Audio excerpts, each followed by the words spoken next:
Hey there, my friends. Good to see you all today. Happy Saturday to you.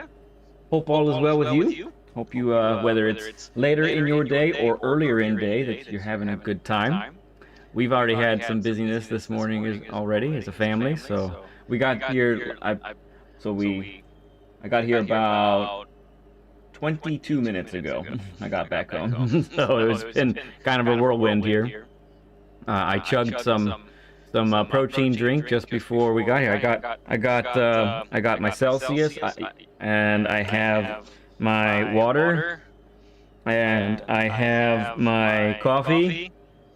And if you want to at this point say that I have a drinking problem, I'd understand. It's okay. And then later on, because I don't really, I'm gonna have this a little bit later too. Happy. All right, let's say hi to the friends in chat here. Blankenship, you get P1. Very nicely done. I like the eyebrow emoji to start there. LVP, you have P2, sir. Very nicely. Nicely done for you. Rounding out our podium is Le Mans. Le Mans is fantastic. Thank you for coming here. Drive me to the library. My sweet, sweet wife. She gets fourth place energy. Sweet job. Very well done. Very well done. Let's see. And then T-Rex. We got T-Rex and Rob. Great to have you guys here. There's Steven Sills. Good to see you. Mr. Ryan Yost. Awesome to have you here, bud. There's an echo. Oh, I know why. One moment. Hopefully that doesn't just kick me. Am I moving on the track? Could be. Let's see. This is the one thing I didn't take care of before everything.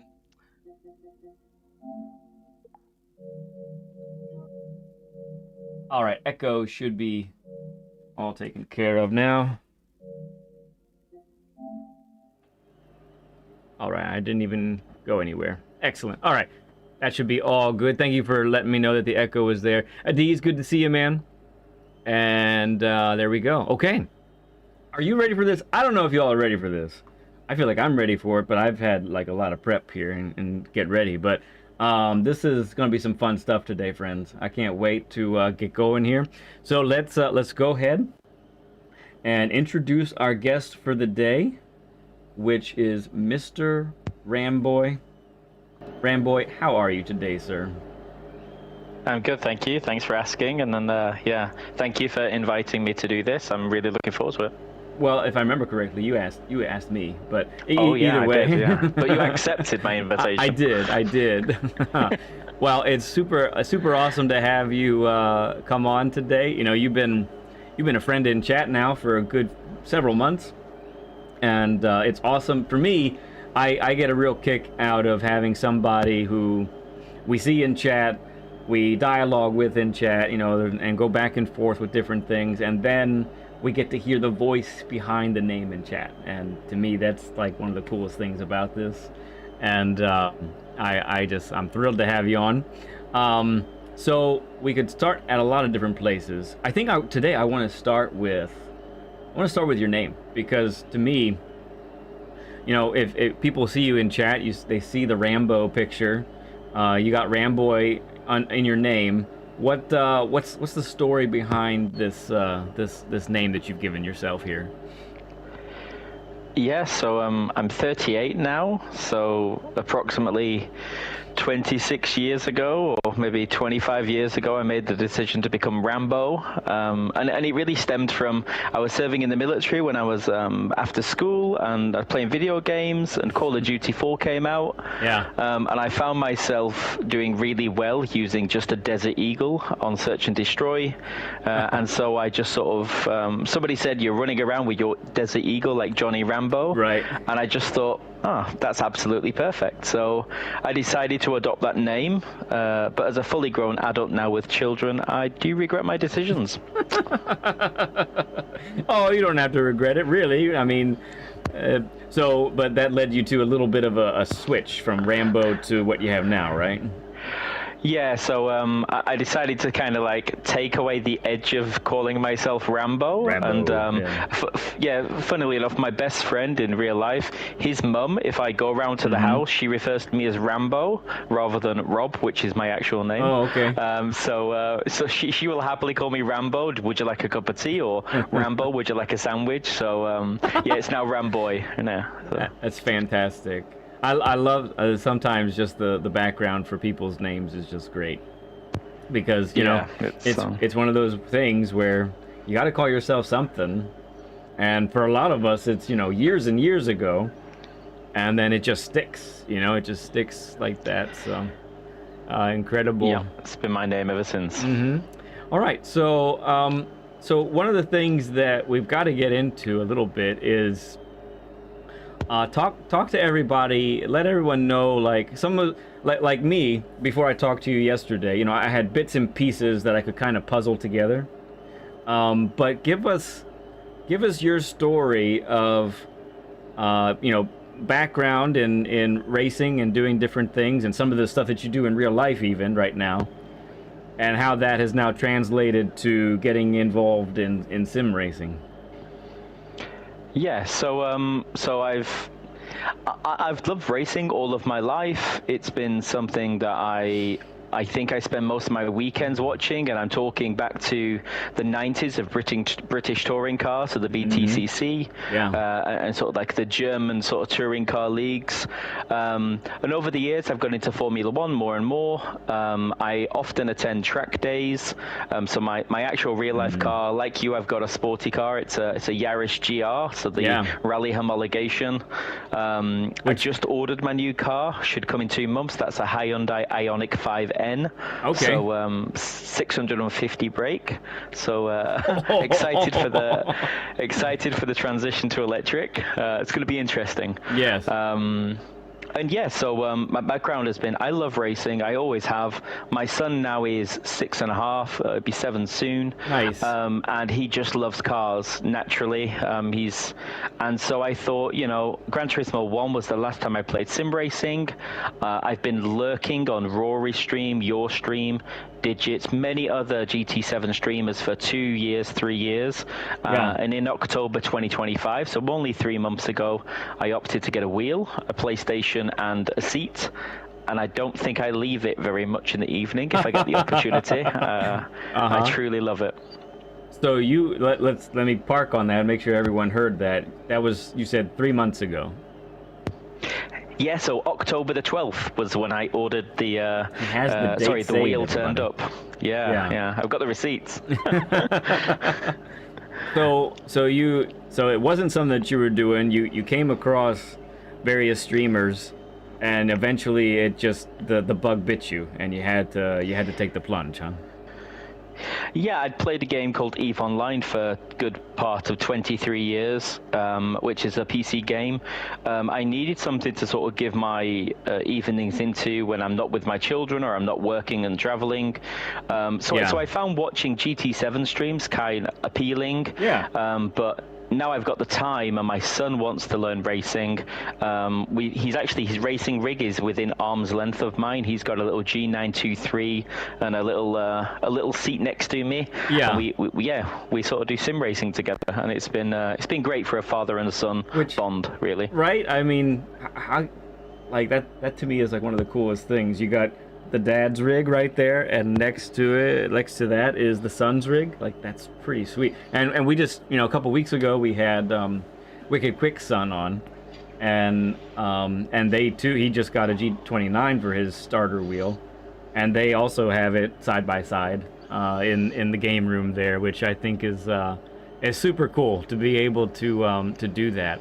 Now, one of the things that some people might not realize, or some of them do, because they've watched other streamers, and they recently saw you doing really, really well at the Big Willow course, hanging with some of the fast boys. You recently just achieved a milestone that many people are really trying to get to in getting A+, right? Yeah, I've achieved A+. It was Willow Vale was the Daily B that did it. It was the sort of race that took it over the edge. And Yeah, I think I said to you yesterday was I've been B, I've been A, then back down to B, then back up to A, back down to B, and I'm if I'm on a losing streak, I just keep going. For me, driver rating is not my aim. It's to understand and to mechanically be a better driver in this game. And yeah, the race clicked last week, and I was top 10 globally for my time, which was incredible. I'd never thought I'd see us double digits ever. Yeah, that's crazy. Let alone that low. So that just worked for me, and yeah. Really enjoying it, and I'm here to learn more. Right, that's the fundamental my approach to this game. Well, that's the next thing that you got to ask, right? So a lot of people watching and listening right now would say, well, you just achieved A+, like you've got the pinnacle. Why are you seeking coaching? So tell the folks like your path to learning a little bit, like what you've done and what's eventually gotten you to this point, being on a Learn with Led. Yeah, so I learned by watching. There's many forms of how people learn. They need to be hands-on. They need to have a book. They need to read something. They need some notes. After watching 2 years of Rory's stream, and like I say, yours and Digits and various other streamers, I suddenly realized, okay, I know what gear in a Group 3 I should enter this corner. I know what gear in a Group 4 I should enter this corner. Yeah. Just because I'd watched so much of it through my work days on the second monitor. And once I got my wheel, I put it into practice, and it sort of started to click. I started to find I called my pace, which is inconsistent. I can be really fast over 1-2 laps, but then over 10 laps, the variability of my lap times could be a second, up to a second. I could get penalties everywhere. Sure. But yeah, it's I want to ask for help. I've done coaching sessions with other people before. I'm on here now to learn with you, and I watch your learn with Leds. I watch the track guides that you do. I watch the track guides that other people do, and I'm really looking for anything that can improve my lap and more importantly improve my consistency. I think getting A+ is straightforward in a way. If you find the right tracks and the right races that suit you, and you really just grind that over a week or two, you could very quickly move through the ranks. Again, if you just find the things that are perfectly matched to your driving style. What I'm looking for now is consistency in my driving. Every week I would like to be a good performance rather than suddenly having an amazing week and then having a terrible week. Right. So yeah, that's why I'm here. Yeah, and the combos, they really can, changing week to week. You might, I know for me in the journey that I had with all of this, there were definitely weeks where I thought, okay, I'm really getting it. This is good. And then the following week we'll come up with a combination that really just didn't suit what I had learned up to that point, and I was not as good. Absolutely. And so, yeah. Real quick, I need to say hi to some of the friends here. We got Ghost Metal. Great to see you, sir. And BL, I see you, BL. Oli, great to see you. Great to have you here. Saragon, quick hello and like drop. Come back later. Very cool. Thank you, Saragon. Appreciate you, friend. All right, so yeah, one of the things that I wanted to bring out with your journey here, that's just 3 months in, is I think your approach is really, really wise and helpful. Like, sometimes there can be a little bit of an element to us men, especially, where we get a little bit of a macho-ness about us, and we don't necessarily look at lap guides, and we don't necessarily try and learn from others because we want to do it ourselves, and we want to say that, well, I achieved this and I didn't have any help to do it, and that sort of thing. And that can work somewhat for some people. Possibly it might take longer, or it might never work, honestly. And I think it's where actually a lot of people are. When you look at the amount of people that are still in B rank, it's over 100,000 players, and that's the majority. That's also the majority of people who are playing too. Because yeah, there are technically more people who are E ranked and D ranked as far as population goes, but they aren't driving regularly. They aren't doing this every week. But the B ranked drivers, they're doing this every week, and they're stuck. right? And so, yeah, Stevens just said eternal B, eternal B, yay! Yeah, go ahead. It's easy to get stuck. No, it's easy to get stuck, and like I say, I've had coaching. For me, I want to learn. I'm open to different. I've had coaching with Sammy. I've had coaching with part of Digit's team, Luke Nadaro. Yeah. I've obviously doing this Learn with Lead. I also use the Rory lap guides. He releases on a Monday morning because I have a corporate job, so I'm traveling Tuesday, Wednesday, Thursday. So that really accelerates my learning, where someone can just say, hey, here's your braking point, use that, or here's your acceleration point, use that. Yeah. That just really helps me because I just don't have the time. And because I'm so eager to do well, that consolidates the learning very quickly into a short bite-sized format that I can, while I'm working, just read the notes, really visualize the track in my mind when I'm in a corporate meeting. I'm not having the most fun. Let's just visualize being on Fuji. Let's think about the corners. It's really fun, and so I think that's where, when I say to B drivers, I would always say, just look at many people, look at lap guides, and just follow the 4 rules that, many streamers talk about. Don't fight a group, let fast drivers through, seek to have allies rather than enemies on a track, and just do your own race, right? Ultimately, don't try to, like you say, have an ego on the track. Just let people pass. Sometimes I let people pass, and I use their slipstream, and I follow them, right? And that's my challenge. I use them as like a ghost. Yeah. They're a ghost to me in that time. And that's it, really. I think don't be stubborn, and that's really difficult because I'm quite stubborn in real life. Right. Yeah. So really quick, Evo Tuned, good to see you. Happy that you came in. So very stuck in B. I hear you. So one of the things that I offer, and I love the fact that in this community, a GT7 community, there honestly is a plethora of resources out there for folks to engage with and get better and improve on. And I view myself as just one little piece of that entire group that's out there that's doing it.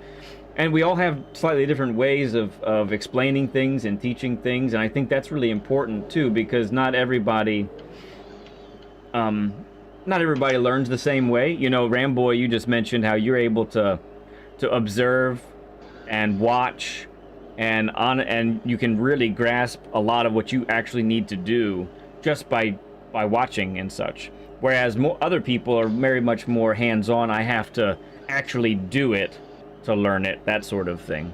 But one of the things about, especially in B-ranked lobbies, a lot of people, I think a lot of people believe that you just have to be fast.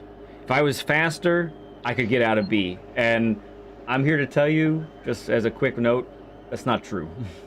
It's not true. Definitely not. Because racing with others and practicing by yourself, they are 2 completely different disciplines. Because you're going to be in scenarios when you're racing with others that take you off the racing line. And I see it over and over again where folks who, once they get off the racing line, it's over. They lose the car. At worst, they lose the car or crash. At best, they lose tenths or seconds, honestly, because they can't do that, right? So I think that what I like to do is talk about the comfortable, repeatable pace. Find your comfortable, repeatable pace, and work within those limits. And as you build that seat time and experience, your slow pace will actually increase. We were talking about that on Friday, right, Ramboi? We want to see our floor raise, get higher. Yes. So yeah, that's a big part of this. Real quick, I need to. So one of the things I just posted in chat is my Essential Racing Strategies series. It is the introduction and the first 9 episodes take someone from E rank all the way to A+. And I have weekly objectives, I have track priorities, and I have mindsets for each of those ranks designated or specific to your rank. So I encourage you, if you haven't seen those, anyone watching right now, check those videos out. They really might help you a lot. You don't have to be being the fastest or being very fast, that starts to be more of a priority once you get to high A and A+. Now your speed, your pace does need to be at a high level. But in those lower ranks, that's actually should not be your priority. And I get into all of that in those sessions. Really quick, I need to say hi to Machina Mixos. I love your name, by the way. That's great. You ask, hi, Lead Pencil and Ramboi, is it crucial to remember every Apex exit corner to reach A and A+ ranking? So I would say that if you are focused on entrance, apex, exit on every corner, you will begin to get there. So yes, we want to hit every apex. Yes, we want to exit properly every time. That doesn't. I think that would not necessitate you advancing to that level, because let's say you get hit, you make mistakes, you hit other people, those types of things. If you do that in a qualifying session or a practice session for yourself, and you do that on the regular, yeah, you're probably going to get a much better time. So I think it is really crucial, but how you and you'll see this in our session today and how we talk about it, how you enter and how you exit is much more important than just hitting the apex. Because I can hit an apex and I can take the worst line possible and hit the apex, but it's not gonna be fast, you know what I mean? And then also we got Doc LWGP, howdy Lead and Ramboi, howdy to you as well, thank you for coming in, saying hi. And then Ghost Metal says, other drivers can be very unpredictable, especially in the lower ranks. Yeah, so that's where, like Ramboi was talking about, you run your own race. You don't let sometimes the catastrophes and the chaos that's around you, don't get involved in that. You stick to yourself and that kind of thing. Yeah, go ahead. I think in so when I started off, I very quickly went through E, went through C, went into B.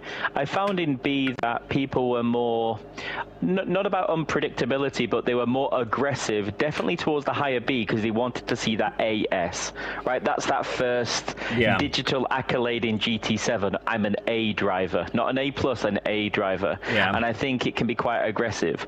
So what I've always given advice to, you'll often hear people say qualifying and time trialing isn't everything. And I completely agree.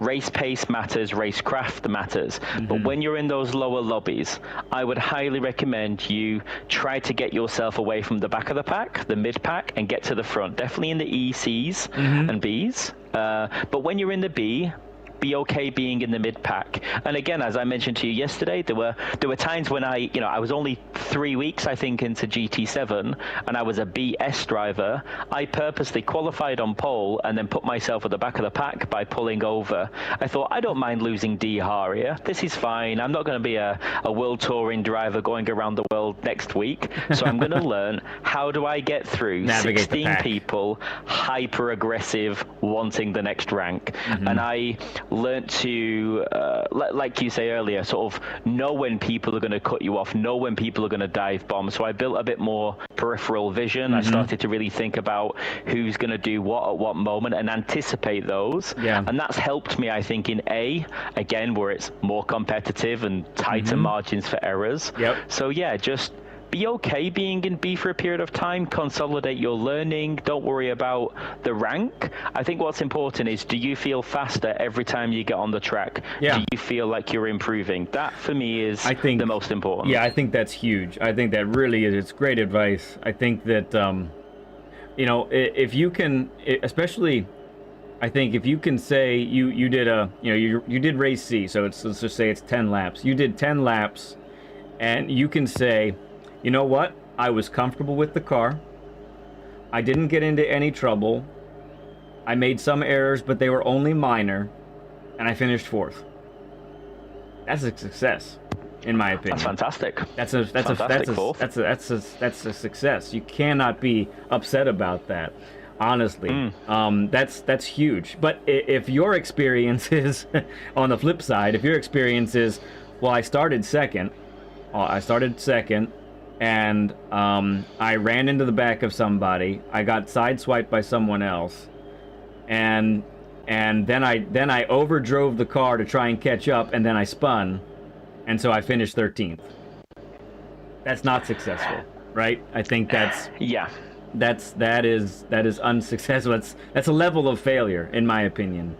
And so I definitely go, especially in the B rank. My heart goes out to the B rank drivers. I think one of the things that I don't necessarily broadcast this everywhere, but I feel that most of my content that I put out there is geared toward the B rank. I spend, in my Essential Racing Strategies, the 3 episodes that I spend on B rank drivers and B rank lobbies, that is the most time I've spent on anything.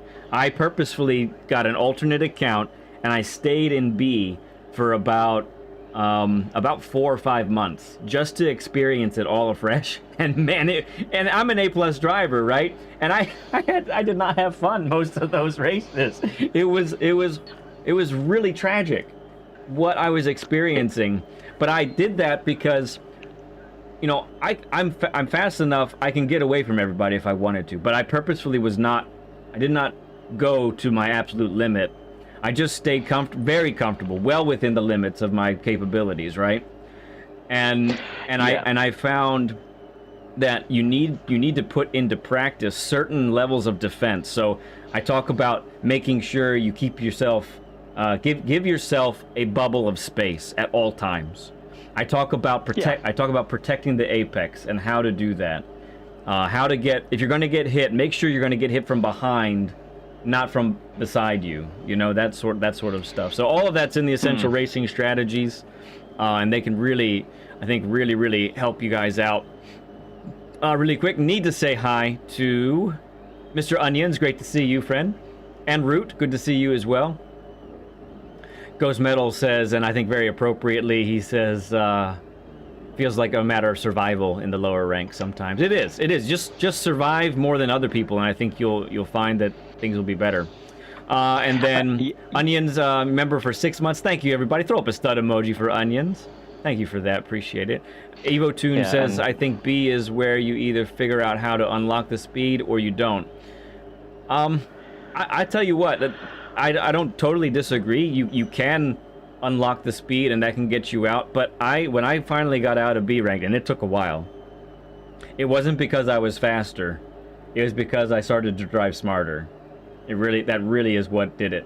It wasn't because I could just torch everybody. You were trying to say something, Ramboi. Go ahead. No, and again, like we talk about B. So on my journey from getting to A+ in 3 months and 2 weeks, or 3 months and a week so far, it's been like pretty short. I've been B 4 times and then back to C. I've been A 3 or 4 times and back to B. I got to A+, but I've only actually improved, and I feel like I mean a lot of people don't know this. Obviously, you can check DR stats. It was only just the beginning of January, so 1st of January, I lost like 8,000 DR overnight because I was just being forced off the track in A lobbies, AS lobbies, and I was on pole. As you said, I was on pole, where I was second in the lobby. I've got a couple of A+ at the top, and I've got majority ASs behind me. Yeah. They're all forcing and dive bombing, and for 24 hours I lost 8k DR. Right, okay, let's have a reset, it's fine. And again, as you mentioned, if you're first and you suddenly become 16th, your aim should be top 8.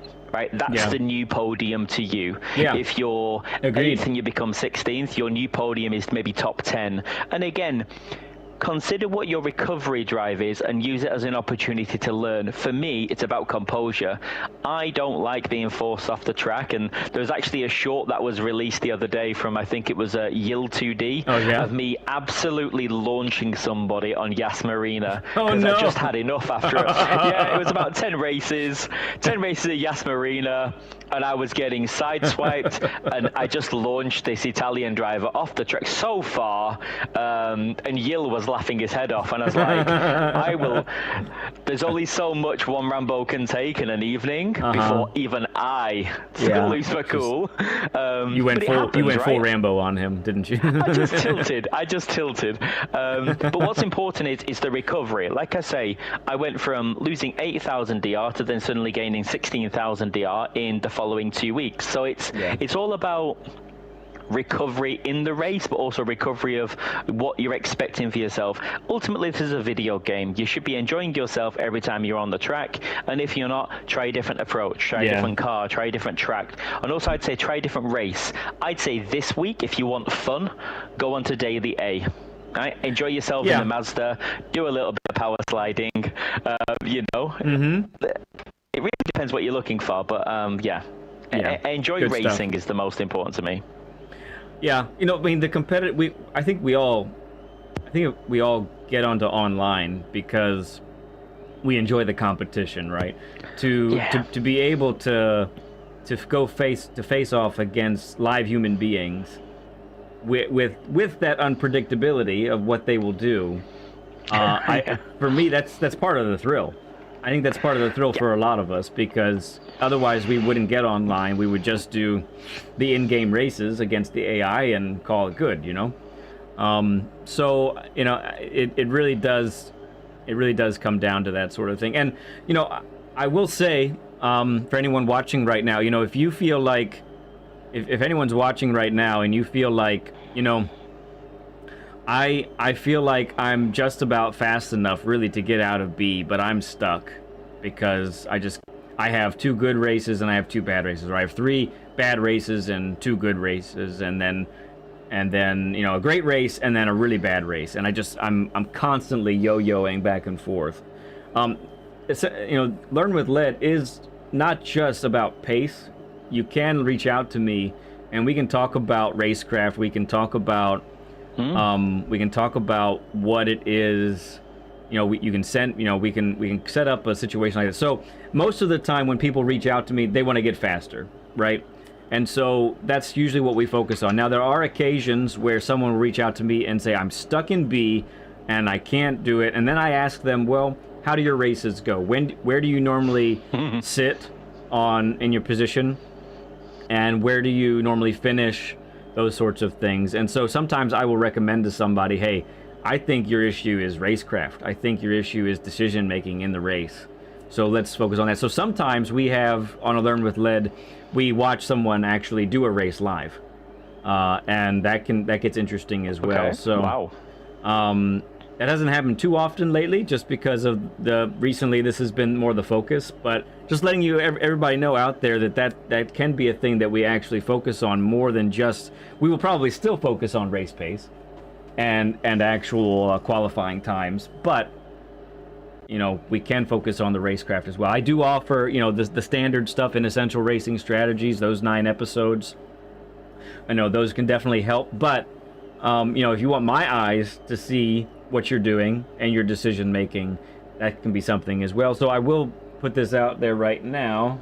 If you're looking for a session with me, or you think you might be interested, you can reach out to me at leadpencil2017 on PSN. Friend request me and message me. Do both, because people friend request me, and if you don't ask for a session, I don't know that you want one. Okay, so you got to do both of those. Go ahead. No, and just on you're talking about finding your race pace, yes, I had a really successful last week. Willow was, and I'm not a nervous driver. I think once I'm on my own and I know what I'm aiming for, I'm pretty calm and I'm pretty chill. But, once you're at the top of the grid, you're in an A-plus lobby. It was the first time I've seen a full, I think it was 13 or 14 A-plus drivers, right, all clearly better than me, more experience, talking thousands of races.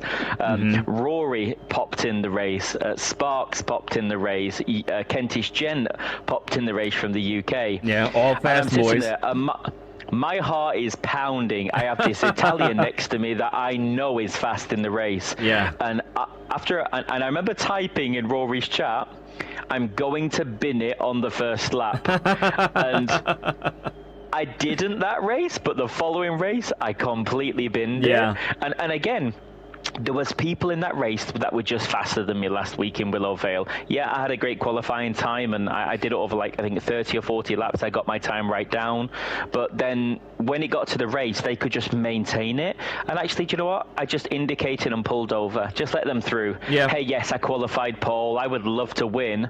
But actually, my new challenge is, can I stay on the back of this driver who's doing a low 118 in the race? Like, in race, yes. Yeah, like someone was doing like a 118.4 or 118.5, and I was like, wow, like that's a qualifying time for an AS lobby. So yeah, it was a different approach, but again, no matter what rank you are, look to learn, look to find a way of getting the best out of your driving, and someone's always faster than you. Yeah, I remember too, either 2 weeks ago or maybe less, I can't remember, you had mentioned or asked in our chat about you were looking to improve your race pace, and I think I asked you if you used a ghost to practice, and you said said yes, and I suggested just do laps without a ghost, replicate what you're doing with the ghost, try to replicate that now without anybody in front of you, and it really helps. It's something that I do from time to time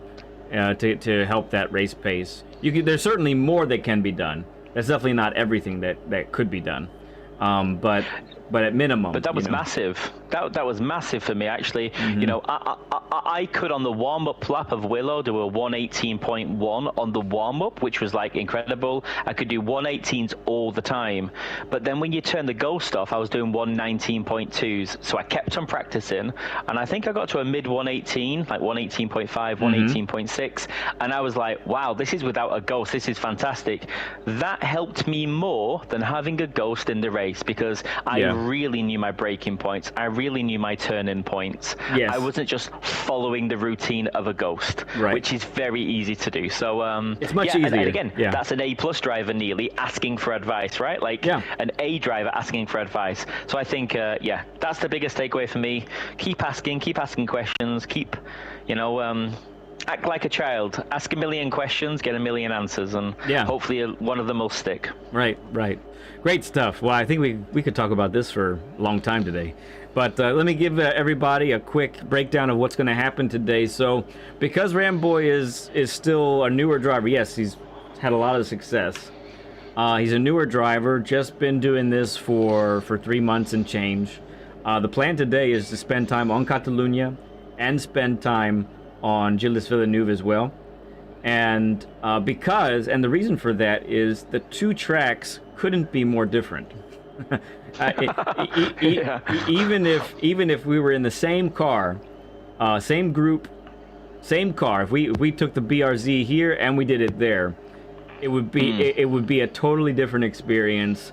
And so I'm looking forward to doing both of these tracks with Ramboi today. We're gonna try and keep things going at a pretty good clip. With Ramboi's experience and his understanding of track knowledge so far, normally we spend time talking about each corner. We're not going to do that this time for I don't think it's necessary for this particular guest. Other times I think it is necessary to talk about what we're trying to execute. So have you put up a time for this track yet, Ramboi? No, so the time I've been using like an alt account just to kind of practice. I've not done any races. I've been very busy this week. So time on this track would be around a 141.2, 141.3 would be, I would say, what I could probably hit after about 10-15 laps. Okay. But I'm seeing like 140.5, 139s by Calster and the crazy bunch. I don't know what racing wheel they have. They really need to tell me the secrets. Do you know that Calster is on a controller? Yes, I don't know how he's a top three with a controller. I mean, I barely know how to get to my messages using a controller, let alone drive a car. So I'm amazed by him. Yeah. Oh my goodness. Yeah, no, it's true. So, let's go ahead and we'll go ahead and start rolling around here. Our tires are ice right now, so actually, let's go ahead and exit back to the pit and then hop back out from there, I think, because Yeah, it's gonna be our tires are in the 20s. Yeah, I noticed the tire temps. I do use the app just on my phone off to the side, just to manage tire temps, in particular around qualifying. You know. Right. Okay, so going around here, so you've been using the BRZ, or as you all as many say across the Atlantic, the BRZ. Yeah, BRZ. Yeah. Let's see. Grover, it's good to see you. There's a guy on my Discord league. Tell you A+, and he's on controller. Yeah. Well, I've seen, I have friends that are on controller and are A+ as well. A+ is one thing, but Calster is, I mean, he's got the top, he's a top 5 time this week, I think, or what is it? Yeah, top three on, I think he's top 3 on this. Yeah. Yeah, he's 3rd on the leaderboard globally. And he's also had provisional world records on places like Spa and Fuji recently in time trial, which for a controller player is incredible. It's nuts. Yeah. Full credit to them, right? These are talented individuals. Yeah, exactly. Showing my lack of talent right there. Totally overshooting that. Okay.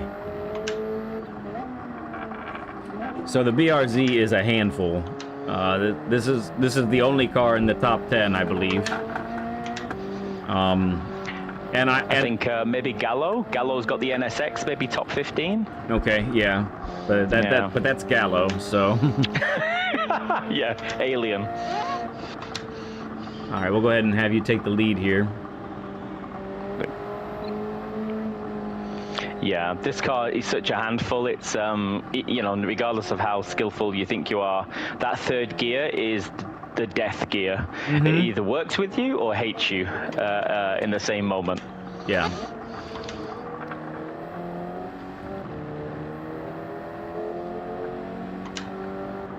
But the reason it's so fast is its handling capability. It really just. And going from the Ferrari, I started on the BRZ and then I did the Ferrari after that. And I mean, the Ferrari is definitely capable. I did beat my BRZ time in the Ferrari, but I can see why this machine really is the top dog this week, because it handles so well. And I've looked at the mile per hour and oh, there I go. Yeah. I can see how much more speed I'm carrying to the apex than even the Ferrari, and so if you can master that, which I clearly haven't, it's just incredible. My biggest learning from a session I had with, like I say, a really fast driver was, we talk about trail braking and sort of like modulating the brakes and like easing off the brakes over while you're turning. Yeah. I would say modulation of throttle in a car like this is huge. Knowing how to go from like 80 to 100% or back down from 50 to 100% really quickly. Because if you stab this to 100 in 3rd gear, forget it. You're off the track so quickly.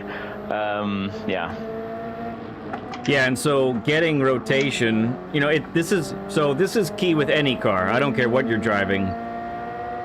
But the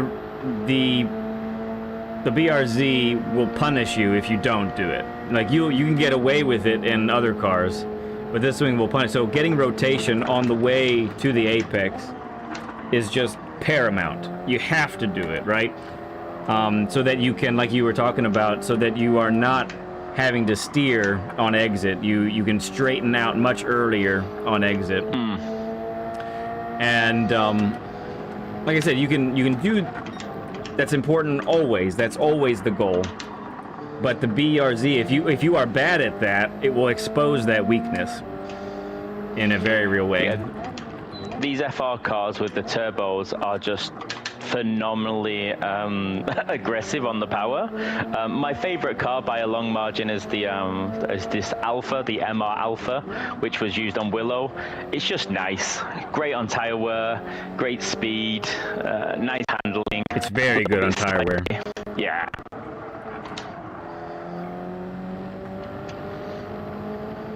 Okay, let's go ahead and put up some serious laps here.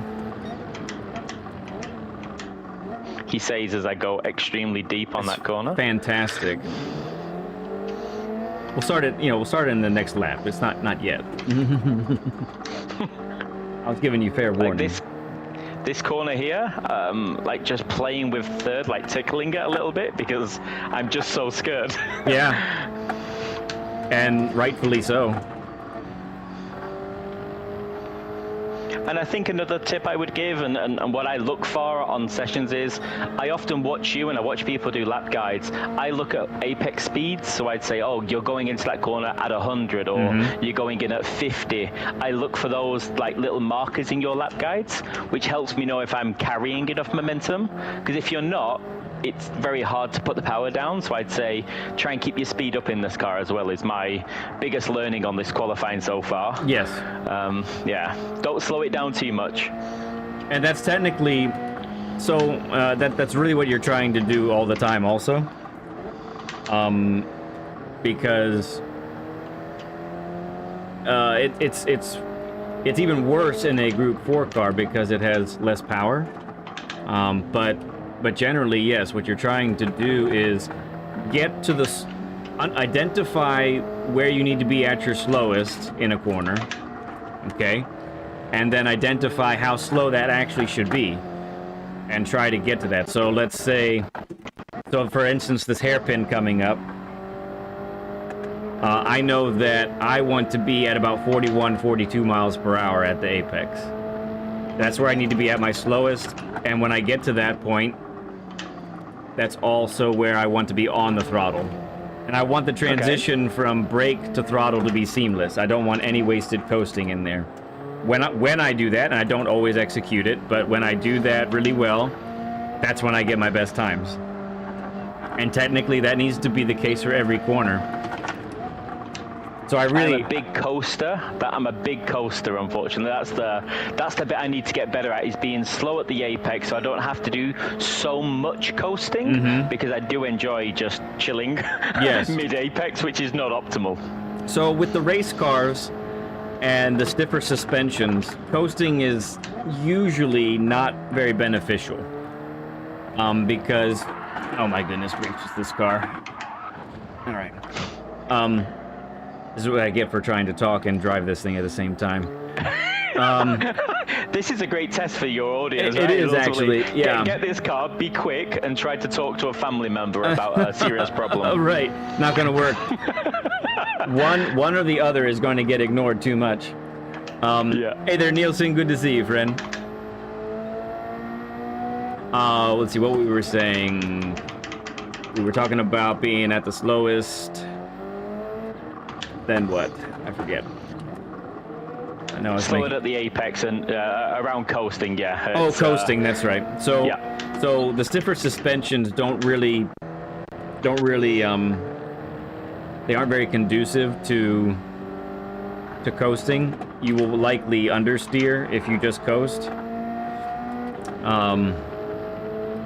And you may also unload the weight of the outer tires by coasting. So you lose grip that way. Now, for a road car, for example, so for race A, and a car like that, the suspensions are more supple, and coasting can actually be, you can gain rotation just by lifting off the gas in many of those road cars. And so coasting is actually a very, very beneficial with a vehicle that has less suspension, more supple suspension. And that's the thing, right? Knowing all of that, I still, I was saying to you yesterday, I don't really know much of the difference between the FRs and the MRs. I'm still feeling my way through that as the daily races come up. Yeah. How do cars operate based on the type of drivetrain they have?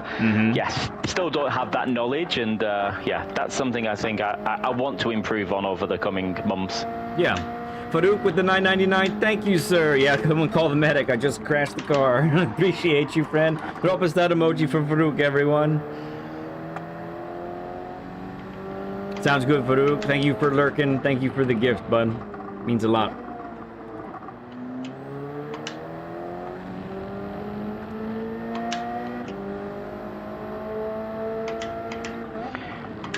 I'm so scared of third. I wish this car didn't have third. I wish it was just naturally built 1, 2, 4. That would be a perfect factory car for me. Yeah.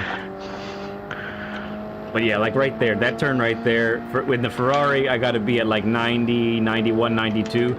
I just took it at 95, and it held it like a champ. No big deal. Okay. Yeah, these last 2 turns as well, they're so important for a hot lap. Yes, they are. Yeah, getting them right is...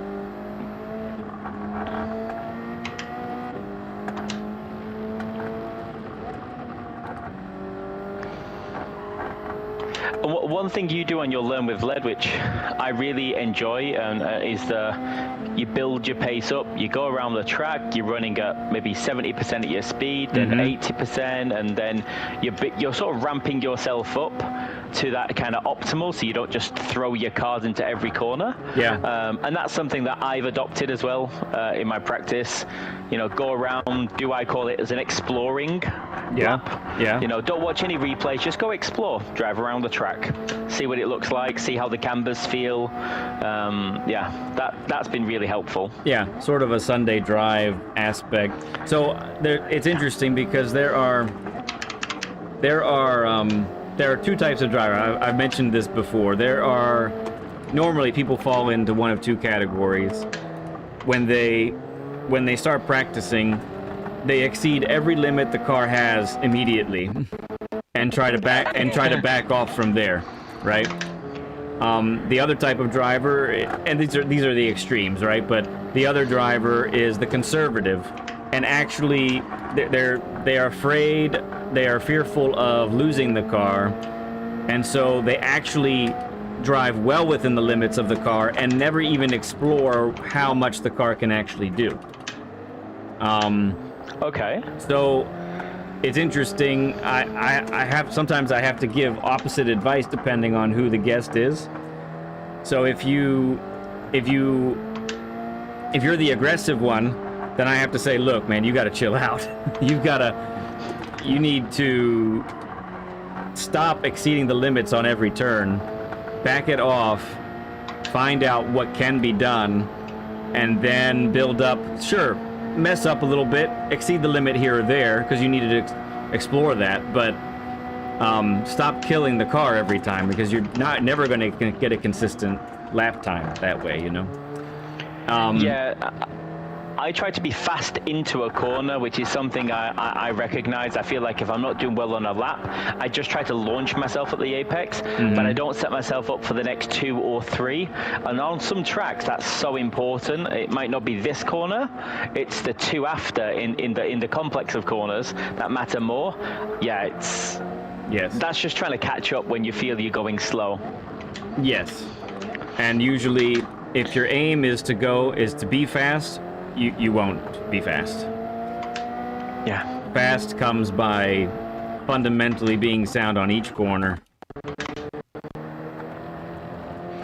Precision every time you enter apex and exit. Right, even that in 4th gear, that corner, it still wants to play around. Oh, there you go. That's my first penalty. Fantastic. Yes, fourth will still try and kill you at times.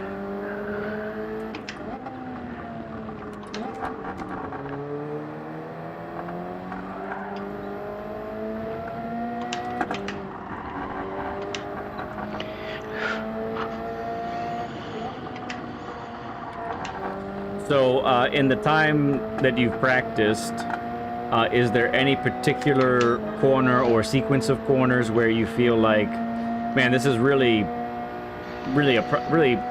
a struggle here, or I'm inconsistent here?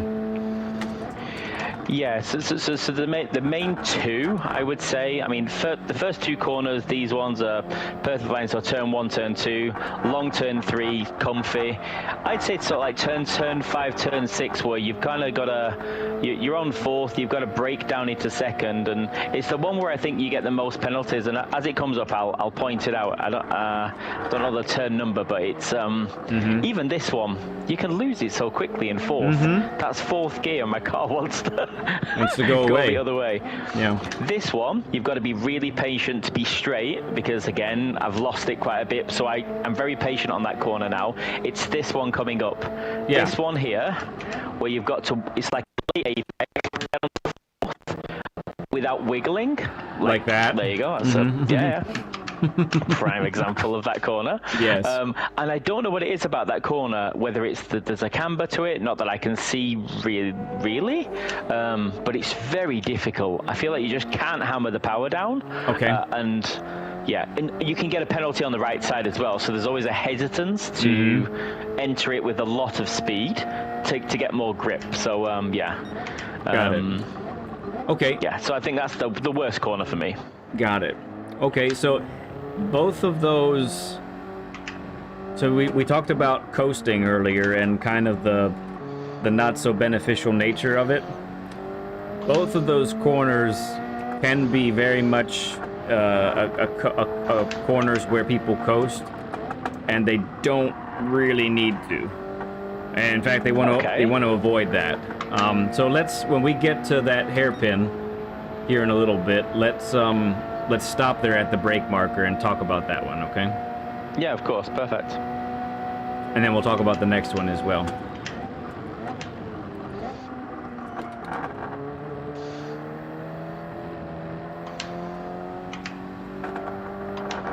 What's interesting is last time Catalunya was on a race B, maybe it was race C, it was the Citroen that was really strong, but I think that was actually Group 4. It was. That was strong. So, when I started to see the BRZ up there, I was like, oh no, I can handle the Citroen. I can't handle the BRZ. All right, we're stopping here, right? This is the first one. Yeah.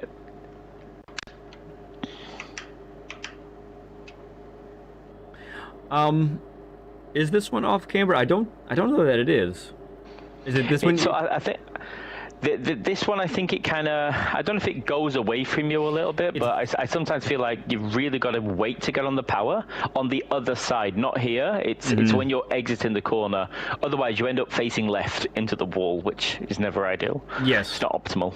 So it is, one thing about this corner is it is all downhill. You might not realize that as you're going around it, but the entire sequence is descending until you get to the next corner. So you, in one regard, after this hairpin, Farouk says, is that, I don't know that that's off camera either, but we'll take a look at it. I haven't noticed it if it is. Ramboi, let's have you get behind me for a moment. Yeah, of course. We'll test your reversing skills as well. You know, that's what we do around here. I go into third person when I'm doing the reverse. That's actually the only time I use your camera view, is when I'm reversing. Always. Oh, nice. Very cool. So yeah, here's what can happen, and obviously I don't know that this is what you're doing necessarily until I see inputs, but this is one of the corners where two things can really happen very well if you get the timing right. Okay, so braking in a straight line very briefly, and pretty much right about, I think it's probably half a car length back from where I am is where I normally start to brake. And then so we're in, I think you rev fourth out here in this car, correct? Yes, so the build into this corner, I'm probably hitting the tire marks, which I think is roughly my braking point, slightly after. It's fourth. I aim to have second as I'm hitting the curbs on the left hand side, but I will drop to first for a quick moment just to finish the rotation, and then I double tap up to third, and then I try to power out in third. But again, even though you're going fairly slow, you'd expect low revs not to really do much kicking. The car just kicks. Right. Which is why I try to fully rotate before now I'm in a straight line. I can put the power down. I hate this car when you slightly, even 10 degrees with the power, feels like it wants to slide. So yeah. Right. So, and we'll get to that slide in a little while, because that's something that we probably need to talk about today on Corner Exit. But let's talk about the entrance. So I like what you said about dropping down to first, because I found while practicing, I'm in third, now I'm in second. Now, where you hit first can be really critical. So this is the line that I like to take, and this is where I like to get down to first. So I'm not even at mid corner yet. I'm almost there. If you notice on the map there, I'm not quite mid corner. And what I have found happens here, and so when you downshift, and this might be something that you are doing already, but for everyone watching, when you downshift a gear, you're really looking to have downshift. And when you actually get down to that lower gear, your RPMs are very, very high. You're at the top of the revs at that point. And what that is doing when you're able to do that is that's giving you a high level of engine braking that takes place, which basically takes your braking to the next level. Now, when you do that and you're turning while trail braking, a magical thing can happen. And that is, you get a wondrous amount of rotation as the back end steps out on you just a little bit. So I found both in this car and the Ferrari, dropping down to first right here, the back end kicks out, and all of a sudden I'm pointed to where I would need to be. And sometimes it's very surprising. I'm not even ready for it to be that early, but I'm like, oh, thank you, late Christmas gift, and that's yeah. And so that's what happens. And so whenever I find for a lot of people, when they downshift, they're downshifting very late, so that in the rev bar, when it's that as you accelerate, you're watching that rev bar go up, and then it blinks blue at you, and then you shift and that sort of thing. Well, when you are downshifting, that first millisecond of your downshift, you should see blinky blue coming at you, because that means you're at the top of the rev. And that's what that's doing is, like I said earlier, it's giving you that extra braking power that honestly you need. You need that. Now, the game, since that update with the downshift regulation, that can be a little more difficult to time for folks. It has been for me, especially in Group 3 cars. I need to be more precise with the timing on that. But that's still what you should be going for. Looking for that perfect point at which to downshift, so that you're constant. And I'll point somebody out who is awesome at this. If you ever watch Digit and you ever listen, just close your eyes and listen to his downshifts. They are harmonious perfection, because he is nailing that downshift just about every time perfectly. Listen to that engine; it is singing at you. It is going every time, every time. And I've never really noticed that actually, but I'm gonna watch that. Yeah, and I try to do it. I'm not doing it well all the time, but that's what I'm trying to mimic. I'm trying to accomplish that every time I'm downshifting. That way, I know I'm getting the most out of my braking zone or my deceleration. Okay. Your approach in this corner is very different to mine actually as well. I think I'm actually slightly more aggressive to the apex, and then trying to brake rotate in first very quickly, so step it out and quickly. What I like about your approach is slightly wider, but you're coming in on it's not like a V entry essentially, it's like a U, but like an offset U. You're coming in. Yeah, and I kind of like that, because I do a V approach to this corner, and I'm starting to realize that I'm not straightening up quick enough, whereas a offset U, the way I sort of look at the top-down view, I think I do like this angle, so that's something I'm going to definitely change, see if that can work for me. Yeah, so there are definitely turns where you want to call it a double apex, or V the turn, as it's said that way as well. In fact, there is a corner like that. It's the third corner to last, where you definitely need to double apex it. But this is not one of those, and I think the reason is because it is downhill, and you have a longer flat out section afterwards, and being able, so that wider line, what that's accomplishing is keeping the speed up. Whenever you have to when you V a corner, your lower speed actually is slower. Now, it can be the correct approach, and we'll talk about why that is at that other corner, I think. But yeah, that's kind of the idea. So I'm trying to remember, but I cannot honestly remember what speed I'm taking to this apex. But I know that I want to keep it high. I want to keep it very high so that, number one, I don't have to deal with the power oversteer as much. And two, so that I can straighten earlier on exit here. And often with a double apex, you have to be patient more with a double apex to get the car straightened where you want it to be. Yeah. Okay. Any other questions about this one? No.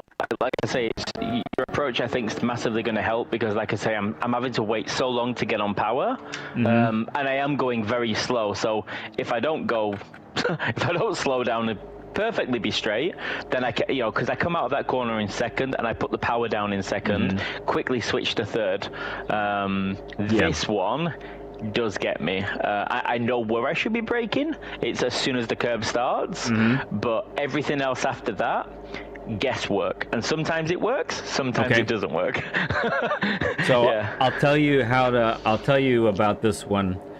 I love this corner. Actually, this is one of my favorites. It is hard to get right, I will give you that. So I treat this one, I break out a little bit of rally influence here. So what really is critical about this little sequence is getting the weight transferred very rapidly.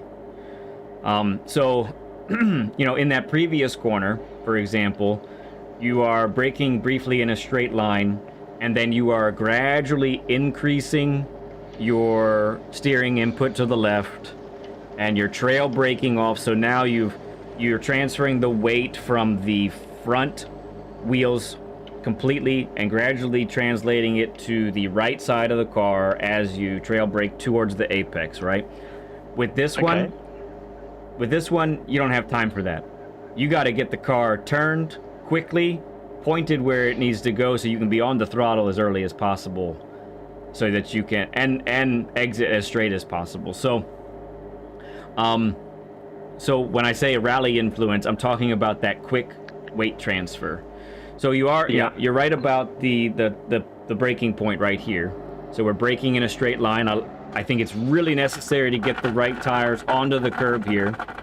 And then right about here, it's time to yank the steering over to the left.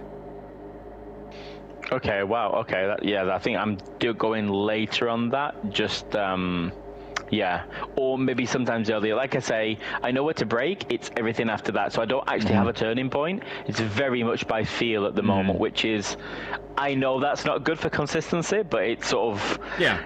You're working it out. I get you. I totally get it.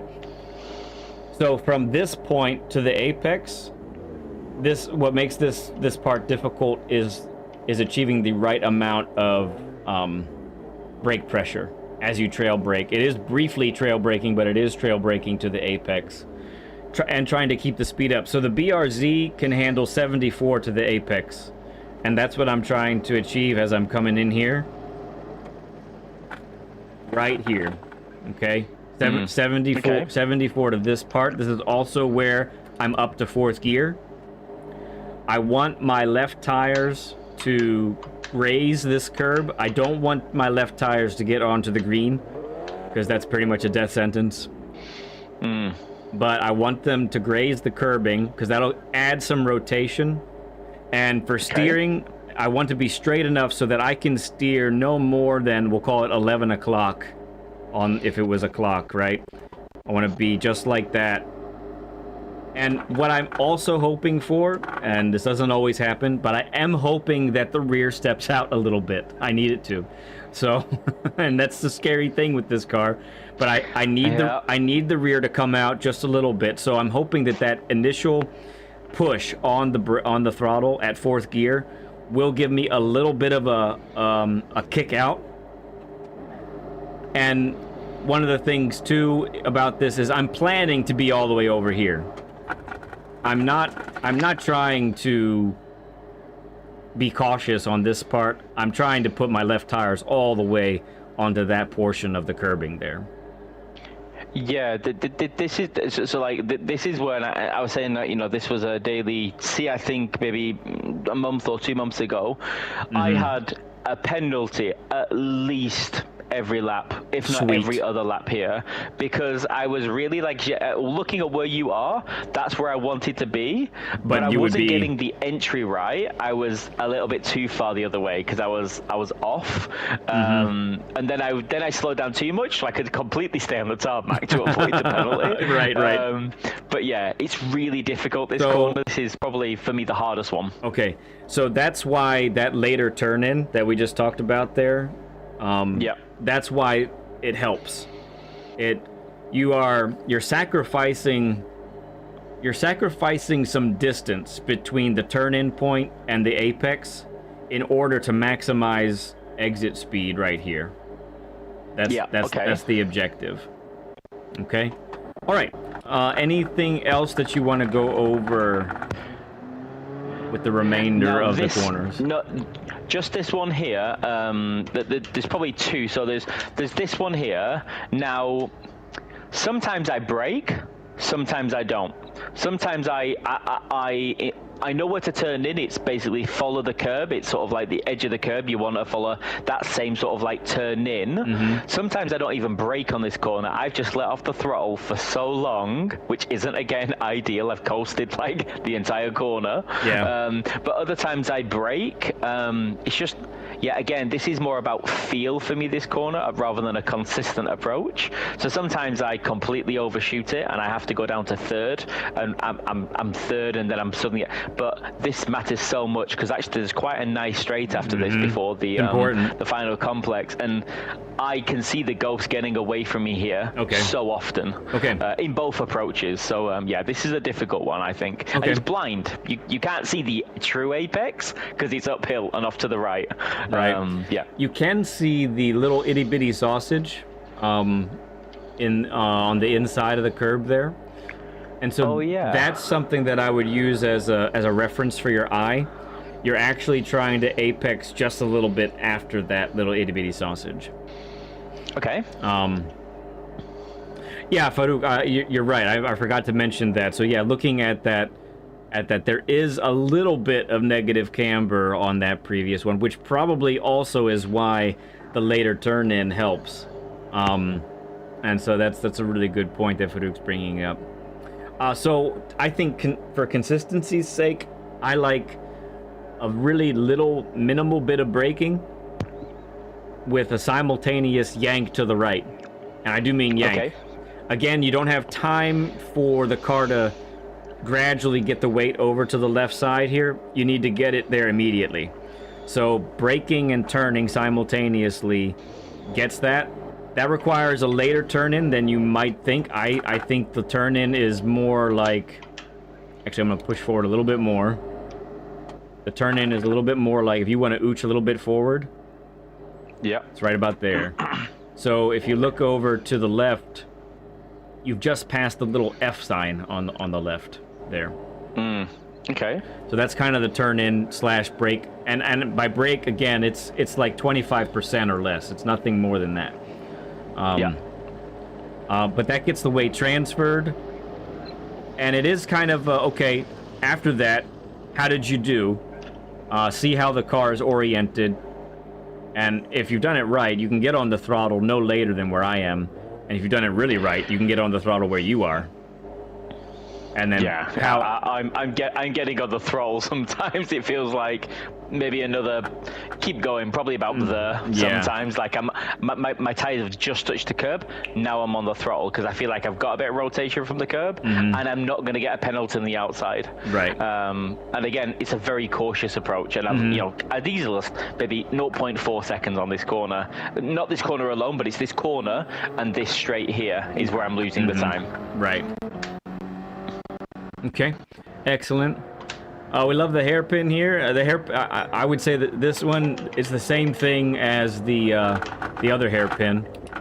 The only difference is I do know the speed. So for this car, I love to be at like 41, 42 miles per hour right here. Yep. And then I'm up to third gear and I'm out. I think the best in the world are exiting in second. I can't do that. Yeah, I've tried both. I've tried, if I'm straight, I'm second. If I'm still, I've got a late turn, I'm third. And that's been fine. So for this one is a double apex. And the reason this is a double apex and not taking a wider entrance for a late apex is there's really just a short section of track afterwards. So I think if there was a long straight after this, there would be room for a wider entrance late apex, but because you're not going to be able to make up the time if you were to go left and late apex it. You don't have any time to make up because you have an immediate right-hander afterwards. So that's why this ends up being a double apex. You crush this right here, get it nice and tight, keep it tight as possible, back up to third, out you go. So you're second and then third on the exit, or do you just stay in third and just sort of like feather the throttle? I definitely go down to second for. Okay. I think if I'm really pushing it, I'll go all the way down to first. Now that I think about it. Okay. Because I'm trying to get that car rotated really quickly so I can pounce on the throttle. Now. For this corner, an observation, and I don't know for sure that this is what you were meaning to do, but I'm going to go over it real quick. I think most of the time you were turning pretty late for this one. Yes. Later than necessary. Okay. Yeah. So to avoid a penalty on the out, it's to avoid a penalty. Yeah. I hate penalties. Right. I understand. So we want to be turning in before. The end of the curb here, before the end of the red and white, I should say. Before that, right? You see where I am right there? Yeah, okay. Wow. So before there, but the aim is to get the left tires right here. Okay, I mean, you need to cut the crap out of this corner. Now... You're so close to the curbs, that's like, yeah, I'm definitely like at least half a car to the left, or even a full car sometimes. Sometimes a full, yeah. So really look to pounce on this one. Now with this line, that does require a lift in between where you are and where I am right now. But in the end, you're carrying about 100 something right here, 102 miles per hour probably at this point. And so just let the car, you lift, you let the car sit in that range, and then you pounce on it again, exiting in fourth. So you enter in third, I like to exit in fourth. And this car will do it. This car will do it, no problem. And also, you like to be nice and wide here, and then turn in with the edge of this right here, and you can carry 102, 103 at this point as well. Yeah, a marker for me is at the end of this red and white. I think it's 125 to 127. Like when it hits the white here, is when I sort of. And again, I'm looking for those exit speeds, so I know, okay, Yes, I'm exiting. I can go for a hot lap. Yeah. Because there's nothing worse than coming off that at 110, and then as soon as you hit the start line, the new ghost appears, and it just takes off. Yeah. Right. Excellent. Okay, so what we're gonna do right now? Go ahead and exit to the pits, because the tires are chilly again. Yep. And what I'm gonna do is we're gonna spectate you now for a little bit. Okay.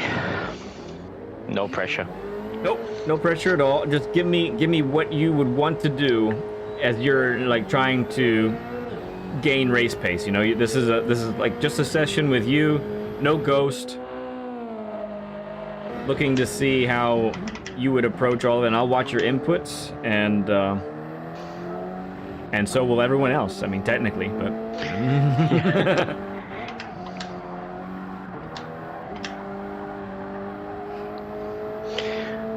One thing I have to keep doing is turning off traction control because my son was playing earlier. Oh, okay.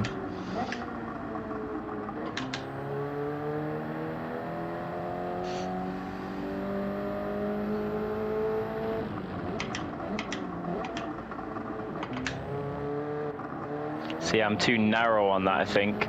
That's why I couldn't get on the power very quick. So, I think you were actually... I'll have to see that one again. No worries there. I think you might have been... It's strange, I think you might have been able to brake later than what you did. I'll want to see it again to be sure, but... Yeah. Simon Howard, thank you for subbing up, friend. Appreciate that, bud. Deep. Indeed.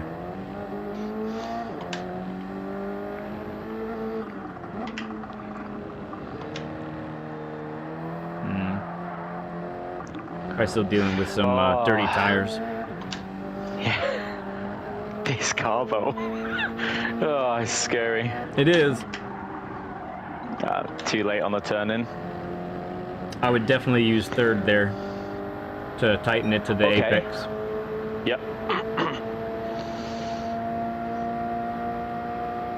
And I rev out in fifth, I think, Yeah. It's just one shift that you don't have to do. If you went to sixth, you'd be at the same speed, I think.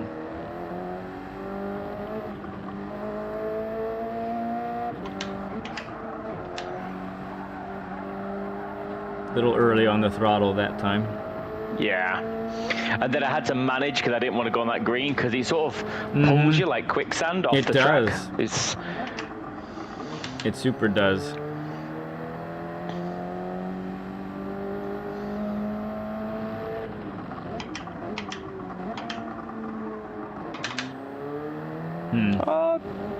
A little bit better than before. At least I could straighten up quickly. Okay, that's good. Oh. Slightly earlier turn in than that, but that's the right idea.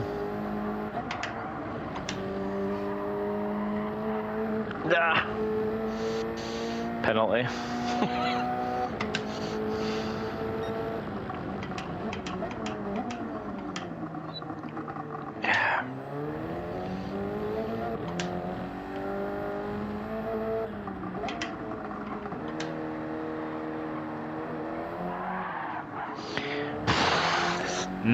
Honestly, how are people doing this? This car is just dramatically wild.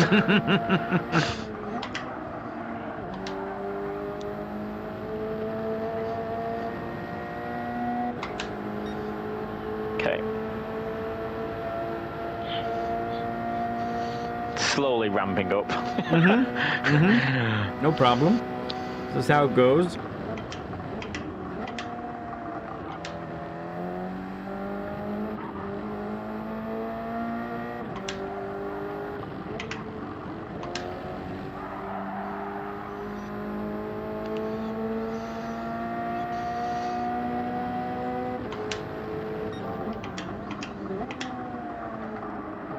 Go ahead and let fourth rev out there. Right, okay. Instead of going to fifth. Okay. Yep. Fourth. Farouk says, try this car at Willow. No, I used the BMW at Willow, Farouk. Thank you very much. I refuse. Honestly, purely because of the top section, the top hill section on Willow, this would be... I would just, not enjoy that at all. You know what? I got a top... I think I got a top 150 time in the BRZ that week. But on the way up the hill, I was carrying as much speed as possible, and I would upshift to fourth to go up the hill. Then at the turn at the top of the hill, I would go down to second, get the stupid car rotated, and then I'd exit in fourth again. And the car has the turbo power to pull with that. And so I found it much more manageable.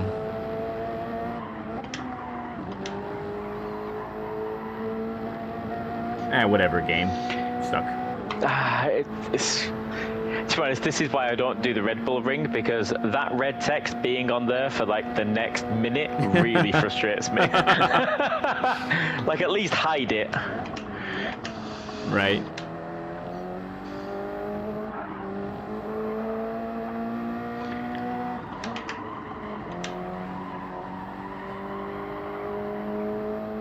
Okay, good, yep.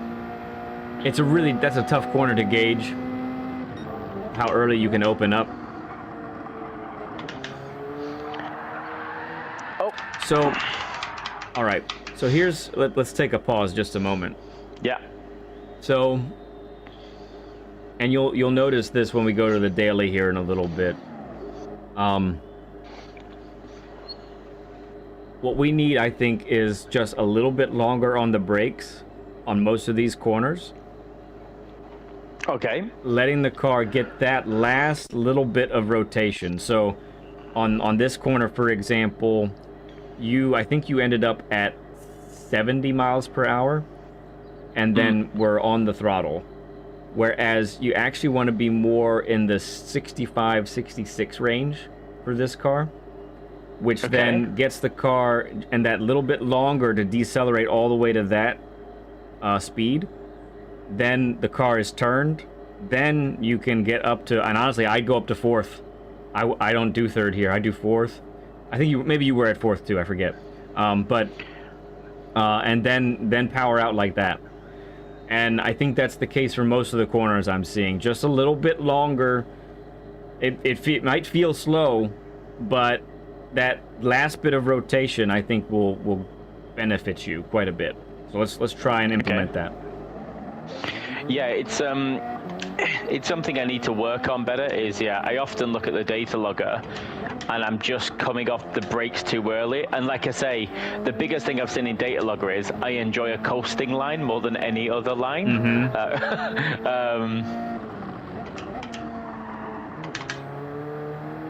Good control there, very nice.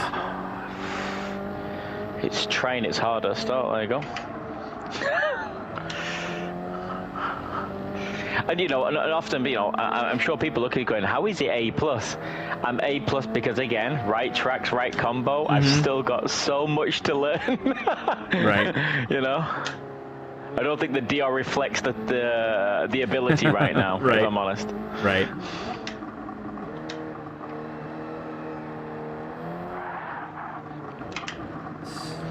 Car is crazy. Yeah. Let's get a good run up for the next lap.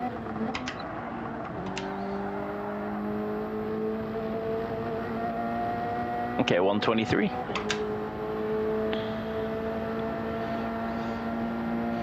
Well, my optimal is 141, so that's not too bad. So I'm already where I should be for now. How people are getting 140s in the BRZ and 139s is beyond me right now. But I didn't even see where that was. I think I rode too much of the inside left curve. Oh, okay. Yeah. How dare I? I should have stayed in fourth for that. Correct. Yes, that. Okay. You went down to 65. So and look at just a little bit round. That was much more. That was much less drama on exit there. I felt then that kick of the back end when I went down to first on a slightly later turn. Yeah. It's like, yeah, didn't go down to second there. I sometimes do that for rotation. Okay. Yeah, we need second there for sure. Yeah, blast it all. Give me some more penalties. I don't mind. Give it to me. Oh, and here it is. There it is. Okay. Well, maybe it showed mercy for a moment. No, Mr. Turismo doesn't give mercy on penalties. Not usually. We'll see that on the next track, I can assure you.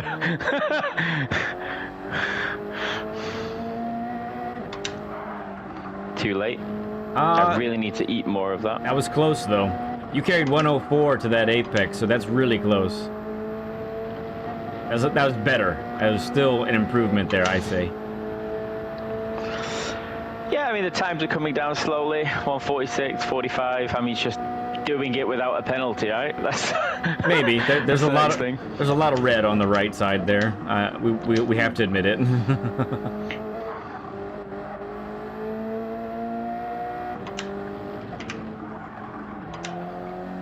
Yep. Yeah, nice opened up the steering there. No screeching of tires on exit. That's good. Right. Good. Oh, I tried to some reason do a little bit of third, and I don't know why I wanted to risk that. Okay. That's probably a little early to first that time. Okay. A little bit early to first. Too late. Not enough brake. Yep.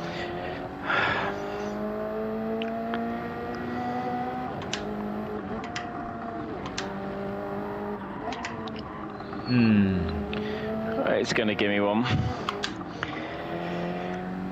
This should be a lesson on get penalties. How to successfully collect all of them. I'll start another channel called Lead Penalty. and you can be my co-host. And we'll see how that works, okay?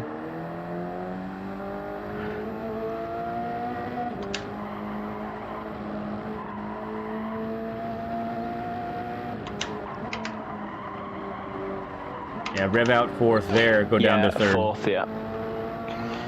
BL says it's a great idea.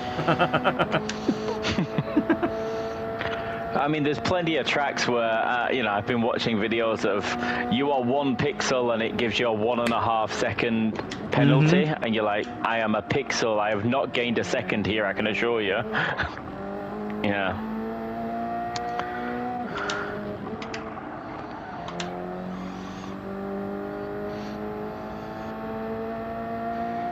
I feel like the first 2 or 3 turns can be improved still, but they're not too much of a problem.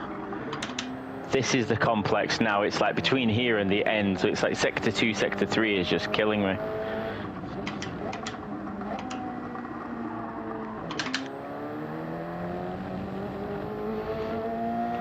That was smooth. Too slow on that. It was smooth though. Yeah, it felt smooth. Just that was closer. Yeah, we're just still too late. I think maybe my exaggeration of the late turn in is maybe we need to bring that turn in a little bit back some. Okay.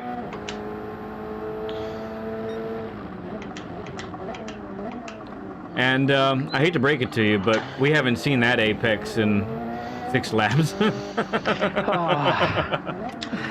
All right. So here's what I want to do. I want to give you a little break, okay? Okay.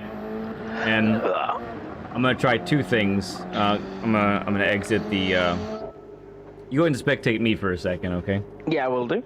And let's see. And I'll probably show you my fast lap with this car as well, which is not as fast as what I ended up doing in the Ferrari, but I still. I'll be mean to myself and put myself on the spot as well. So.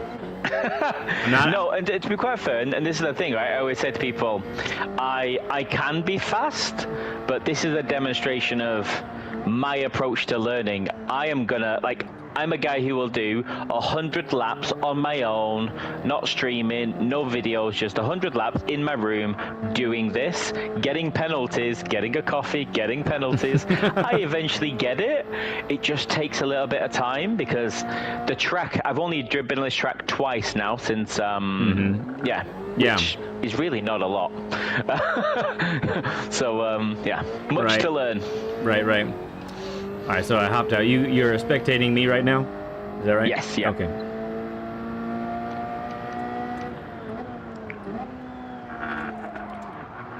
All right, so I'm up to 4th there instead of 3rd, which you typically are exiting in 3rd there, so I would probably recommend 4th. Yeah.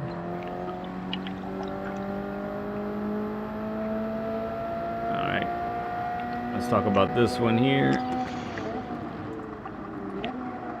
Letting it dive in, then out we go. A little slow, 63 there at the slowest. Controlled.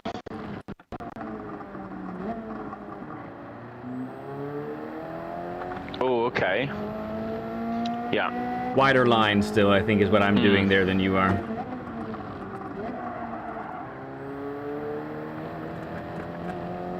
And, you know, what I'm doing right now, I'll fully admit, that feels slow, but I know it's not, so I keep doing it. Yeah. All right, let's see what we do on this one.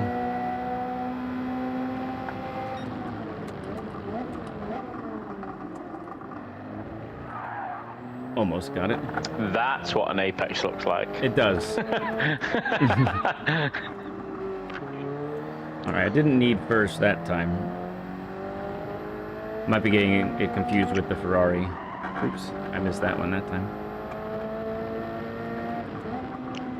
Oh, didn't get the weight transfer quite right. Let me go again.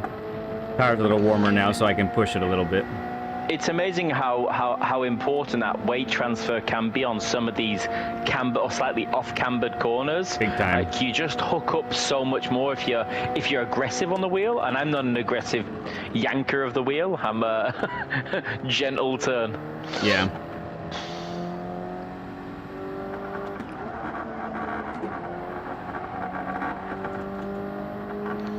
Yeah, that's more like the optimal line that I've seen.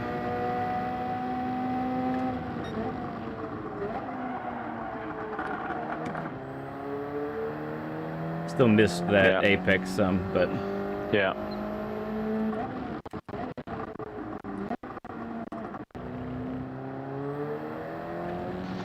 Okay. I've just got myself a little turning point there, so I just noticed that on your view. That's good. Ah, I didn't get that one how I wanted. Bummer.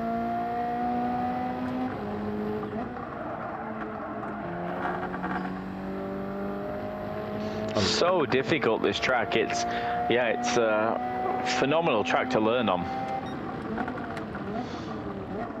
It is. Ooh, 43 that time. That was nice. I like that.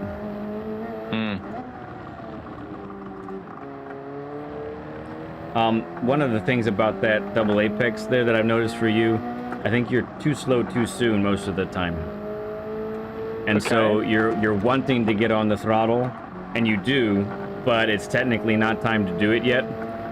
And then you're having to wait, and now your rhythm is off. So I'm gonna, when I get there next, we'll talk about that one real quick while you're watching me, okay? Yeah, okay. Yeah, perfect. You've already just got a lap quicker than me with 0 penalties. Just comfortably. Yeah, I'm really not pushing right now at all. I wasn't. I'm joking now. I wasn't. That's why I was getting them. Now I'm pushing. That green stuff is crazy on that corner. It just pulls you off. There we go. It's closer. Yeah, that's nice.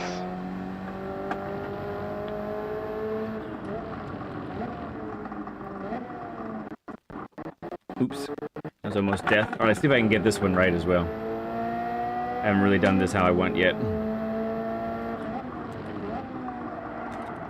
That's it. And I was full throttle immediately, if you noticed that. Yeah.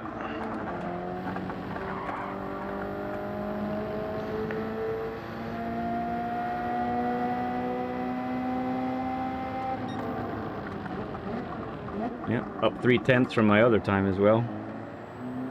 But we're gonna call it here. So this is something that I often talk about with double apex corners. Is the key element is where are you at your slowest. So there's a couple things that's possible here. I think the brake point is proper for you, which is right about here, okay? But I think you're braking too hard and not decelerating all the way to the slowest point where you need to be. So slowest point is the mid corner. Right? Slowest point is the midpoint of the corner. You're at your slowest typically right about here. Here. So I'm already trying to feather throttle, which... Yeah, and you're trying to go from brake to throttle right here, which is the right thing to do, but you're not in the right spot to do it yet. So be at your slowest, instead decelerate all the way to this point. Okay? Yep. Decelerate all the way to here. Now you're back up to third. and now you're on the throttle, monitoring it, obviously, because this car is trying to kill you. And then work your way to full throttle, then out you go. Okay. Okay? Okay. Yeah, so I think what I want to do now, just for time's sake, is we're going to back out of this for a moment. Okay? Yep. So we're going to close this lobby. And have you watched, you watched my lap guide for this one?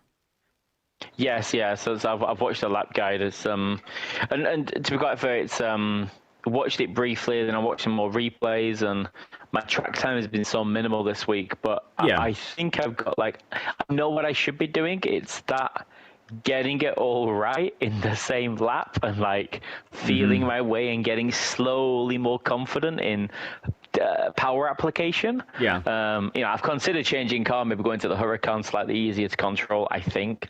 It will be. This is optimal. Yeah, this is optimal for speed, really, this car. It is. The potential is there for it, we'll say. Okay, so let's go ahead then.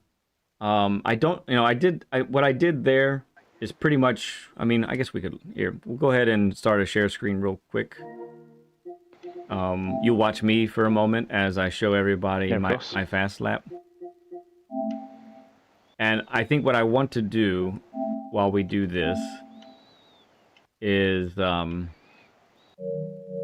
want you to be the student, okay? And just note things that are perhaps a little bit different from your approach. Again, this isn't a world beater time, and as I said, I beat this time with the Ferrari. But let's go ahead and we're gonna watch it full speed first, then we'll talk about it and see what we see here. Okay. Here we go.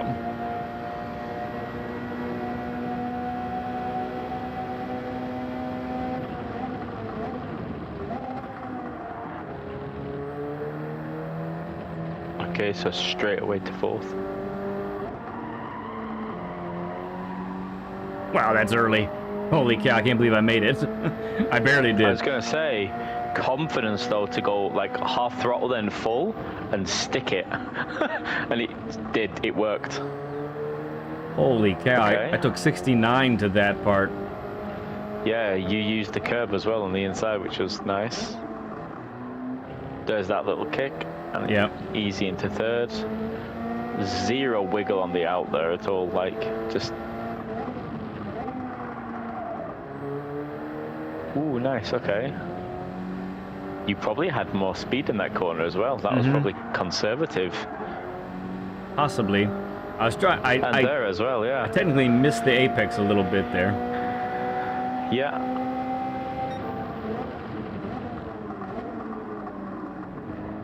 Ooh, 40, okay, that's pretty solid. 43, 44. Yeah, that's solid. Right, decelerating. Boom. Now we're on. And also, I think you on that double apex, your lowest speed is at 63, 64. And that's actually not really slow enough to get the car rotated. Okay, so a couple observations that I want to make.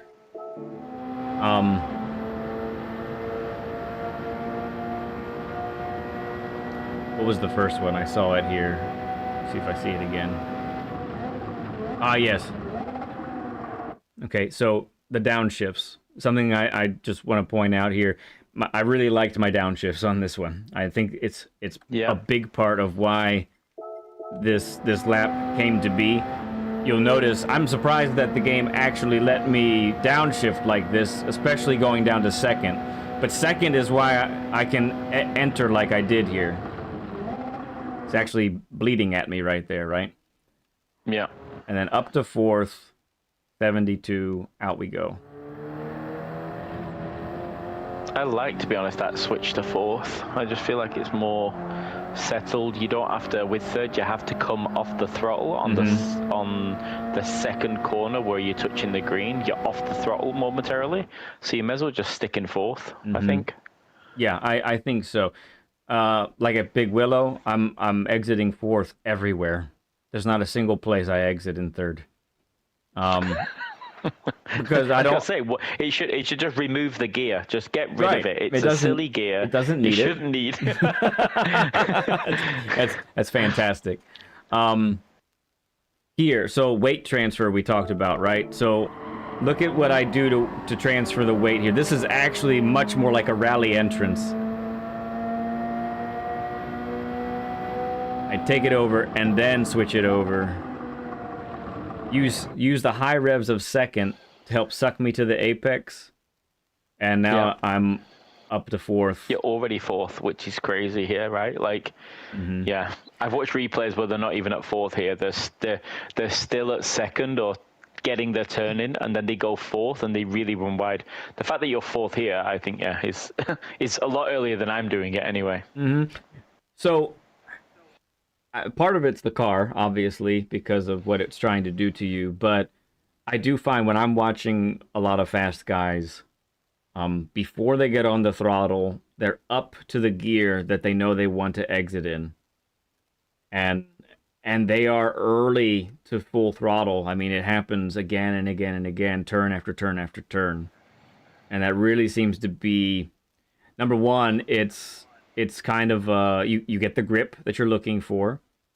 Sometimes they're exiting in a higher gear, or sorry, a lower gear, I should say, because they're trying to induce some slip angle as they exit, right? Yeah, so I don't want to belabor. Is there any other part of this that you wanted to look at? No. I think to be honest, like I say, it's the consistency of the lines. There's a couple of like the hairpin that's slightly off camber, not the hairpin. The turn that you took off camber is very different. Like you're actually touching the white line running around the ring of the rim of the corner. Yeah, I'm so off that. So actually, if anything, I'm making the off camber even worse for myself because I'm not allowing myself to be at the top of it before it even happens. I'm super off to the right. So yeah. But no, I think I've picked up some from that, definitely. Good. Okay. Real quick, need to say hi to Simon Howard. Appreciate you coming in. Looks like you asked a question about SimHub. But yeah, that's how we're getting the tire temps. Thank you everyone for answering that for me while I was busy with our guest here. And good to see Fox and Farouk off to be with the little one. Awesome, Farouk. Enjoy time with the little one. That's important. Appreciate you. Yeah. Okay. Let's go ahead and let's now move to us watching your screen. I'm gonna stop my share screen. So go ahead and send that invite over when you're ready. I'll do that now, and then I'll probably head into the probably go into just the quali, right? Probably makes more sense just to do that. Yes. Yeah. Go ahead and we'll go ahead and have you do what you normally do. You know, follow the ghost that you want to follow. That sort of thing. Keep it your standard practice, basically. Yeah. And we'll see. How do I share Ghost out of curiosity? I can't remember how to do it. I definitely know there's a button somewhere. Share screen. There you go. Start share screen. Perfect. So I've just started sharing it now. Yep. We see it. And we see what you see, sir. So, sport. For those watching right now, just as a reminder, you may not hear the game audio very much in this way. It's just kind of how it ends up happening with the share screen. LG, good to see you, friend. How you doing, man?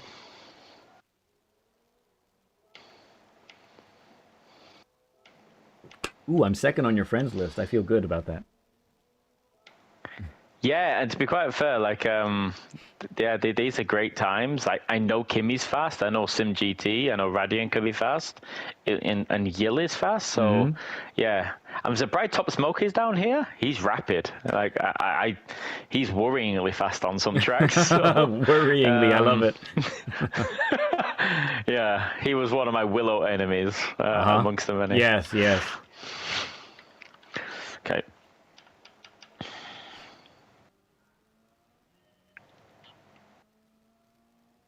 All right. Good stuff. I love it. I love it. All right, so we haven't set a time yet here. That's cool. I like this. I know for those who haven't maybe heard earlier, so Ramboi has had a pretty busy week, so he hasn't had as much time to practice as he typically does in a week. He has practiced on his alt account some, so that's why we don't see a time yet here on this account.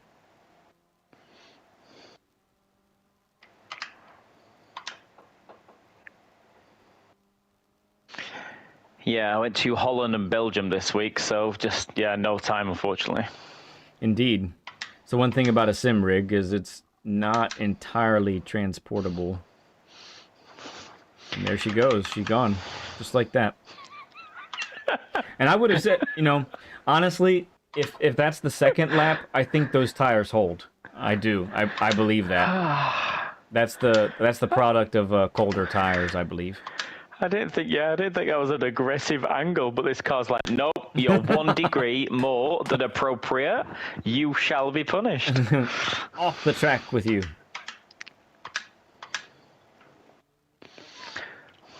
All right, no problem. Get it all back here. Get it back together.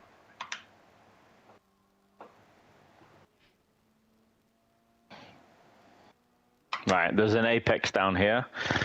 We've seen it. Oh, it's not there.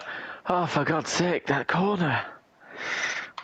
All right, we'll put that corner out of our mind for now.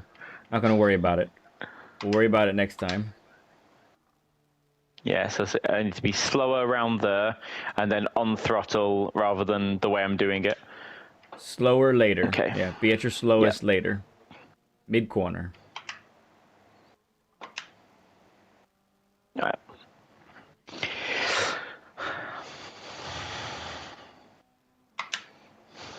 That's Calster. Calster's ghost just casually running away already. Bye-bye, Calster. Rapid boy, he is. If only to be that fast, eh? That would be a blessing. Good. I like that.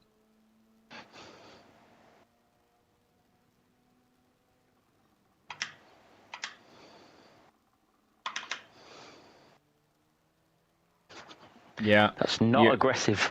You're gonna so I don't know if you remember my lap, I had to catch a little slide there as well. It's got it. I think with this car you just have to be ready for it. You have to have your hands very loose and very ready to be rapid. That's a nice little exit there. I like that. I've heard it from the first time I ever heard it was from Grove Street Racing. And he says you got to have smooth feet and fast hands. Okay, yeah.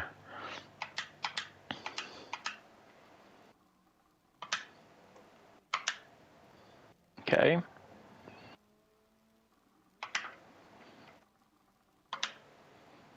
I like that. That's very nice. Very pleasant there.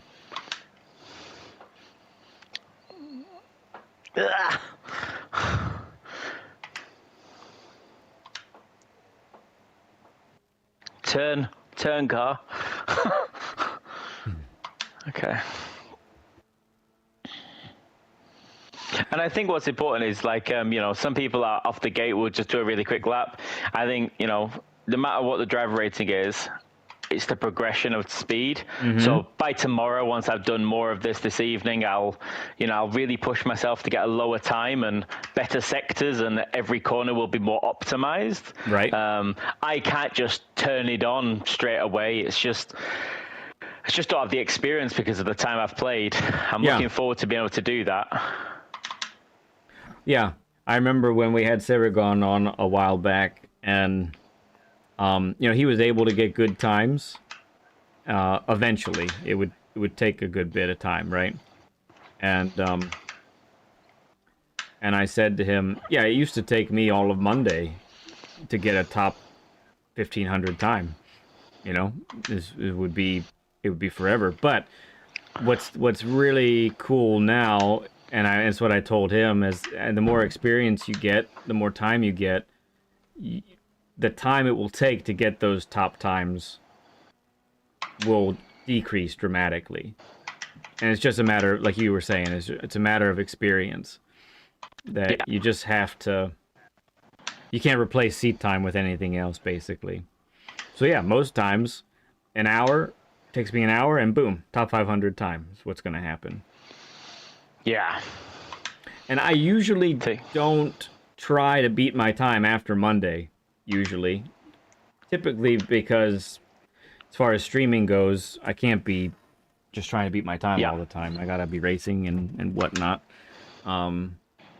This last week was a little bit of an exception, as I had a little more time. But, oh, you're not in trouble, Saragon. You're fine, dude. It was, now Saragon's becoming one of the fast boys. For sure. I will get this. Mm-hmm. Yeah. The thing is, I don't spin on the other track because it's impossible to spin. I just instead get the curbs wrong. It's a different type of problem on that track. Mm-hmm. Agreed.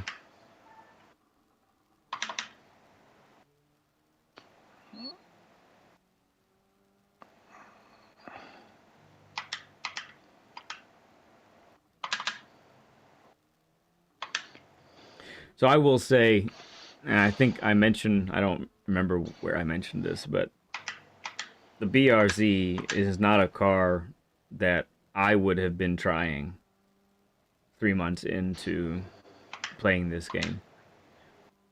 There's just no way. Even a year ago, I wouldn't have tried this car.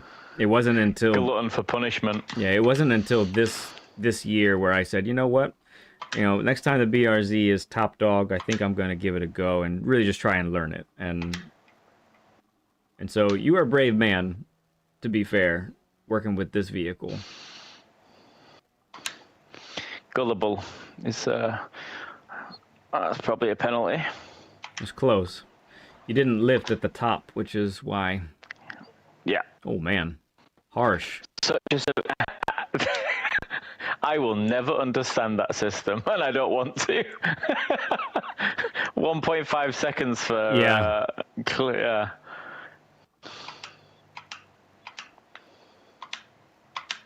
And yeah, I agree. Like I actually I do enjoy the car now because of how different it is. When you get a corner entrance right, and you're upshifting to fourth, and out you go, and it all doesn't kill you, it's like, ooh, that was fast. It's a great car. Exactly. When you hook a lap, it feels great.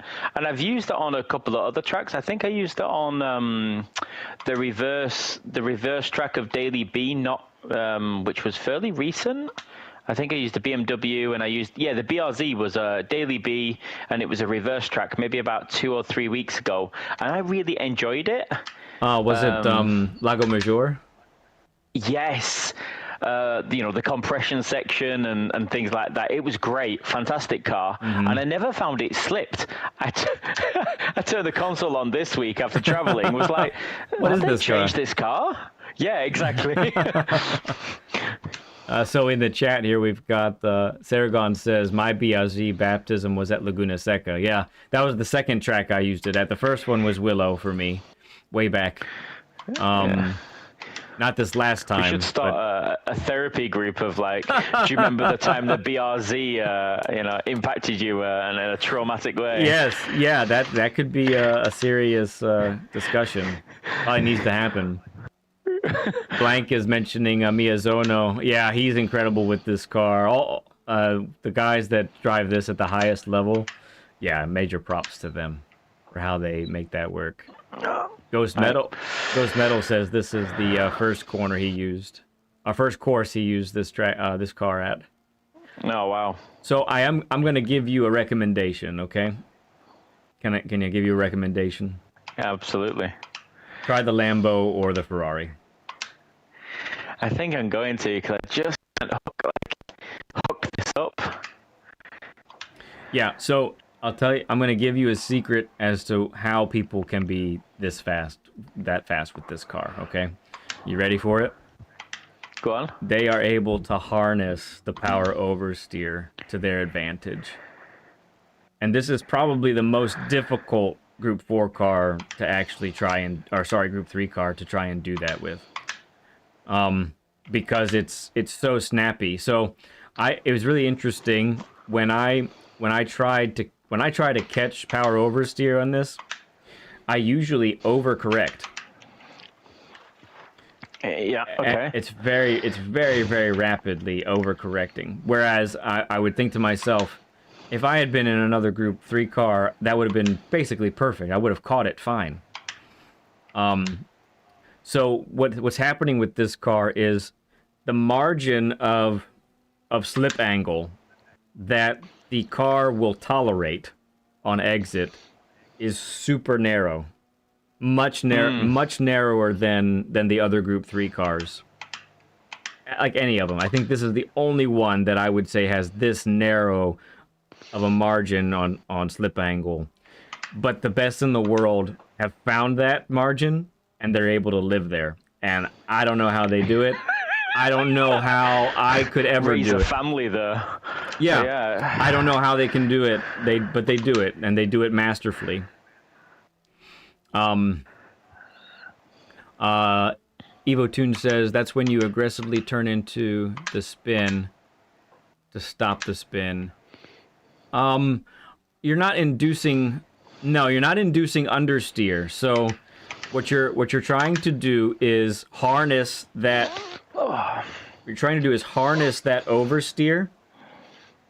And actually, and this is something that I wanted to get into with Ramboi, and we'll deal with it more later on, I think. But what we're really trying to do is harness that oversteer and keep the car in the happy place of just at the limit of grip. And that actually, what happens is that gains you rotation on exit of the corner. So yeah, that's basically what's going on there. You never want to induce understeer. Understeer is just another way of being slow. Like, if you were to over-rotate on that corner right there that Ramboi just did, that would scrub exit speed if you were understeering there.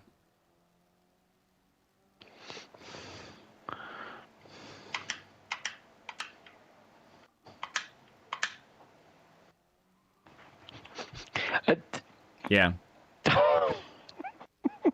This car is, like you say, it's like, I'm fine, I hate you. And it's immediate, like it's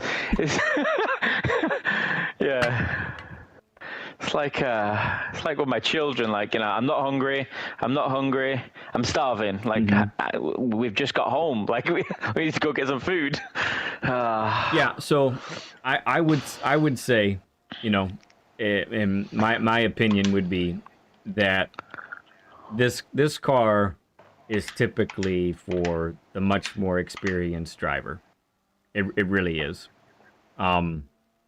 This is not a novice car. You know, I've always heard Tidge. I love Tidge. He's always said, like, the entry-level Group 3 car is like the McLaren, for example. Like, oh, I love that car. Yeah, start on the McLaren. It will treat you right. It won't hate you. You know, you might offend it. You might offend it every now and then, and it might just have to remind you that, you know, it would be so nice if you didn't do that to me. You know, it's just going to be just a very gentlemanly type of car, and it'll just tell you. But this will make you pay. Like, this will make you suffer if you make a mistake. Yeah. And you don't become fast from that, right? Because you're so hesitant on like just 5% more power. Yes. And it's... So can we switch cars then? And can you pick the Ferrari or the Lamborghini, for example? There's a Lamborghini at, last I saw was P11 or P12, I think. Okay. Something like that, and use that as a ghost. And yeah, let's have a look. I think it'll be beneficial for you, rather than this. I did notice my friend list. There are not many BRZs. I don't believe there is. Huracan, Ferrari, one BRZ, but controller player, so you get some benefit from support. 911. There isn't a BR. Oh, there is a BRZ, but it's way down here. Okay, and it's me. So yeah, okay. Maybe it's not the best. Okay. Which decoy do you see? Lamborghini? Yeah, I use the Ferrari. I love the Ferrari. I love the Lamborghini is good too. But let me try the Ferrari. Is this a short shifter, or do you rev it out, or? It's naturally aspirated. I think you need to shift just as it blinks at you. Okay. Just as it starts to blink. And I would follow a Lamborghini. I think it's up higher. I think you passed it already. There it is. This one here. 12th, yeah. Yeah. And the reason I picked the Lamborghini instead of the BRZ is I like to follow a car that's the same drivetrain when I'm following a Ghost, so that it at least handles similarly. It's not the same. And I definitely saw while following the Ghost that I felt like there were things the Lamborghini was doing that maybe the Ferrari can't quite do the same. Maybe can't quite do as well, but yeah, so I mean the detriment is, now it's a new car to try and feel out and learn. And you're definitely going to see, like right there, it's not going to handle like the BRZ does. Yeah. But it's interesting because actually the BRZ's got I use bonnet cam, so actually the POV seems slightly different as well. Yeah, this does look a little bit higher, would you say? Yeah, and the same on the Lamborghini. It's yeah. Hey, German Kiwi, good to see you, man. He says to have fun, guys. That's a fast driver. Yeah, that's a fast driver. Were you watching us when we had Kiwi on? No, I wasn't, but I know Kiwi from streams. He's fast. Yeah, so Kiwi, I was surprised too when Kiwi reached out to me, and I said, "What are you reaching out to me for? You're a fast boy already." And he told me, he said, "Well, I can't figure Group 3 cars out." I'm like, "Oh, really? Is it really that bad?" Yeah, and he said, amazing. "Yeah, it's really that bad." I was like, "Okay, well, let's try it." And I had a convert because I told him I asked him what his brake balance was typically, and he said, neutral +2, usually to the rear, that sort of thing. And I said, oh, well, the key to Group 3 is corner exit, straightening out that corner exit so you don't have to deal with power oversteer. And that's what was killing him, was just he kept spinning the car. Wow. And I said, yeah, put that brake balance all the way to the rear, and really work on rotation. Do whatever it takes to rotate the car. And now he torches me in the Dodge Viper in any lobby that we're in. he's stupid fast. And there he is. And to be honest, the Dodge is really nice. It's a beautiful car, but I do like it too. Yeah. I like that car. It feels the front end is not nimble in any stretch of the imagination, but it's very similar to the Supra. I actually like it better than the Supra, me personally. All right, so yep, there it is. Kiwi says +5 exclamation points. He loves it. Yeah. All right. Let's see here. Yeah, so Ferrari, like any other Group 3 car, is going to be heavier than the BRZ.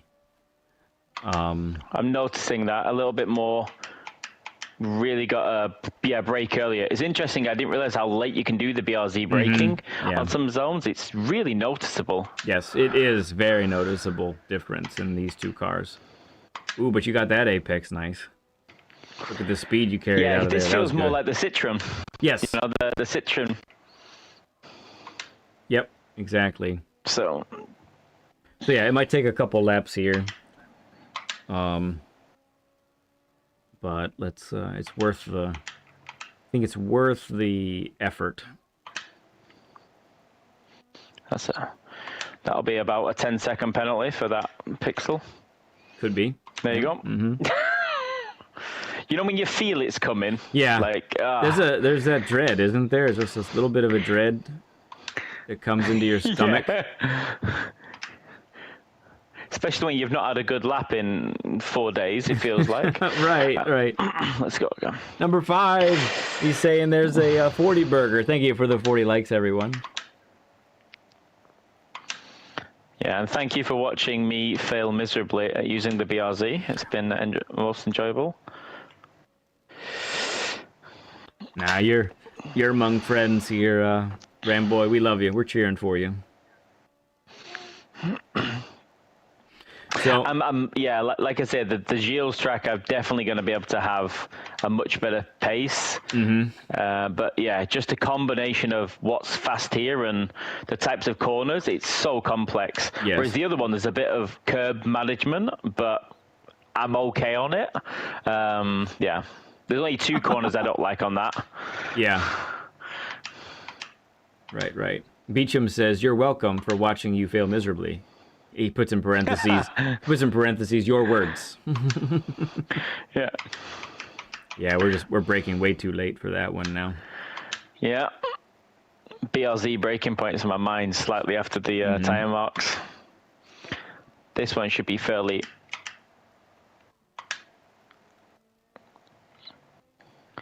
Swap the curb. Up. Turn in. Down. Nice rotation from the curb there. That looked good. I really thought I was going to slide off then. Yeah, it's okay. That little bit of slide is helpful.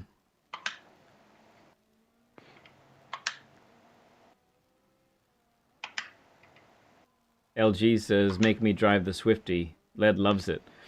And I say, no, I don't love the Swifty. It just doesn't turn the Swifty, right? If I remember rightly. Yeah. Well, you and I were talking about it yesterday about front-wheel drive cars. They just go in a straight line. All right, give me right now. Give me a 75% lap. Okay, 75. Yep, nothing crazy. We're gonna drive well within the limits of the car and your capabilities and the track. We're gonna keep it in the track as well.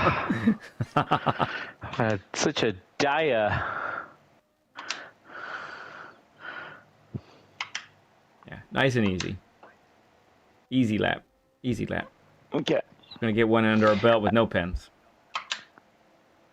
Aim for like a 144 or something ish. I mean, my actual thought is you'll beat your time without trying, actually.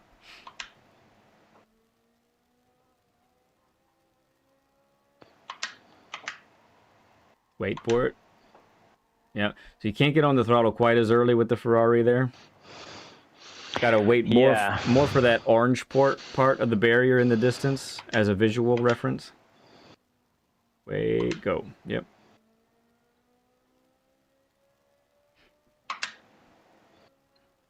Okay. Good. That's a good mid-corner adjustment. It wasn't perfect, but that was a good waiting to get on the throttle there as the car got pointed. Okay.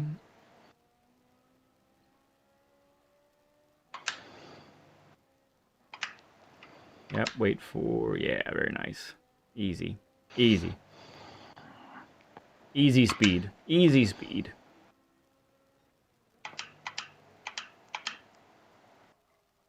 A little overshot, but not too bad.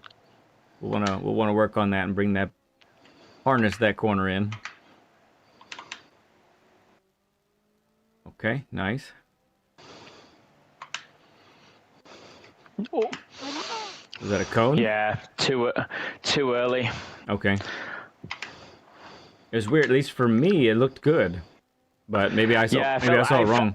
No, I felt it was too early, so I panicked, and that adjustment was. I would have beaten my time. I would have. All right, another 75-80% lap. Okay.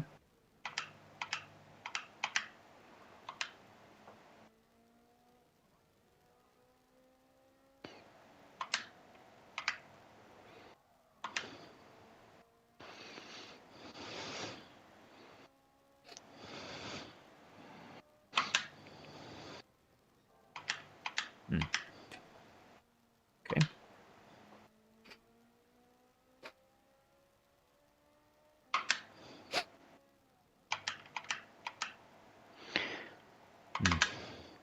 That braking zone comes up so much quicker in the this car compared to the BRZ? You feel like you have so much more time.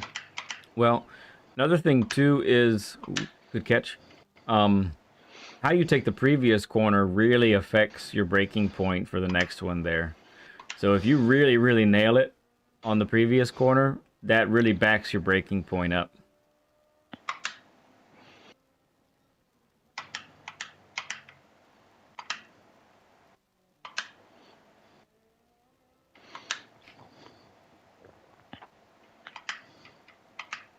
Good, yes. Really like that.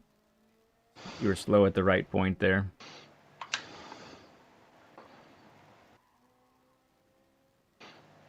Okay. Ooh. Little wiggle there. Yeah. Okay, not bad. Hey, 2 laps, no penalties. Hurrah. Progress.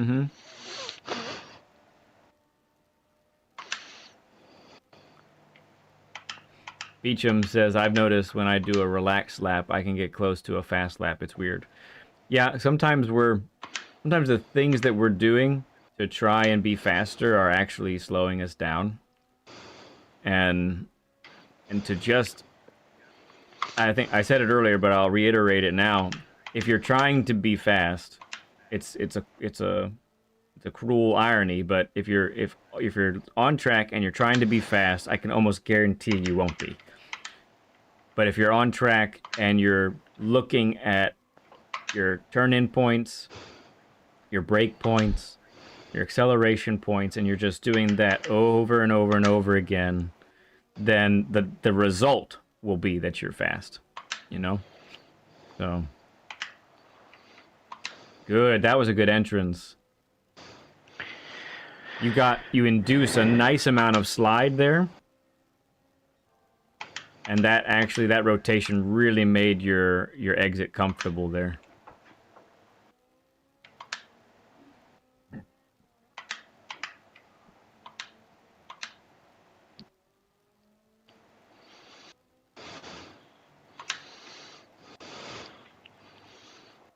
Good.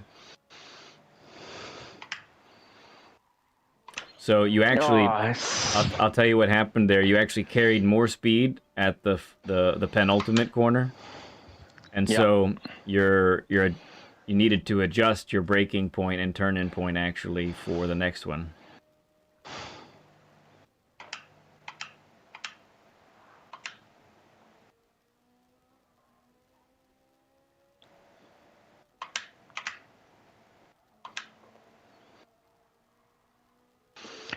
Nope, get away from that stuff. So one thing you're dealing with too, actually, at this point, the car is much heavier than the BRZ. Pretty much after the third lap, the tires are done. Really? Yeah. Okay, I didn't think it'd be that quick. Okay. Yeah, normally it's not always like that, but in this combination it is. Your left front right now is probably in the 90s, and it's saying it's done. Okay.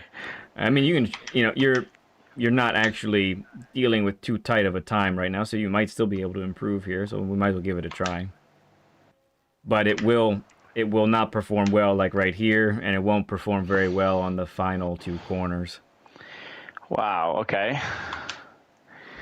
And again, these are all things you have to sort of bear in mind when you're doing your quali laps and stuff. It's some tracks I know, some tracks I don't. I don't have my app running today, but I normally do monitor that when I'm doing time trial sessions. Yeah. One thing I learned from one coach, which I thought was really incredible, was tire wear. I did a lobby and I put it on ×10 tire wear to kind of see where the pressure points were on a car. And very quickly you could see within a lap or two which tire was going to be the problem on a 20-lap stint. Front left, front right, back left, back right. Yeah. Which allowed you to kind of then learn to manage, because you don't see it if you have ×1 tire wear or ×2. Yeah, it takes too long. Too subtle, yeah. Yeah. Okay.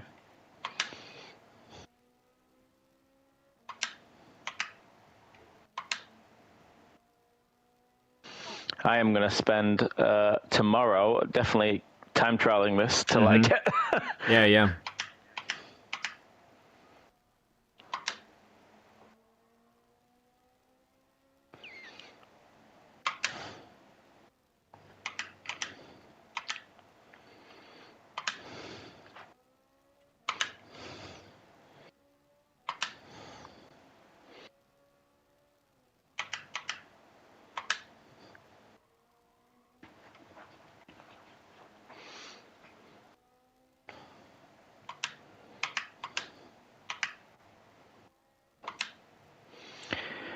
I much prefer the sound of this car as well. I'm not a big turbo fan in cars. Ferraris always sound nice.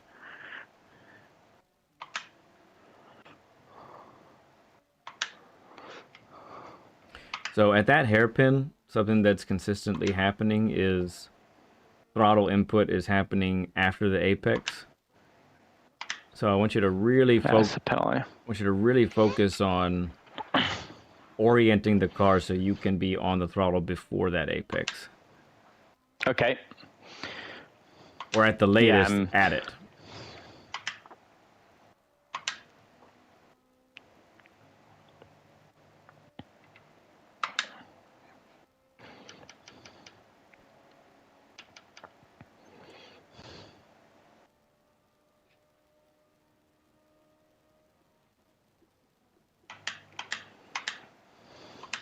Nice entrance. Oh, that was pretty.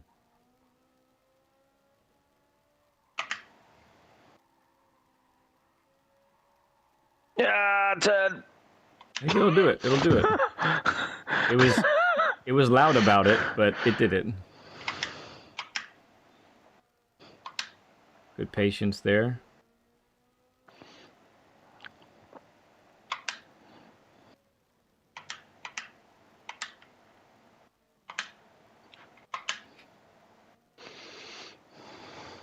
Didn't open up the steering early enough on that one.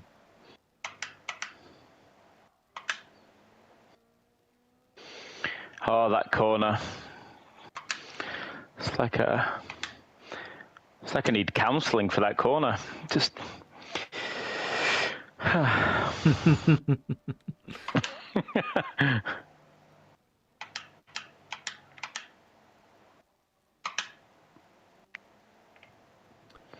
Yeah, I think for that hairpin, we need to be spending more time braking in a straight line and turning in later. I think your turn-in point is too early. Okay.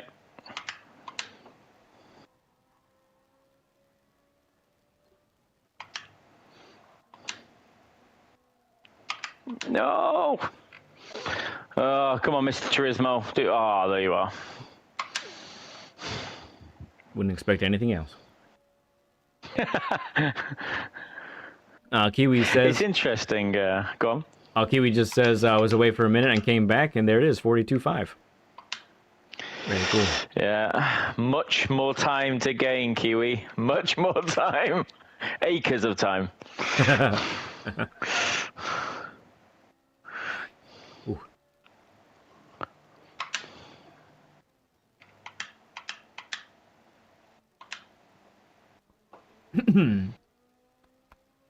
Okay.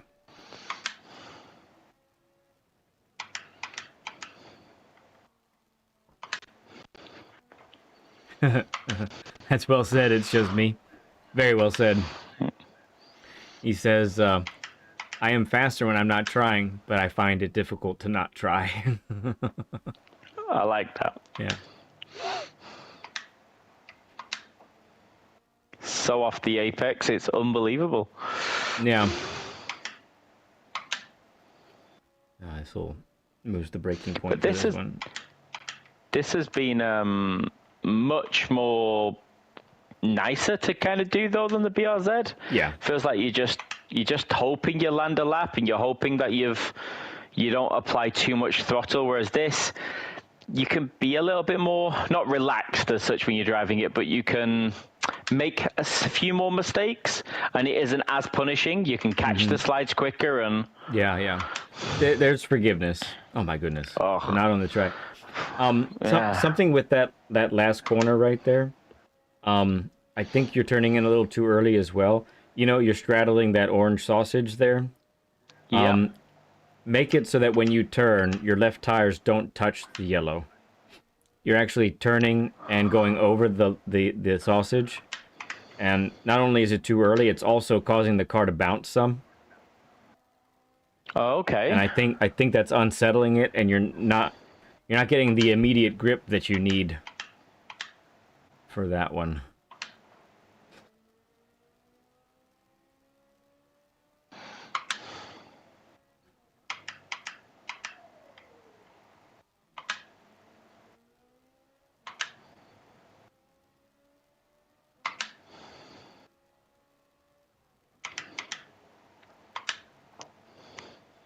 That was good. Quite nice there. That was good. Stay on. I think you're there. I think you're in. Right on the line. Right on the line. Begging to stay on the track. Yes. That's much more in line with what we're looking for. Okay, yeah, that feels... You actually gained... You gained on the entrance to the apex a tenth or two, I think. All right, so here, turn after it. See, that's before. Yeah, and that, I can feel it though. Yeah. Okay, so it's sort of as it comes to the edge, it's turning. It's getting that timing right. Yeah. Yeah, it's a really fast corner, so it is tough to time right.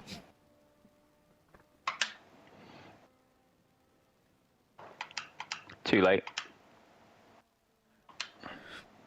And once again, now the tires are fighting you as well, so you may want to restart. That's so interesting how quickly that happens then. Because yeah, I mean, you go to places like Red Bull Ring, Austria, in the mountains, it's cold and the tires will never warm up. and yeah, you true. come to other places like Willow, and you get 2 laps and your tires are overheated. Yeah, and actually what's interesting on some of these quali is you can't get a lap from the first. You can from this a little bit, but actually your second lap should always be your quickest because of the run-up from the final 2 corners. Agreed, yep. Okay, yep. Okay.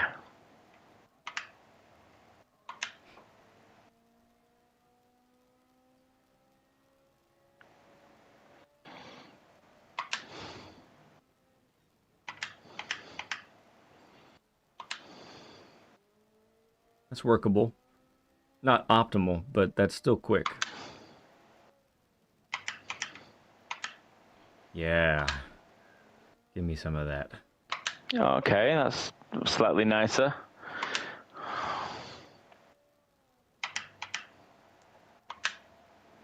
Ah! Deep.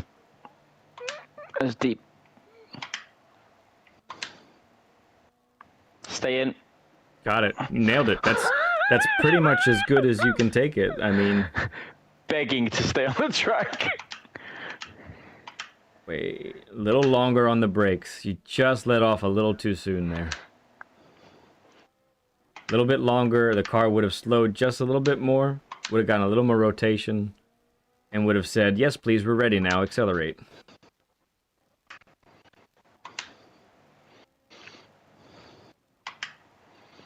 Okay, that's too late on that one. There's a real fine line between waiting for it and, like you say, then bumping it off. Okay. Yes. Nearly a 41. That's not too bad. Okay. Yep. And that's on an opening lap.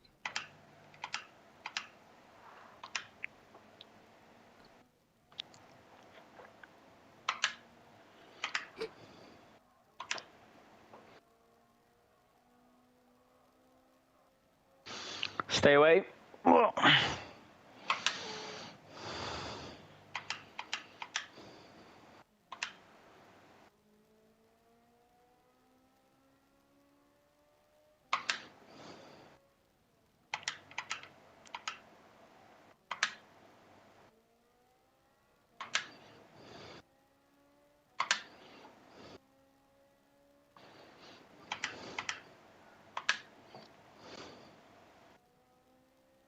Very conservative, though, on that corner.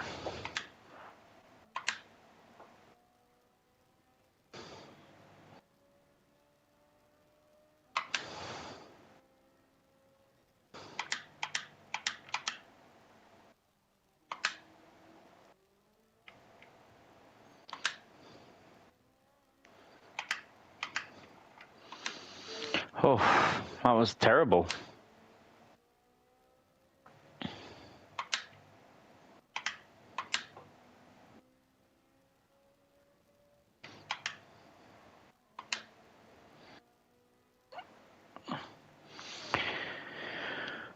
Okay, touch wood. That was no penalties. So Yeah. 2 laps. Yeah. And it's close to previous time. Yeah, this is one of the tracks I'm just going to have to really work at.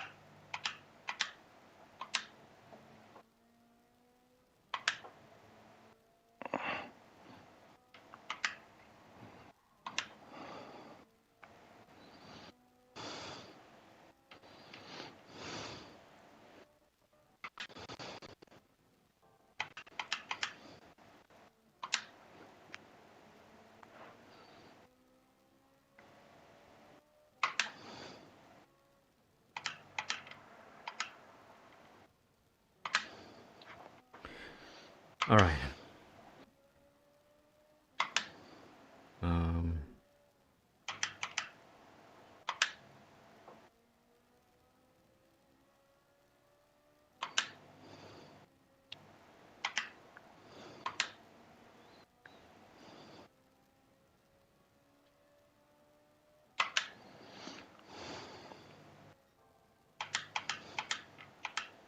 Nice.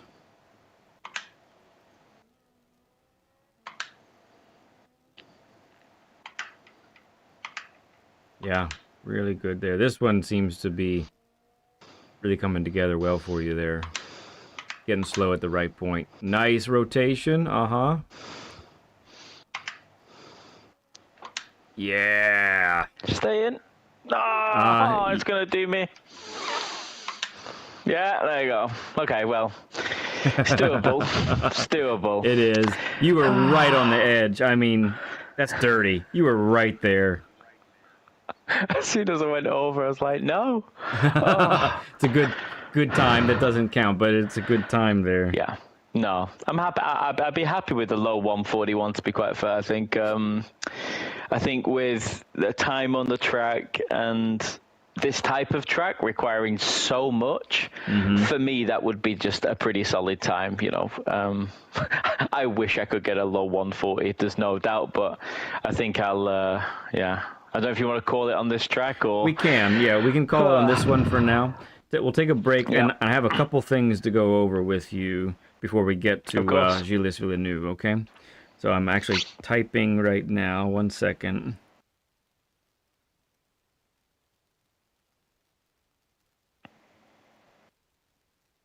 Okay. Very difficult track. So we're about to experience a totally different track, right, in a moment. So some of the things that I'm about to talk to you about in a very real sense don't apply, and I'll tell you why in a moment. Gilles Villeneuve is full of big braking zones with short corners, which means not a lot of time to trail brake. Here, you have lots of slow to mid-speed corners with a couple, you might call a couple of high-speed. But they're very much, everything is very close together as far as all of the turns. Okay, so one of the things you talked to me about was that you wanted to get more consistent, right? Yes. So I'm going to tell you, I think, what your biggest hindrance to consistency is from what I see so far, okay? And it is this. There seems to be, and this makes a lot of sense for a driver that's only been doing this for 3+ months, right? The ability to know when you have really nailed a corner and maybe when you have done it a little bit poorly, and what that means for the next corner. So I have typed out here, brake markers are references, not commandments. Okay? Okay, that's fair. Okay. They are references for you, but they are not commandments that you must brake right there every time, no matter what. That's and I do, right? Regardless of whether I'm slower or faster. Yeah, pretty much. So they are a reference, but okay. So one of the corners that was a trouble spot every now and then was the first hairpin, right? So you're coming. It's turn 5, I think. 1, 2, 3. Yeah, it's turn 5. and so it's the left-hander. And how well or how poorly you would take turn 4 directly impacted how you would take turn 5. And to be fair, those two, the turn 6, the other one that was giving you more trouble, how well you would take turn 5 directly impacted how you should take turn 6. Yeah. So I would notice every time you really, really nailed a corner, you overshot the next one. in some way. Okay. Either you braked at the same spot, but technically you needed to back it up. So that, honestly, I think that is probably one of the next steps for you, is to be very hyper aware of, okay, I have really nailed this corner. That's the fastest I've taken it so far. Let me now adjust. Let me find my brake reference, not brake commandment, but brake reference, and brake a little bit earlier to that, okay? Okay. Catalunya is especially heavy on this type of thing because all the corners are tight. You know, as Julius Villeneuve, you hit top speed in the car like 4 times, right? So, and that's regardless if you really nail a corner or really don't, because you're pretty much going to get to that speed eventually anyway. It's just a matter of how fast you get there, right? But this, like tracks like this, tracks like Trial Mountain, tracks like Spa, where you have lots of corners that are back to back, very, very soon after each other. A consistency killer is going to be the inability to recognize the adjustments that need to be made corner to corner, okay? Yeah, and I think I would I like totally agree. I'm robotic right now in routine, so I watch a replay and I'm at that speed and I brake at that point. The experience of adjusting that based on a complex of corners before it, or like how I enter that corner, then the next corner might slightly be a different line, a different braking point. Right now, I'm purely doing, okay, I've ticked that box. Right, now the next box, I tick that box. I'm not recognizing when the box should move.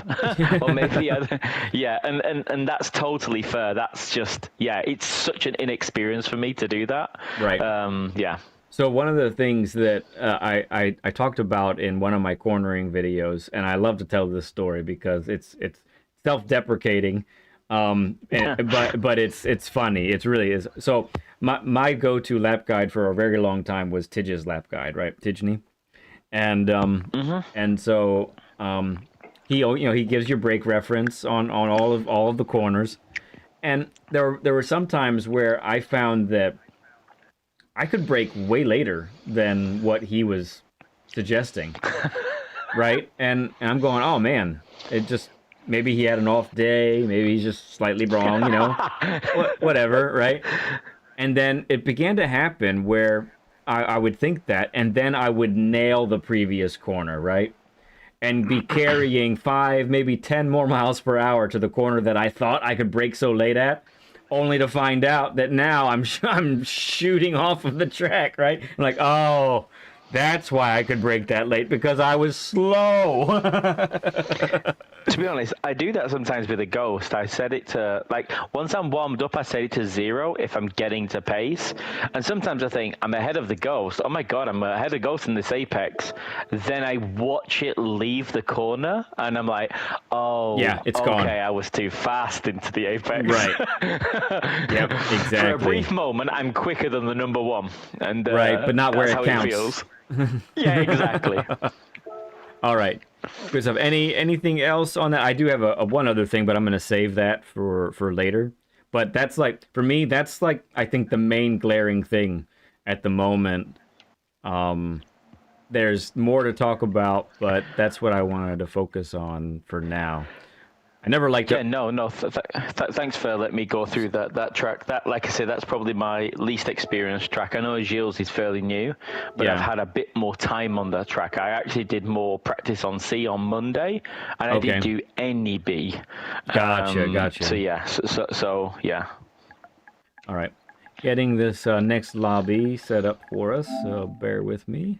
In fact, let's go ahead and take an intermission. We're going to do here, I think, take a little break. We've been at this Sounds pretty good. hard, so let's take a little break, and we'll go to intermission screen. There's a few words from my children that they have for you, in case you haven't seen it before. You pretty much have to, so here it comes. Oh! Where's Dadoo? Where's the Dadoo? The pencil is my Dadoo. I'm looking for him. There! Oh! Oh! Dadoo is probably racing.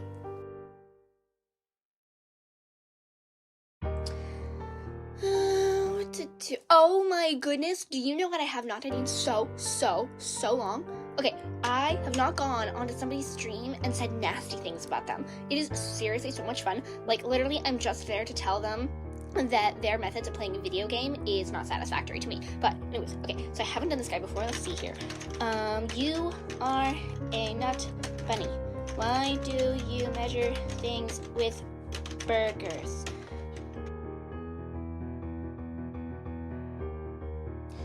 Hi guys, thank you so much for hanging out with us. Well, let's do what we forgot to do. Since right now it's just really boring. And you're just waiting for Mr. Leadhead to come back. You should absolutely subscribe to him. And hit the like button because it makes him so happy. Also, look at my mane. I use peach shampoo.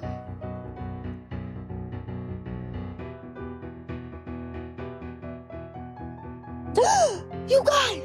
Only 999,998,907 more subscribers until we hit 1 billion! At our current rate, it's gonna take like 3,153,600,000 seconds.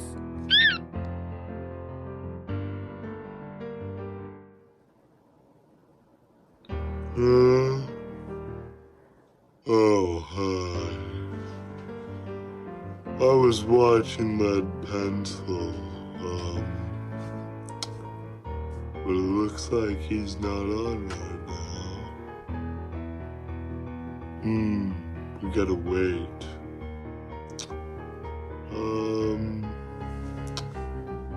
What to do? Oh, I'll take a nap.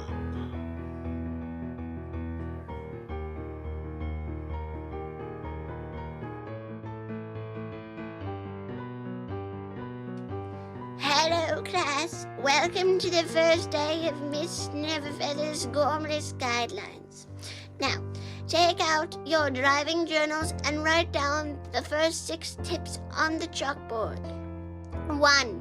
Apexes are predators and will eat you. 2. You don't need tires. 3. Always drive outside your limits. 3. If you want to accelerate, press the pedal to the left. Oh, hi guys, I am selling fire tires. They make your car look smoking hot. Just literally and figuratively. I guess I don't need to use the blowtorch. Anyway, if you need to pick up a pair, visit Enzo's www and some more W's and another W. Hello, I'm Breeze, and in case you're just joining us, we're the last lap here at Daytona. Mr. Dinky Car is in first place with Led close behind. Led just took that outline so well, leaving Mr. Dinky Car in the dust. Oh my word, Led passes the finish line, then Mr. Dinky Car. What a race, folks, what a race! What did you say? Oh no, you guys. We've just received word that Led took out a couple of young, innocent cones. Oh no, we're gonna have to give this one to Mr. Dinky Car.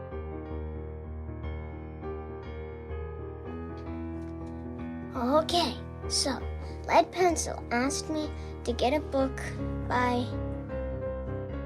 I don't know his name is, well, what's his face? So it's on the 15th shelf. Okay. Okay.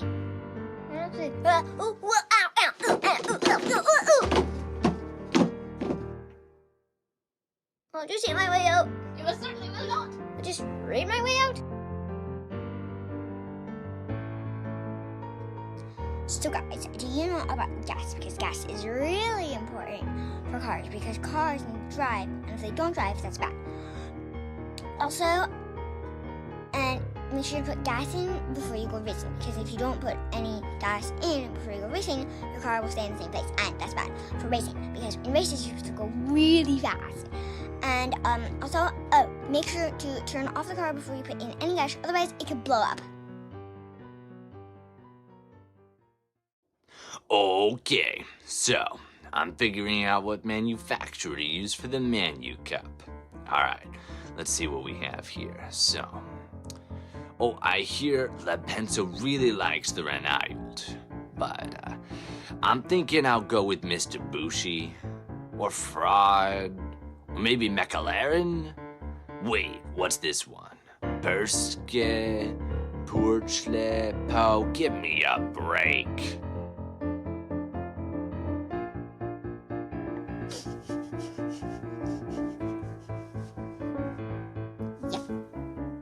That's the smell of tires.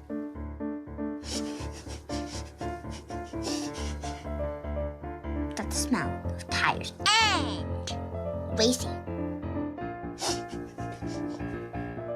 Hey, you guys are watching my petrol. Thank you for watching my daddy. The smell of burnt tires.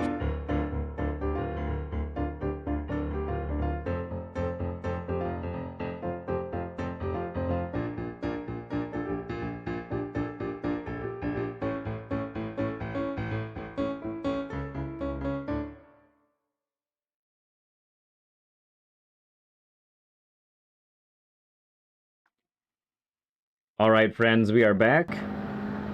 Great to have you here. So we found out while during the intermission that our friend Ramboi has not bought the Alpha 155, so, and it's not available in the dealership at the moment either. Not the dealership, the Legends dealership, I should say. So we're doing Cyrus's anti-meta for now. When he goes for his actual lap, we'll see. We'll have him in the 155 rental. But for our purposes on this, I don't think it's too big of a deal. Because we're really just focusing on what we're trying to do here in each spot, really. So let's see here. This car feels good here, by the way. I like it. Yeah, it's a nice car. Very enjoyable. Yeah. I drive a WRX in real life. That's a nice car. 2010 5-speed manual. Stage 2 plus, I should say, modded at stage 2 plus. I'm pushing somewhere around 350 horsepower. And the car is kind of out of control. It's pretty amazing. I'm quite nervous for my new car. I test drove it, and it's got a button on the dashboard which is called NGB. What does that stand for? And I don't know, but I think they refer to it as like the N, which is the sports range, and then GB being grin boost because it makes you smile more. But it gives you 50 more horsepower at a touch of a button, which for an electric car. Yeah, so it's like an overtake button for like 10 seconds, like DRS. Yeah. Yeah. That's brilliant. And when you go to a racetrack, which is one of the reasons I got it for me and my son, when you go to a racetrack, it's got the UK racetracks already built into it, so then you can start doing lap times and sector times on your dashboard of your car. Yeah. Which is crazy. That's awesome. Yeah. I do like my Yaris, but yeah, it's time for a change. I like driving the GR Yaris in this game. It's a fun little car to drive. It's peppy. It's very peppy. Okay, let's go ahead and head into the pits here. Will do. And then we'll pop out together.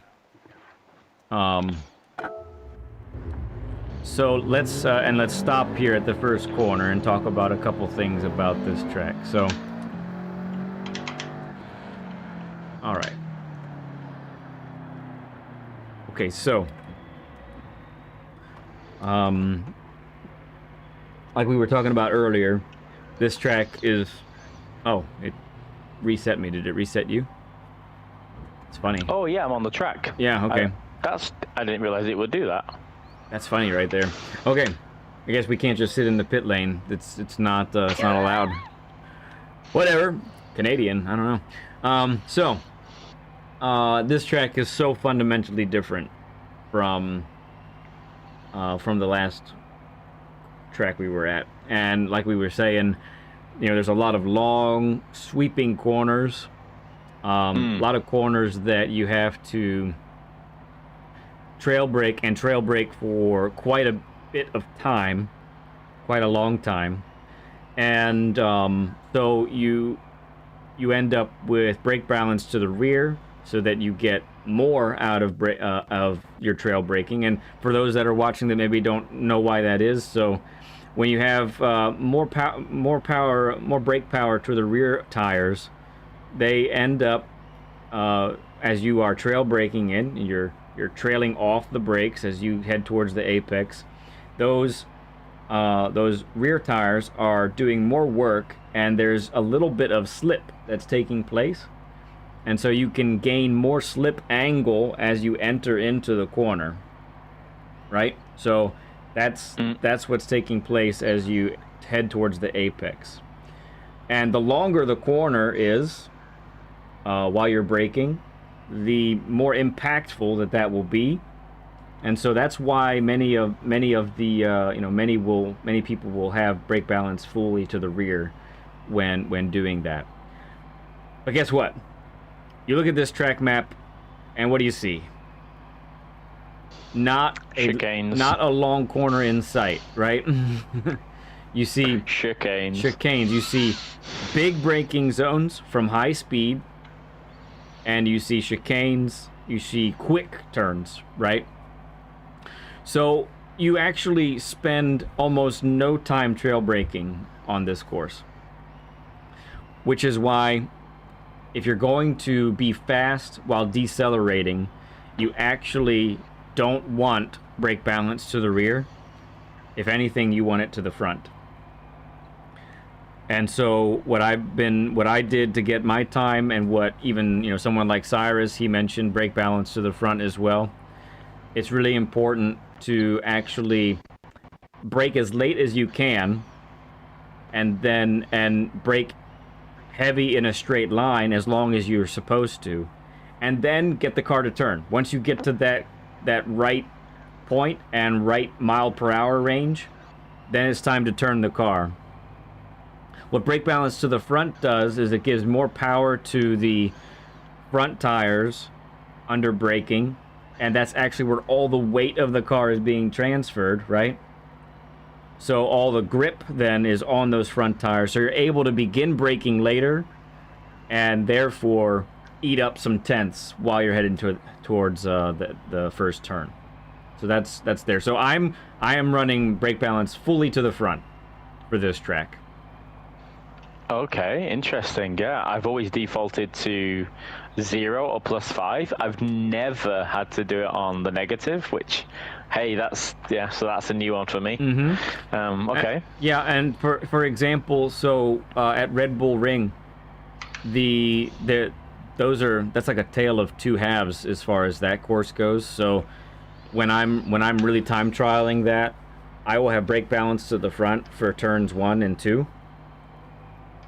And then for the next couple turns, I move it back, and basically +5 for the rest of the track after that, because then I do need to trail brake for the middle and last sectors of Red Bull Ring, but I have no time to trail brake. So and especially turn 2 when I'm racing somebody and I'm able to move the brake balance, I would take 3/10 out of people at turn 2 just in the braking zone. Because I could brake a car length or more later than them. So, yeah, it's huge. It really is. So, I would definitely recommend Ramboi for you to try that as well. Yeah. And see how that treats you. Let's see, and there was one other thing that I wanted to mention. So this is the land of chicanes. So what we really want to be doing, let's actually get to the first chicane up here. The first one for me is, I think, fairly straightforward. There's not much to it because there's no real curbs on the right or left. It's just more walls. What's the word? Yeah, more walls. But the second one under the bridge, that's when it starts to be, you've got a wall, you've got a curb, you've got another curb. Yeah. Very, Yeah, so right, and each chicane is just a little nuanced a little bit differently. There's definitely different elements. You can't take each of them the same way. But I just want to, so at the outset of this, what are we fundamentally trying to do in a chicane? Well, for every chicane, we need to recognize where do we need to be at our slowest.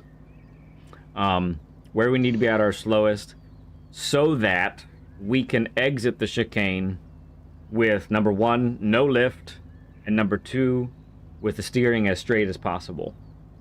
That's our goal. Those are our goals. Okay, so where we want to be at our slowest, in general, is right at the first apex. This is where we want to be at our slowest. Sometimes it will be a little bit earlier than this. Sometimes it might be just a tad later than this. But in general, that's where you want to be at your slowest. You know, for those who watched me Monday, you saw how infuriated this track made me, and it was because I really fundamentally was not sound. I was trying to hero brake through these chicanes, and it's just not going. You're not going to get rewarded for that. There's no way, no planet that rewards you.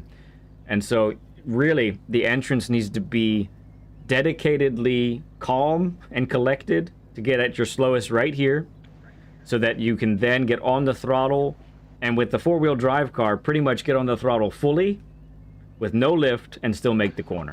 That's what you're trying to do. So that means that you need to be at the correct slow speed for each of those corners at the beginning of the chicanes. And that's pretty much the case with all of these chicanes. Sometimes it's going to be, you'll be able to get on the throttle earlier than that. You know, this one's a little bit later. I think you need to go all the way around here and then be on the throttle right here. Yeah. For this one, this is the one you were saying you were having trouble with, right? The one under the bridge is where there's a track limit, sort of like on the inside, and people say straddle the curb, but I just can't seem to get it, and I think, I don't know, there's a lot to consider there, right? You don't want to bump too much on a curb, you don't want to have a track limit, there's a wall on the far right side, so when do you get on the power fully? Yeah, right. And you can make a lot of time here. Right, yes, good point. You do have a really important section next, so... Beecham said, I've been talking about the slowest part of the corner recently. Yeah, it's important to recognize where that is, and it really is important to say, okay, how do I get to that slowest point in the most rapid fashion, actually, is how you got to word it. Yeah, so I think, yeah, I mean, if you want a close to world record time, you will have to straddle the corners, straddle the chicanes, straddle the sausages and such. If you want a top 500 or top 250 time, I don't think you need to. Okay. I think that's something that you could build up to. Well, whenever I'm looking at a track and whenever I'm looking at practicing a track, I'm always balancing what's the risk and what's the reward. What's that ratio? And if it's really high risk, high reward, I'm probably going to say, you know what? It's probably not worth it to try that high-risk maneuver every time. I'm going to go more conservative and see if I can build up to that. Because what's going to happen is I'm either going to get pens every time or I'm going to lose the car every time and crash or spin, right? And you can't build any consistency. You can't build any confidence that way. So for this one, I like to stay as wide as I can. turn in before that grass. And if I just do this right here, I'm happy with that. I think it's right. Okay, yeah. I think it's really hard to straddle this first one and be good, because the car can, if you get it all wrong just by a little bit, it's going to bounce so much and it's not going to be a fun time. Now this one, if you're at your slowest at the right point there, then this one is quite easy to take and straddle and not get a pen. I think that's a pretty decent one to do. Yeah, and actually I found that straddling this is really helpful, because you don't have to run as tight to the wall. Yeah. You can semi-stay away and still have the power down. Yep, I agree. That's good. The hairpin is what it is. This thing's a booger. I like a wider entrance. Try and get the car pointed. And that sort of thing. Yep. And then, again, another high-risk, high-reward chicane coming up. I don't try and straddle the first one either. I try to just graze it. Oh, I'm a little early. Yeah, brake right before that little hut there, and then I'm trying to come in just like this, raise it like that, and then back over, powering out. Again, Okay. the fundamental law, be at your slowest as a reference at around the first apex, a little bit before, right at it, maybe a little bit after in some cases, so that you can power out without having to lift and still make the corner. All right, okay, let's have you take the lead. Let's put it some laps. We'll see how -5 treats you here.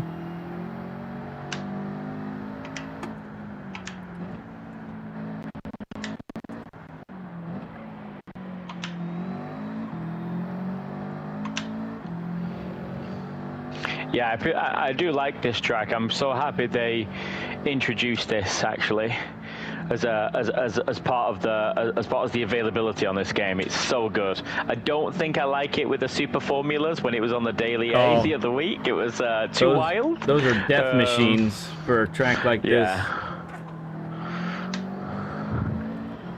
But as a Group 4 course, I think it's great Group 4. Yeah. Group 3 probably at the most. Putting Group 1 on here would just, again, be absolutely tragic. But Group 4, Group 3, perfect.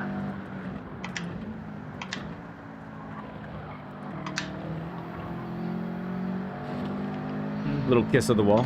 Oh, I got a pen. Yeah. Very nice. One of many. Mm-hmm.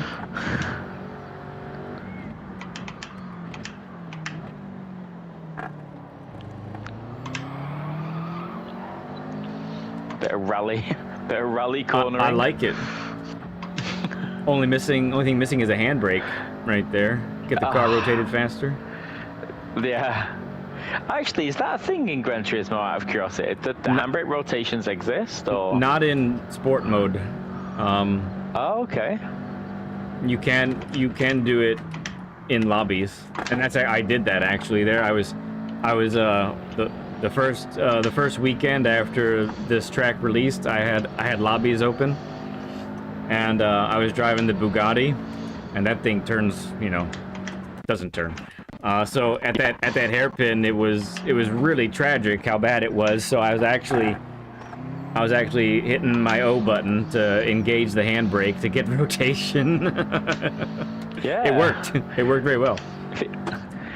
It's funny. I just thought maybe that would be, I know some games people abuse like handbrakes. They tap it slightly mid corner, just like you said, to get that little bit more rotation.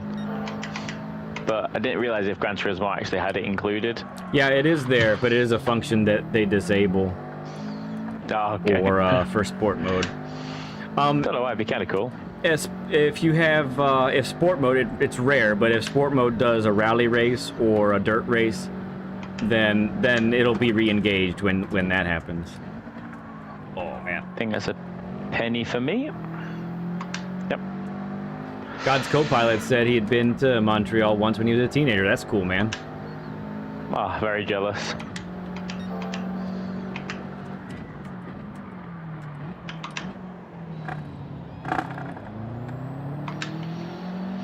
you really need to use the full track on acceleration, or you have to really tighten the car and get on the power in a straight line. There's a real, but it's so hard to, I find it really hard personally to turn the wheel this much on a Group 4.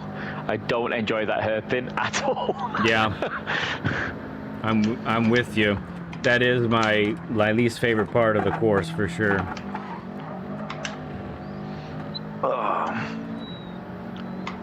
Oh, well, fun. Nice. Track limit.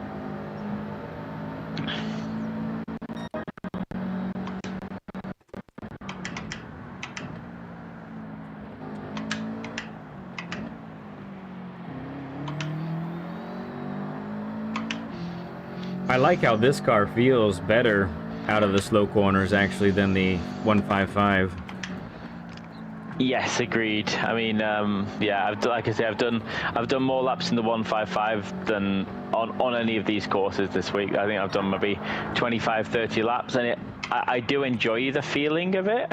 Yeah. But yeah, slow corners, no, because first gear you have to really really use on the hairpin. Yeah. But again, you're doing that under rotation, so you're trying to select second gear while your hands are upside down in like a pretzel, Right. which is not ideal. Oh, I finally got that one right, and you got it not so right. Extremely wrong, yeah. I need to brake much earlier on that one. Yeah. And actually, Before you go yeah. under the tunnel. Before you go under the tunnel, for Yeah. sure.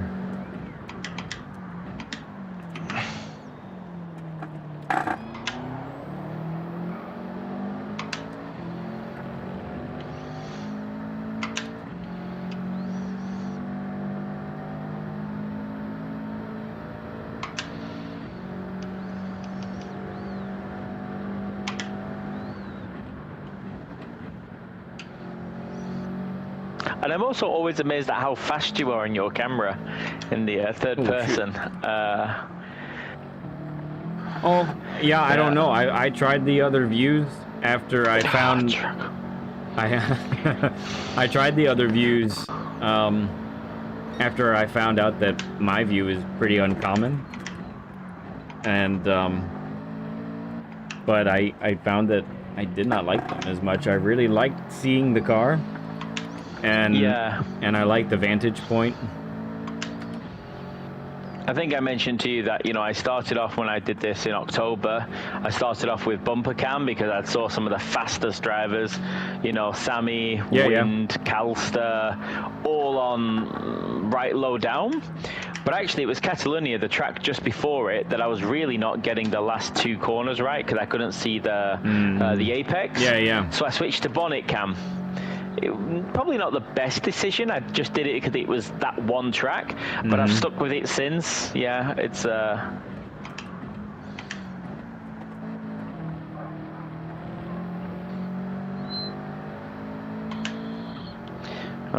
racking up the somehow pins. That was track limit. Somehow that was track limit. I thought I was well within. Apparently not. It says no.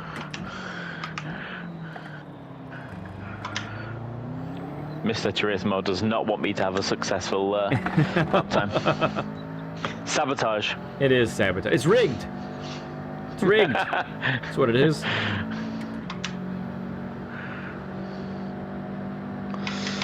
And are you taking part at all, Led, in the Manufacturers Cup? Is that something you'd like to do? So I haven't done any manufacturers or nations in quite a while. So I have this replay saved. I have this replay saved. So I spent hours preparing for a nations race at Spa, right? Or no, at Lago Maggiore. Track I really like, so I thought I could be pretty competitive at it. And this is mind you, this is when the damage was set to heavy, so you'd only get your damage fixed if you went into the pit. No self-healing cars, right? So I spent hours, probably 2 to 3 hours preparing. And I get there, so it's a grid start. It's in the Red Bull X 2019 cars, right? Okay, yeah, fast. I didn't even make it to the first corner, Ramboi. I got hit from somebody who lost the car trying to accelerate from a standing start. He took me out, himself out, and one other person out. And I said, what was all those 3 hours of practice for? For this? Nah, Yeah. I'm done. I think I still managed a decent finish in that stupid race because it was a really long race. But yeah, that really turned me off. So I haven't done any manufacturers or nations for about a couple of years now. Plus, the truth is, it's really, Wednesdays are really bad for me. I'm working all day, and then I have teaching obligations at night at my church. So, I don't really have the time for it. Now, I did just say on Thursday, I said, you know, it's been a couple years since I've done these. I'm a much better driver than I was back then when I retired from nations and manufacturers. And there's a part of me that's intrigued to see how I would do. But exactly.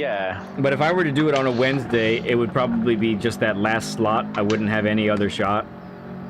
But now that I understand that damage is turned back to weak now. Yeah. So that would mean that, you know, if somebody, you know, accidentally takes out half the field in the beginning of the race, it's not the end of everything like it used to be.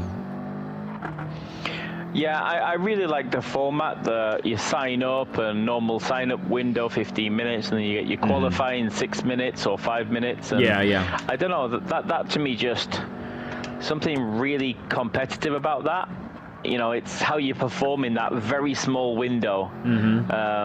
Yeah, I do like it, and I wish that was our daily D race if those existed. Yeah, if there was a qualifying race that was maybe 30 minutes to 45 minutes long every week, I think that would be really enjoyable. I do. So where I have gotten my fix is I've entered league races. I went in. I've been doing. I haven't in a while because honestly, Learn with Lead has taken off so much that it's amazing. I've had to kind of dedicate more time to this and not so much to that. But what I've done is I've been a part of the NRL, which is very much like a Nations Cup type format, where we get kind of oddball cars that you don't drive every day, and same thing, you qualify. And I did really well the first year in the NRL. I didn't do quite as well the second season. I've also been I'm a part of PHG, the racing team, so I've done some of the seasons with them that they've put out, and that's a lot of fun.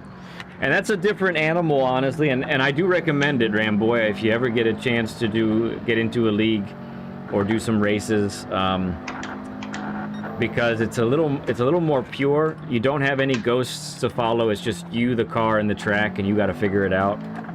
I watch QC2PE. I've seen him do some league races before, and I am interested. Yeah. So QC is my teammate for an event coming up on the 31st. I saw that. Yeah. I'm excited to watch that. Yeah, I'm really excited. And so it's been almost a year since I've been in a league race of any sort or anything like this. So because it's not every week, I thought, you know what, let me see if I can make this work for one day, you know? And sure enough, I think I can. And I'm excited about it. 4 races, all 1 hour each. Already been testing. It's gonna be fun. I'm excited about it. I really like QC as well. I like his approach. Proper gentleman racer. Doesn't like barging people around. You know, he's great channel. And he's quite quick. Yep. And yeah, a smart racer. I really appreciate that. Track penalties on that last corner. I don't know. I'm gonna have to really slow it down to make sure on the next one. I feel like I'm missing something here. Is this a narrow car? I'm not sure. So I'm gonna start spectating you now, and we'll take a look there. What we're seeing here.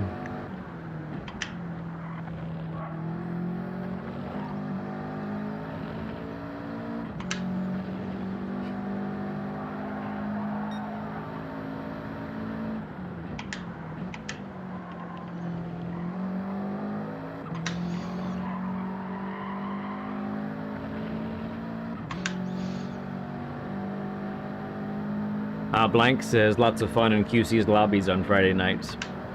Yeah, right. Yeah. That's a penalty. Now, since you're on a penalty lap right now anyway, with increasing penalties, I was wondering, so you're often hanging with us sometimes on weeknights, but you're in the UK, so when do you sleep?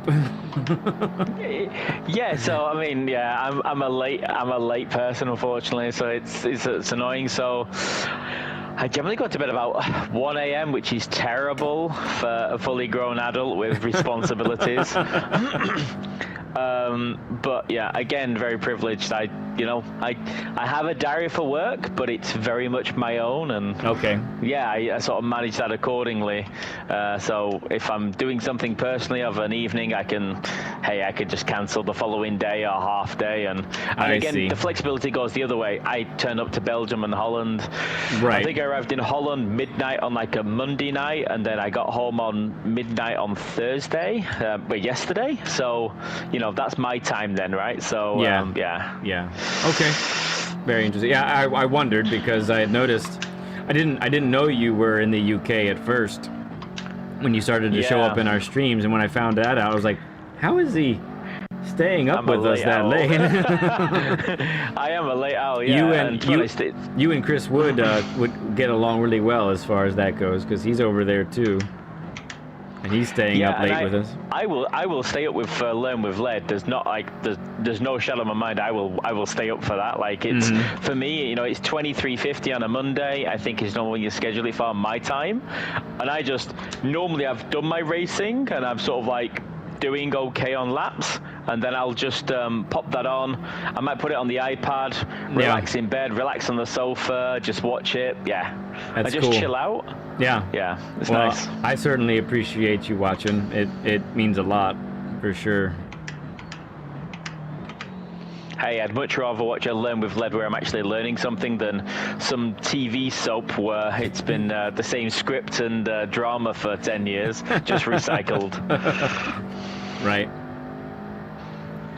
All right, so one of the things that I'm seeing is the same thing that I saw when I was doing this, when I finally sat down and thought, okay, what in the world am I doing wrong? And we're not slow enough entering most of these corners. That was good. I really wanted to slow it down then. Yeah, so carrying too much speed to the apex, again, that's like hero braking. It's not going to work. So, hey, there you go. 47.8.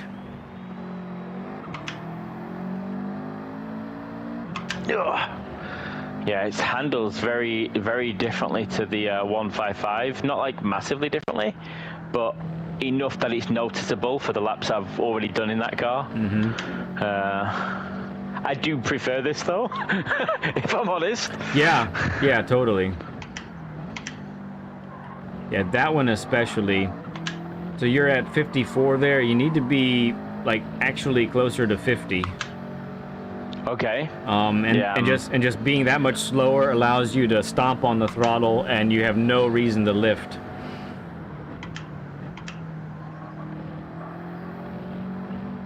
Same there. Probably need to shave a few miles an hour off there as well, because you had to lift on exit there.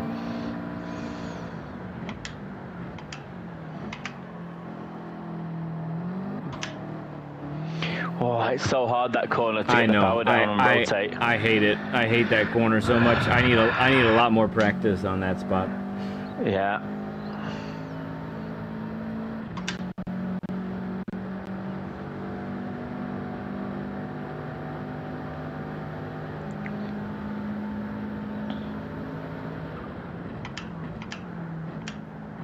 Good. Yeah. A little bouncy there, but and you can get on the throttle a little sooner. That's why you're not actually going all the way to the right there yet. On Champions Wall there, Champions Corner. Wall of Champions, that's what it's called. Yeah. it came to me eventually. that wall is brutal. The curves and the whole combination of that corner, it being so important after a long straight. It's a heavy braking zone, and then they give you a curb, a wall. Like, what's wrong with these people? Yeah, it's a terrible track design. It doesn't feel very nice. Doesn't feel very nice at all.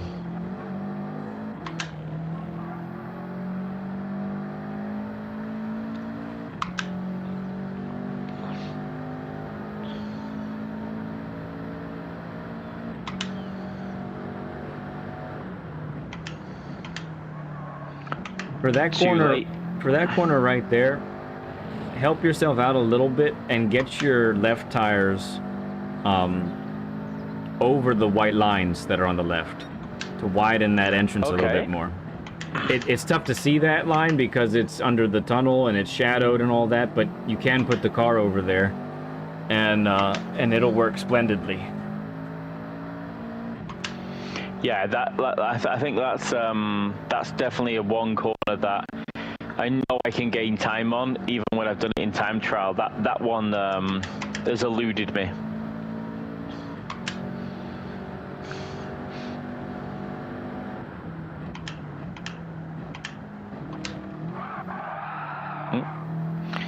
So it's a new line. Discovering new lines with Ramboi. Yeah, the least optimal lines possible. Instead of like an anti-meta, it's anti-racing line. Anti-racing line. It's the worst advice videos you could possibly have. It's going to be a very popular show. I can tell already. Yeah. You should brake here, but consider braking this late. Right. So that you hit this wall. Oh yeah, Firefox says F1's going through that chicane during MTLGP is insane. I believe it. Yeah. Hey, Seba's here. Seba says hi to Ramboi. Hello. And one thing I would say for your community and GT7 community in general, like Radions and Kentish and all the ones that I'm a member of, they've been so welcoming and so like supportive. The comments, the hints, the tips. For sure. I've been able to give Radian tips, and then I've had tips off Ken's, and then I watch you, and I think just sharing that across multiple channels has been really fun in a way. Anything you learn, you sort of just pass on. Yeah, exactly.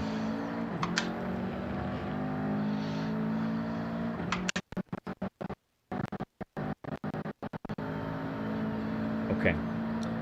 All right, I think we can go to the daily now, and let's put this into practice with the 155. Go ahead and hop out of here, and when you're ready to invite me on that share screen, feel free. There's a light on back here. I'm gonna get up for a moment.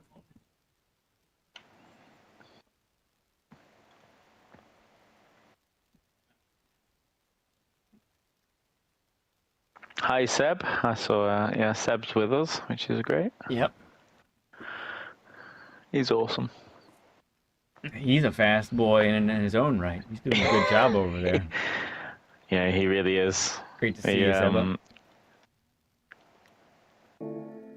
It's funny because, there's times when, like I've said at the beginning, there's times when you can be quicker than somebody on like one lap, and there's times when I'm like, me and Seb have been really close on time. But then when it comes to how quickly Seb has got that qualifying time, you said it earlier, he can get it between races. Yeah. I have to dedicate 45 minutes time trialing. Like that's the way I have to do it, because I just don't have the experience yet. I'll give you an invite now. Yeah, exactly. All right, next step here for everyone watching, we're gonna do the share screen now and watch Ramboi on race C. So share screen. You should be able to see it now. Indeed, we got it. All right. Okay. Oh, the meet. I'm going straight to +5. Yeah, I see that. Immediately.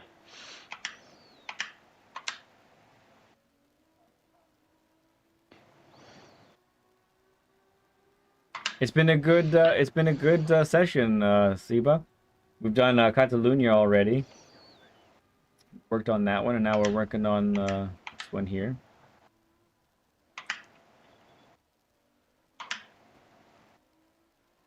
Okay.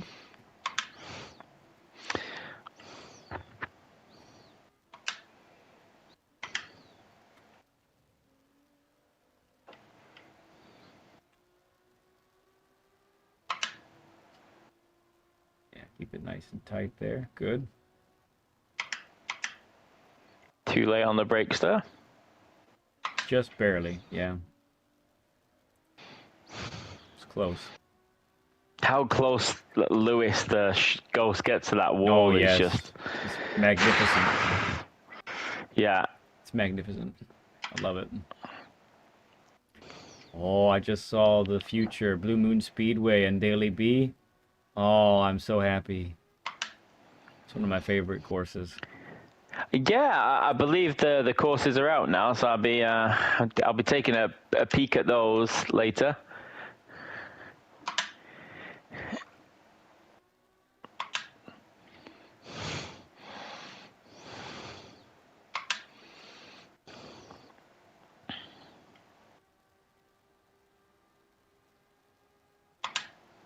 Do you know if you rev this car out at all? Is it a short shifter or? It's a short shifter. Yeah, I think just after the gear indicator, the red one. Right. Okay. And that's typical with a naturally aspirated car. That seems to be, you can kind of assume that that's what's going to happen. That you're not going to rev those out. Just seem because with the turbo, you're keeping that turbo spooled up. Yeah.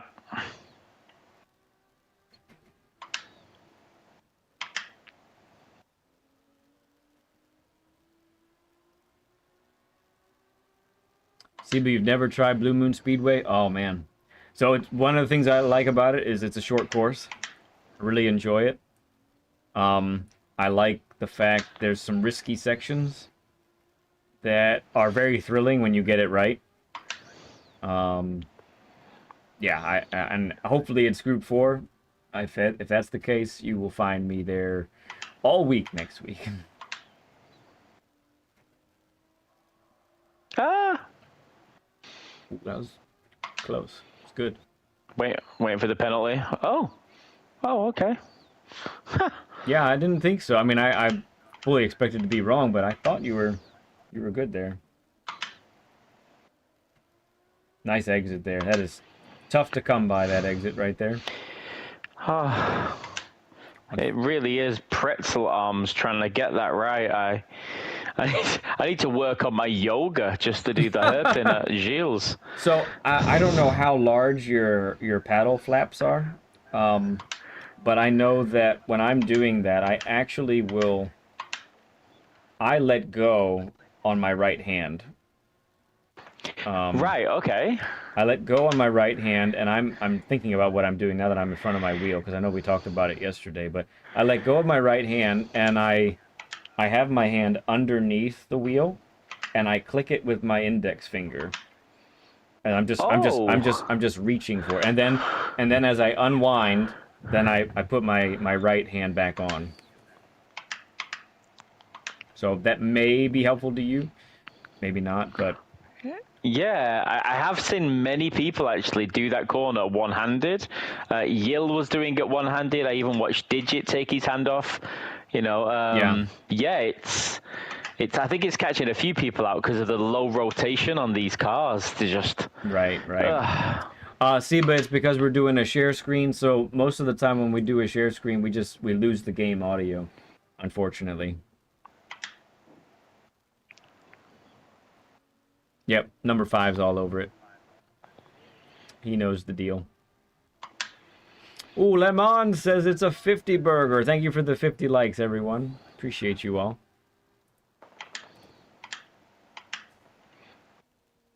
All right, so no pen this lap. Got it? Yeah, that's Okay. you say that as I head towards the chicane prior to the start. I see it's coming. That's why I told you now. I told you at this point on purpose. Because so far we got nothing but red over on the right.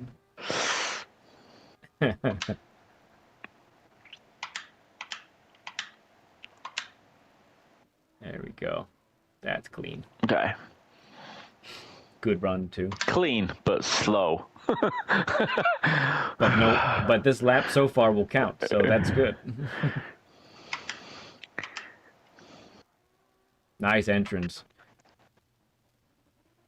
What's interesting about brake balance to the front on that corner is I actually find that the front tires bite so much in the braking zone that the back end can come out sometimes, which is not usual. But with this old car from the 90s, it seems to happen.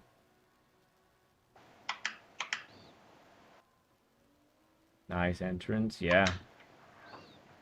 Yeah, gotta try God. Yeah, gotta try to get there where we don't have to lift, but that was good.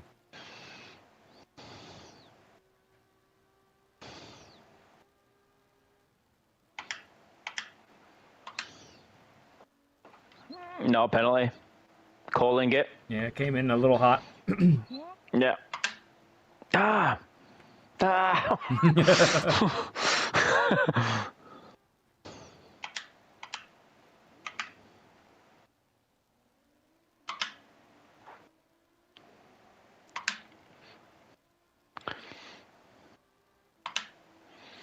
Okay. Short shift, natural aspirated. Yeah, I'm so used to revving cars out, and a lot of the meta that I've been using is just rev the cars out, but actually...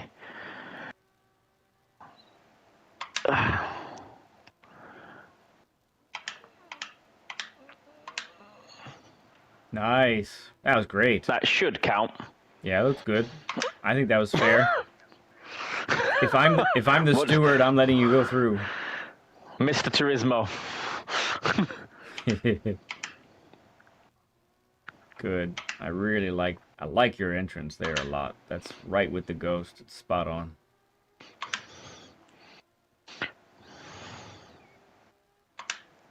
Yeah, Race A looks fun there, God's co-pilot. It does. Ah! Little love tap.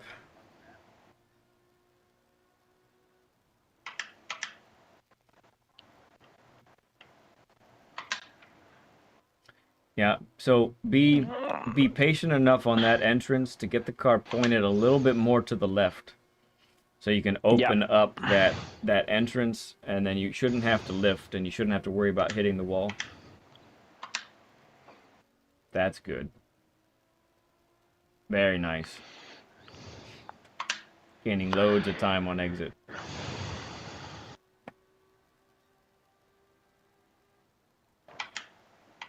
Yeah, it's not a crazy short shifter. Like we said, like just at the gear indicator, the red one that blinks at you. Should still be a 44 because I think I had a pen on the last one. Yeah, agreed.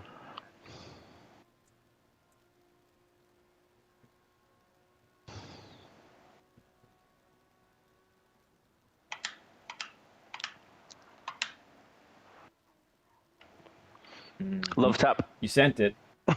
I'll give you that. You were very, oh my word! You were very courageous.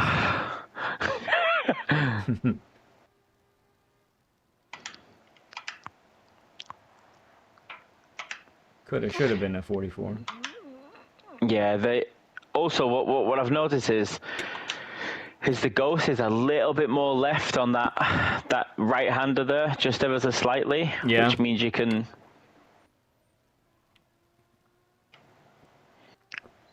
Okay, be a little bit more patient on this one. Yeah, get the car pointed a little more to the left. Wait for it. Do it. Punch it. Oh, too much. Okay, but that's the idea. So yeah, you got there. You just didn't turn back the other way. Yeah. Early enough is all. So good.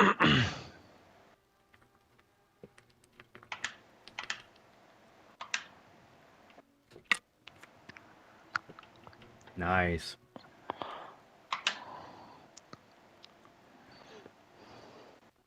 Still so much to learn about this game. So much. Yeah. And, you know, another thing too that, you know, I'm seeing as well as far as your reaction to what the car is doing, there's still something you might not have considered is you're still learning your wheel too. Yeah. You're still learning what the wheel is telling you. And the feedback that it's giving you and how to properly respond to what you're feeling. I would say, you know, I've had this wheel now it has been 4 years that I've had this wheel. Wow. And I would say it wasn't until year 2 that I felt like I understood everything that it was telling me. Now, updates here and there has changed it a couple times. So it's a slight relearning every now and then. But nothing drastic, I would say. But yeah, feeling the understeer, knowing how to compensate for that. Feeling the oversteer, knowing how to compensate for that. That's what we've been talking about right there. I love it. Okay. That's yeah, it. Just got to wait a little bit more. Yep. Yeah, I had the G923 for the first 6 weeks or 7 weeks. And then I sort of thought, okay, I'm just going to go treat myself to a direct drive. I actually had a T598 for 4 days, 3 days, and I did not enjoy it at all. It felt really numb. But yeah, I think I missed the true force element of these little mini vibrations and frequencies that it sort of provides. Yeah.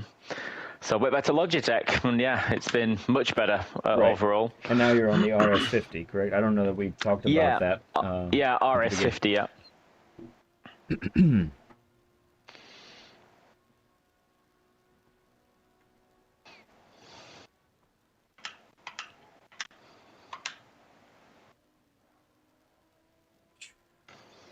Oh, no way.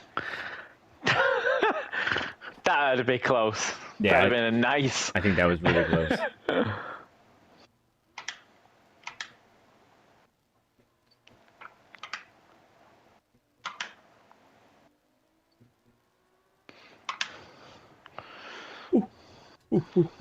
Excuse me. Ooh, got some rotation there. Yeah, a bit more than I was expecting, actually. It's so interesting that the back end comes out on this thing for the drivetrain of the car. Mm-hmm.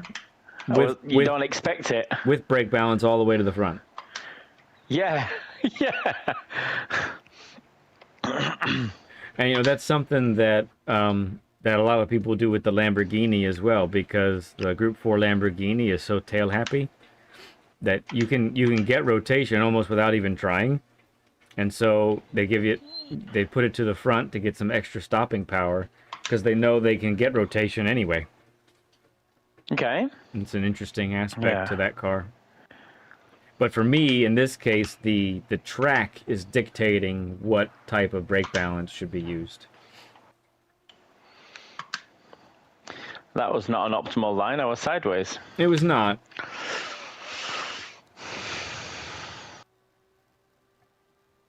These people who like Lewis and these 143 dead absolute monsters. I am so impressed. Yeah. No, it's incredible. I sometimes think, are we driving the same car under the same conditions with the same tire compound? It feels like it's they have some kind of. They have less fuel, more grip, a hotter track. Something. Gotta be. Okay. Okay, nice and composed.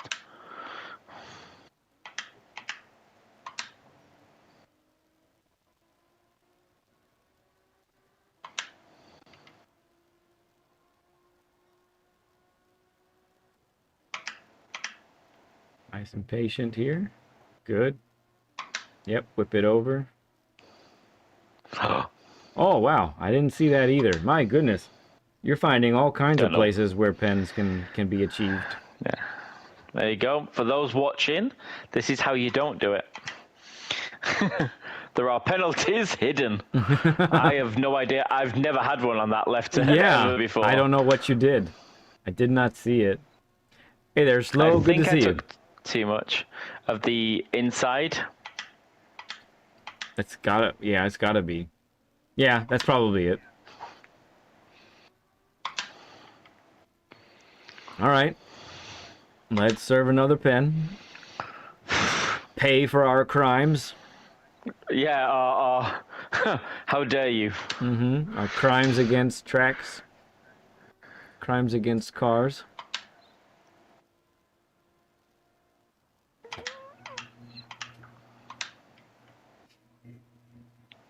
Right, that can't be a pen. It looked good to me. Again, it looked good to me. Yeah. Oh, okay. The stewards have allowed that one. They did. Punch it. Go, go, go. All right, you're still in the vicinity. Oh, okay. So my optimal's 44.9. Yeah. Lots more time. And I'll be happy with a 44. I'll be happy with a 44 lap. For me, it's Okay, let's try and get it then.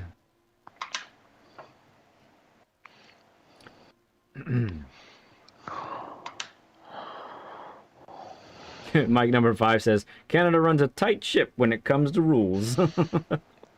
True. No. Yeah, he caught that. Please. Caught that bounce in the wrong spot. Oh, it's okay. Mr. Turismo, please. We're doing a share screen, Slow. Yeah, we're sharing. He's shared a screen with us so that we can see what he's doing. That's also why there's no game sound, because, yeah.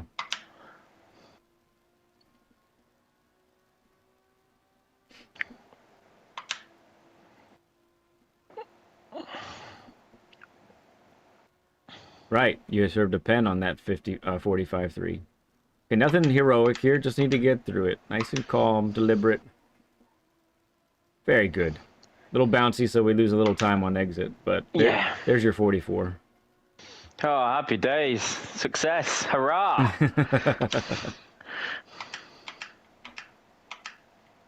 And in terms of tyre temps on this, does that matter too much, or is it slightly different? And obviously we change quite often on Catalunya, but what about this car? It's cold here. They stay cold.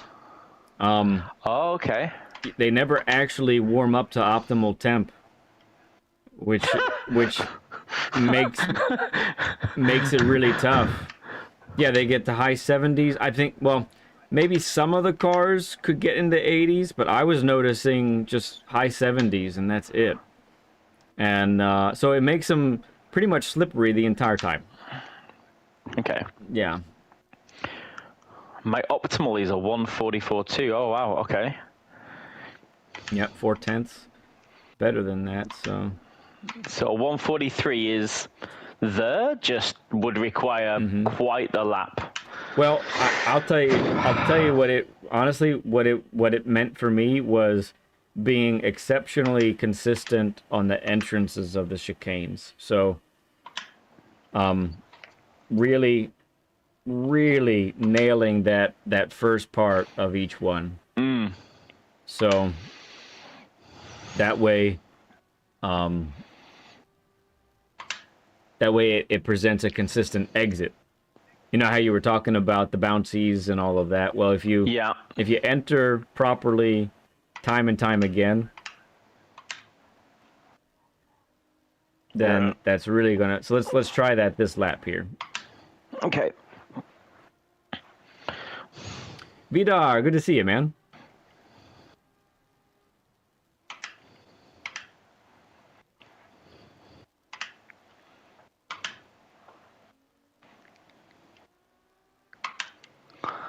I know people power out of there in first.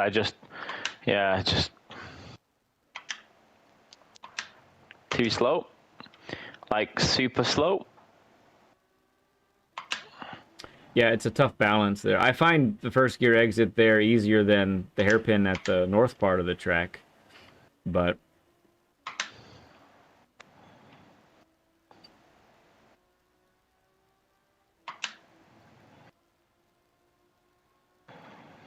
this is an awful sounding car as well. yeah, it's an older car. It's doing its thing. Also, we're still not getting as wide as we could under that tunnel. Yeah. And then Siba is mentioning the width that you can get to on the first corner. You can get your right tires over the white line a little bit to widen that as well. Oh, right, okay. Oh, the one before. Okay, so literally turn one before like that mini hairpin. Yep, yeah. Exactly. Okay, Ghost Metal, thank you, bud, and see you guys.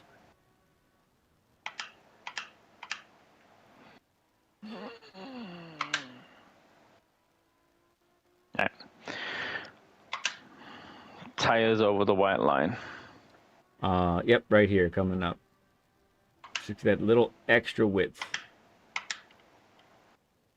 It does change things, but if you do it right, then you end up a little bit more to the left, which opens up which this. Allows you, yeah. Vidar asked, funny question, what car do you use if you don't have the meta car?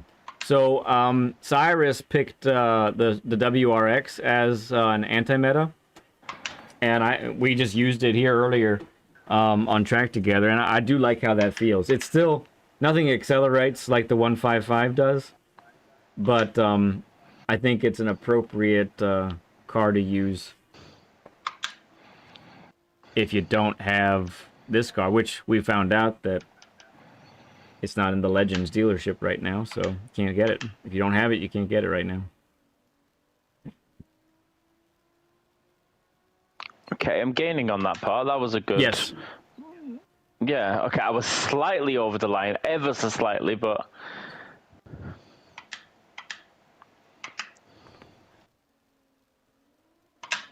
Yeah, open it up. Very nice on the steering there. Yeah, it's very tough. That's going to need some real practice. I am not used to that. Yeah, for sure. I don't think there's any track that's as tight as that on a hairpin. Maybe I'm wrong. Not that I've raced anyway in the short time I've played. What was the question? Sorry, I missed the first part. Something similar to the hairpin on this one, like the main hairpin after the one before the long straight. I don't know of any corner that's as tight as that. Yeah.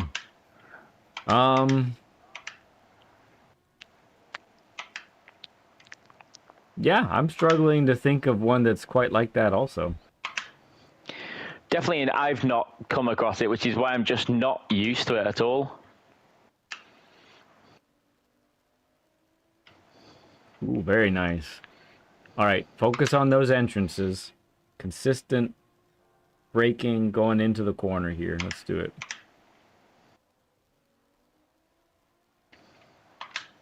That's how this track rewards you.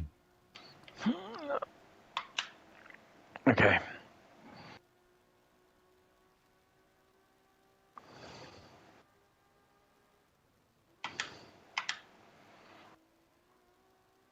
Serviceable. Yep. Very good. Very good. That was really close. I think you technically lost a mirror, but we won't talk about it.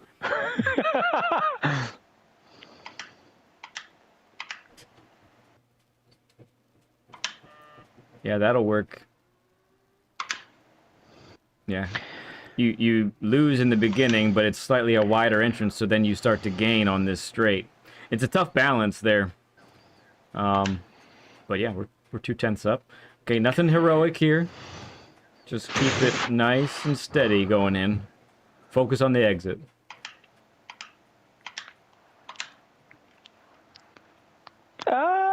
Very close. It's so very hard. close. It's a risk and reward, yeah. It's a risk and reward, yeah. The moment you start seeing your car hopping, there's just There's nothing that'll resettle it. It's No. You're just on the ride. You are. It's exactly right. It's exactly right. Okay, I've gained on that corner. That's surprising.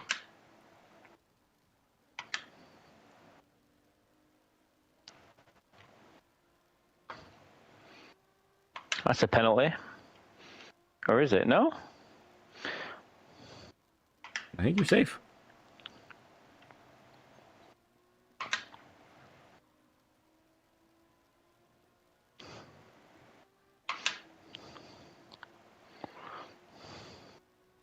There's definitely time to be gained, like just everywhere.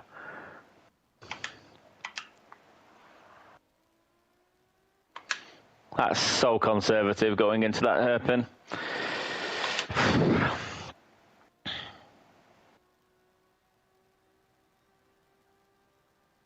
So remember that your brake balance is to the front. So when you're braking in a straight line, that's when you're getting the bulk of the braking done. It's much more brake hard, like your life depends on it, than minimal trail braking as you turn to the apex, get that weight transferred fast. So even for this chicane here, straight line, yank it in, Stop bouncing, car. Yeah, and I mean, I would try and get a little bit more to the right, honestly, of that stupid sausage, because it's like that's again that risk reward thing for me. That's not worth the risk. Yeah, I might be 0.3 faster than the previous time, but I might also crash.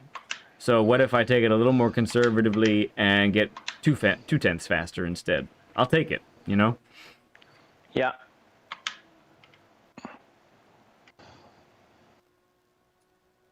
Braking straight line. Now we trail brake. Yep, get the car to turn in. Beautiful.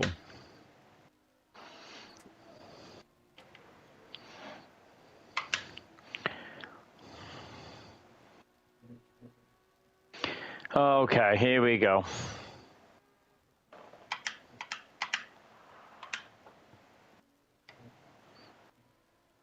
Okay.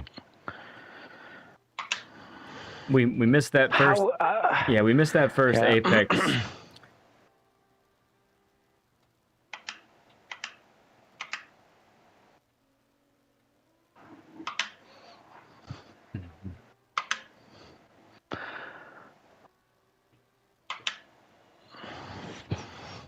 Really hovering around that 144.6 at the moment, which is okay. I mean, it's as long as that, like I think we described yesterday, when that becomes the floor or kind of like where you settle at, which is good, then you look to make.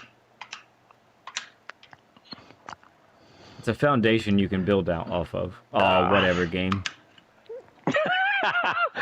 That's why I don't do the Red Bull ring. I remember the chap that I think, I watched the one you did there, and I could not be doing that one. That would. Catalunya was enough penalties for me. Uh-huh. That would, especially turn one, which is literal luck, it feels like. Little bit. Roll of the dice. Hey there, Quad. How you doing, bud? No, I'm not going to be doing any race C today.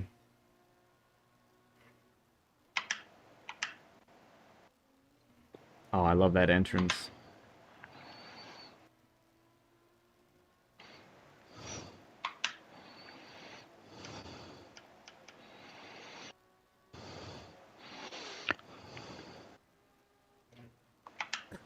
Excuse me.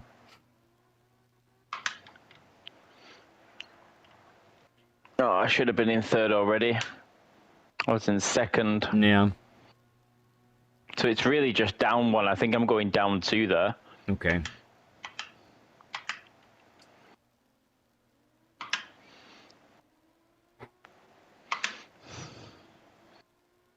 That was a pretty good hairpin. That looked really good.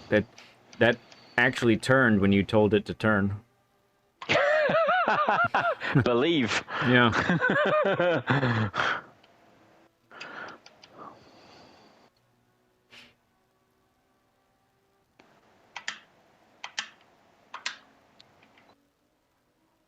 That'll be a penalty because of just life. There you go. You're right.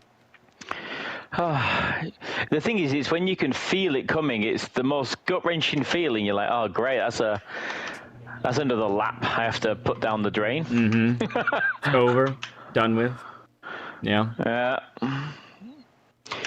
Optimal at 1:44.2. Okay, so yeah, it would take some practice to land that one, but let's try a little reset of the lap and the tires, and let's give us another 5-6 laps and see what happens. Okay.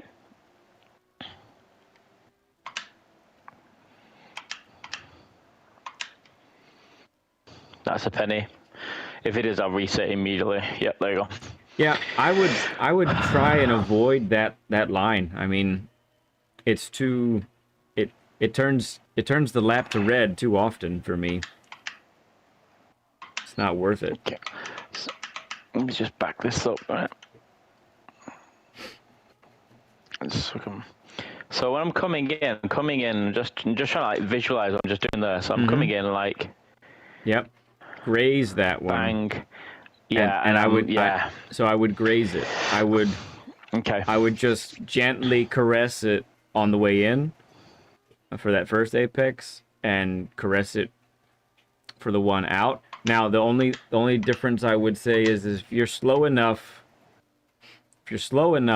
into that first apex, then you can probably do pretty well on the second one to jump it like that, only because you have straightened the exit enough that you're going to make it even with a bounce. Yes. And remember, that's one of the principles we talked about at the beginning with chicanes. Priority number 1, be at your slowest point at the right time, which is usually at the first apex. Priority number 2, be able to be as straight as possible on exit.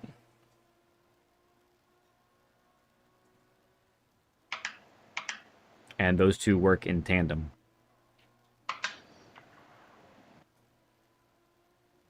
Very nice. Oh, well, I'm right behind the ghost. That's a good thing.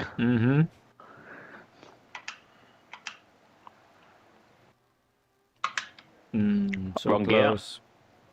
Gear. Yeah. I was definitely in the wrong gear as well, yeah. Yeah, I think you can power out in third just fine. And it's a good life.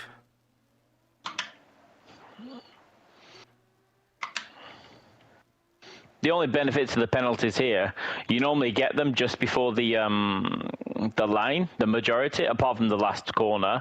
So you can sort of just ride them out for, like here, right? You just reset again. Yeah. I wish these curves were slightly smaller. It'd be nice, right? Yeah, gentle on the first one, maybe a little more aggressive on the second. If you can get it straightened right.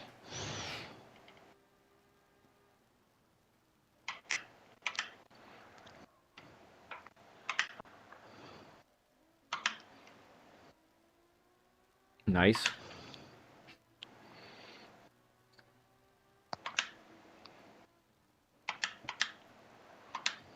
Yeah. Smooth. That was really good. Mr. Turismo's trying to work out whether he should give me a penalty. Nah, I can feel it. He's not looking right now. He's going to make a sandwich.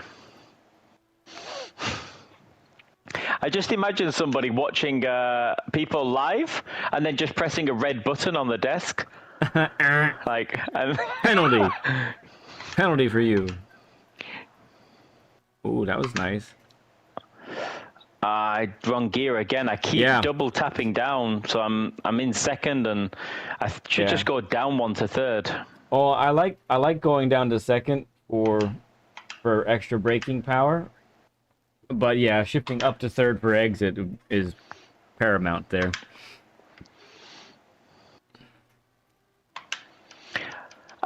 All right. This doesn't feel like much, but look how much time he's gaining. That's that ever slight pull away. It's. Yeah, Yeah. Okay, coming at it at full speed this time.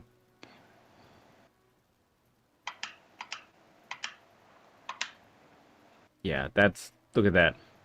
No bounce. Okay. And another 44. Okay, that's nice. Yeah.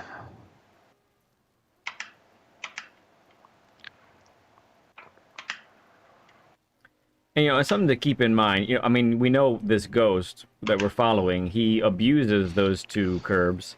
He bounces all over Hades, and he gets the time. But something to factor in is that's not how he's driving every lap, right? That was one out of who knows how many he tried.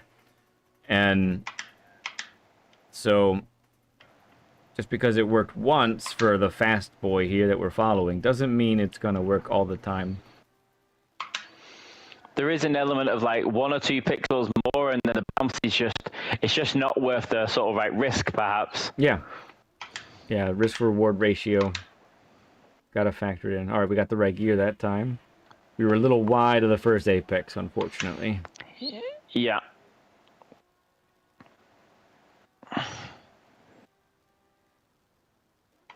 Let's see. Is it faster or slower in turn 5, right turn, to be close to the wall the whole time? Turn 5, 1, 2, 3, 4. Yes. Yeah, keep it nice and tight to the wall there. On turn 5? Yeah, it's the slight right-hander, is what he's talking about. He's asking the question if it was faster or not. Nope. You took the risk, and you paid for it. Oh my word! Right, I'll do 2 or 3 more, and then I'll be up. Okay. Yeah, it's. So there's another, and not every track has elements like this where it's super risky, but there is a high reward. But there are very often times where I'm practicing something, and I see what the fastest ghost does, and I have to just tell myself, you know what? I cannot do that. I remember, and I love Cy to death. He had a lap guide at Road Atlanta, and my brain completely switched off. I was thinking about Road Atlanta. Right, sorry about that.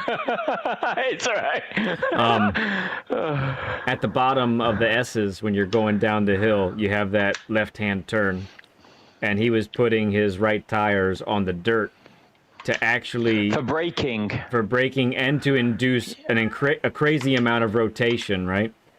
Oh my word! And I tried that a couple times, and you know what I did every time? I crashed. And I said, you know what? I cannot do that. So I'm going to stop trying, because I'm not gonna get any kind of good lap in. And so I find that, now I will say now I think I'm a little better at it. That was, a year or 2 ago. Now I think I can do that with a little more consistency. A great example is that downhill part on Willow, where you put two tires in the dirt. See, I don't do that. Yeah. And that's one thing I avoided on a Ghost. Yeah. I stick to the tarmac, yeah. Yeah. Yeah, it's another example there. But yeah, I think just because the fastest or the third fastest in the world is doing something doesn't mean that that's something that we necessarily have to do. Especially if it's risky.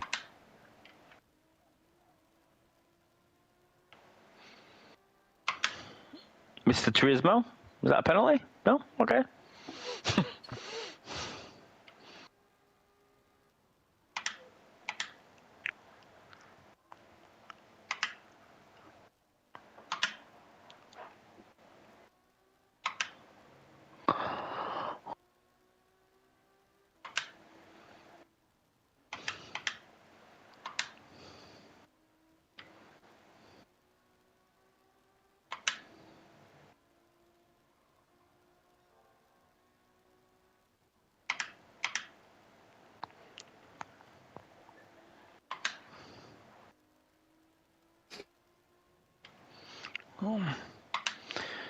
Okay.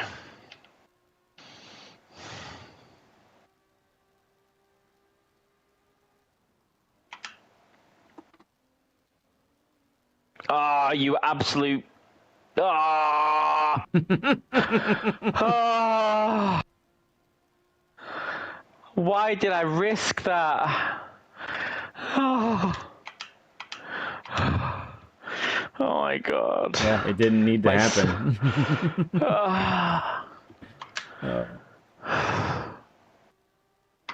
Alright, last lap once I'll do this. My word. Yeah, you're absolutely right, and that's a really good perspective, is that number one time has had that bounce, or that perfect landing of the, the car, that one time. You're not going to always get that. You just really aren't. Right. But so here's the thing with Burton, is he's been playing this game and sport for, almost a decade now, of total time. And so what he's doing is he's able to nail everything else that's not risky, right? He can nail it every time. This part right here, almost no risk. He can nail it every time. So he's getting the most out of this corner. He's getting the most out of this corner coming up here every time. If he's off by hundredths, not tenths, right? Yeah. So he has no trouble then taking these risks on this part coming up and the hairpin right before the start-finish line. Or not the hairpin, the chicane right before the start-finish line. He's taking those risks because he knows it's going to work out once and he's going to get a top 10 time in the world. Yes, it's such a perspective. Yeah, I mean, he's pulling away on such simple corners, and then, like this, like just the pull he gets from this corner is wild. Don't know how he's that. Maybe he's got like really long elastic arms and he's just perfect at shifting upside down. I don't know. It's impressive. I'm always like amazed that I think I've done a really fast lap and then I'm still 2 seconds off the number one in the world. I'm thinking, where did they gain all that time? Oh, that's it. Well, I'm happy with a 44.6. Yeah, that it's definitely something. Yeah, you had a 44.2 optimal. So I think both of this one and Catalunya, like you can build off of what you've done here. I think both places you can get a better time. I don't think that should be any trouble. Slow asks, why is the quality lap time different to your lap time in actual race? Do you mean like your pace? Is that what you mean, Slow? Like your specific pace is different? Let me know if that's what you mean, or maybe reword the question if that's not what you mean. Okay, let's see here. So this has been a marathon of a session. We've been at this for a good long while. I really enjoyed it personally. I did too. It's been fun. I live for it when I see someone and it all starts to click and you see the rewards of it and all that. So I have 4 takeaways for you, my friend. Okay. Yeah. So if you want to write these down, jot them in your phone. I am. I've got my phone exactly in my hand. Yeah. All right. Okay, so Slow is asking then your pace. So there's a couple things that are going. I'll get to your 4 points here in a moment there, Ramboi. No problem. Answer Slow's question. So there are a couple of factors that are making you, no matter what, you're going to be slower. So one is in the actual qualifying time, you have no tire wear, and you have no fuel. You have no fuel weight whatsoever. Those are the 2 main things. So in the actual race, you have tire wear, and you have the weight of the fuel. So the car is gonna be slower, and the car in some instances throughout that race, it's gonna have less grip than it does compared to when you're practicing. So that's what's up there. All right, the 4 takeaways. 4 takeaways here. Okay. So I think all of this, except for one thing, I have mentioned so far. So one might be a little bit of a surprise, but the other 3 should be not surprising to you at all. Okay. So the first one is the consistency part, and it's one of the main things that you wanted to work on. So mainly for a place like Catalunya and other tracks where corners are back to back, very close to each other. Monitor how well or how not well you are exiting corners, because it's going to directly affect your entrance for the next corner. So remember that brake markers are references, not commandments. That's kind of the phrase that we need to remember, right? Okay, this next one is the one that I haven't mentioned yet. This one's new information. When especially at Catalunya, the way and the amount in which you lifted off the throttle in certain places was a bit erratic. Okay. So let's talk about like the penultimate corner, for example, on Catalunya. That requires no brake, just a lift, right? And you were lifting wherever, whenever. And I didn't mention it because there was already a lot of information, but I do feel that that's something that would go and hamper your consistency also. So when we talked about that turn, I said lift just before the apex or at the apex. Yep. And pretty much just one single time. However, you would be lifting sometimes well before that. It was usually multiple lifts, and even lifting after the apex, which is, in my opinion, a cardinal sin. You really can't do that. Clear, yeah. Okay. To be honest, I know I'm doing that. It's like a stabbing at the throttle. Like off, on. And actually, I should do a really strong off. And now I'm on it, right? Like there's a confidence of when to go back on, and yeah. Yep. Okay. We talked this third one. We talked about this a little bit, and I think as I watched, both you at the at Catalunya in the Group 3 cars and in this Alpha car as well, when decelerating under braking, your shifting can be earlier, and if you are consistently, when you're downshifting, you are at the top of the rev range in each shift, that's going to be monumental for you, and as far as increasing your consistency, and also you're lowering your lap times as well, because you're going to be faster under braking. So it was especially true with the Alpha. Under braking, you were shifting very late in most cases. So one of the things that is important to recognize when you are, it's new dailies, so you're on a new track / new car, whatever it might be. All the gearing is very different for the cars. So you have to kind of learn those optimal shift points, not just in accelerating, but decelerating also. You can't undervalue that. You want all the help you can get under braking, and the game doesn't even allow you cheat with spamming the gear shift anymore. So but it's going to reward your precision when you downshift. So I would definitely work on that as well. Okay. Okay. Go ahead.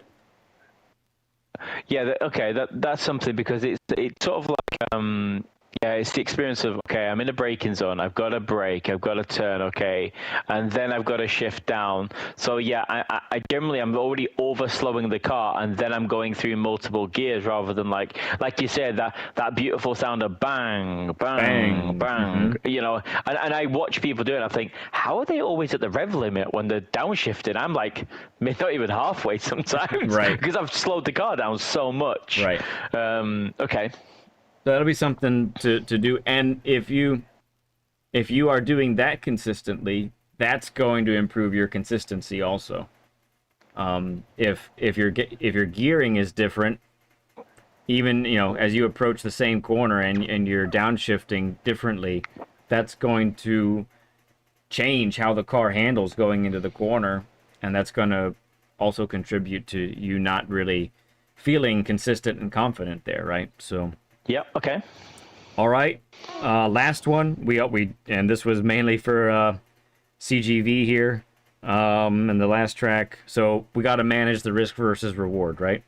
Yep. Start out. I would say for especially risky spots, start out conservatively and build up to the risk.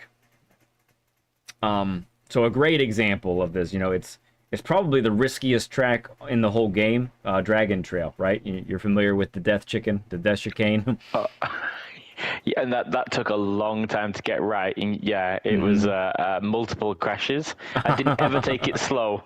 I just learned by crashing, but that's not the right way. Not really, no. So find out what is. So I'm going to use my catchphrase. Find out what is comfortable and repeatable, because you know. In a qualifying session like we've been doing, I still say find out what's comfortable and repeatable and build that foundation for a particular tricky section, because you're gonna need that in race, right?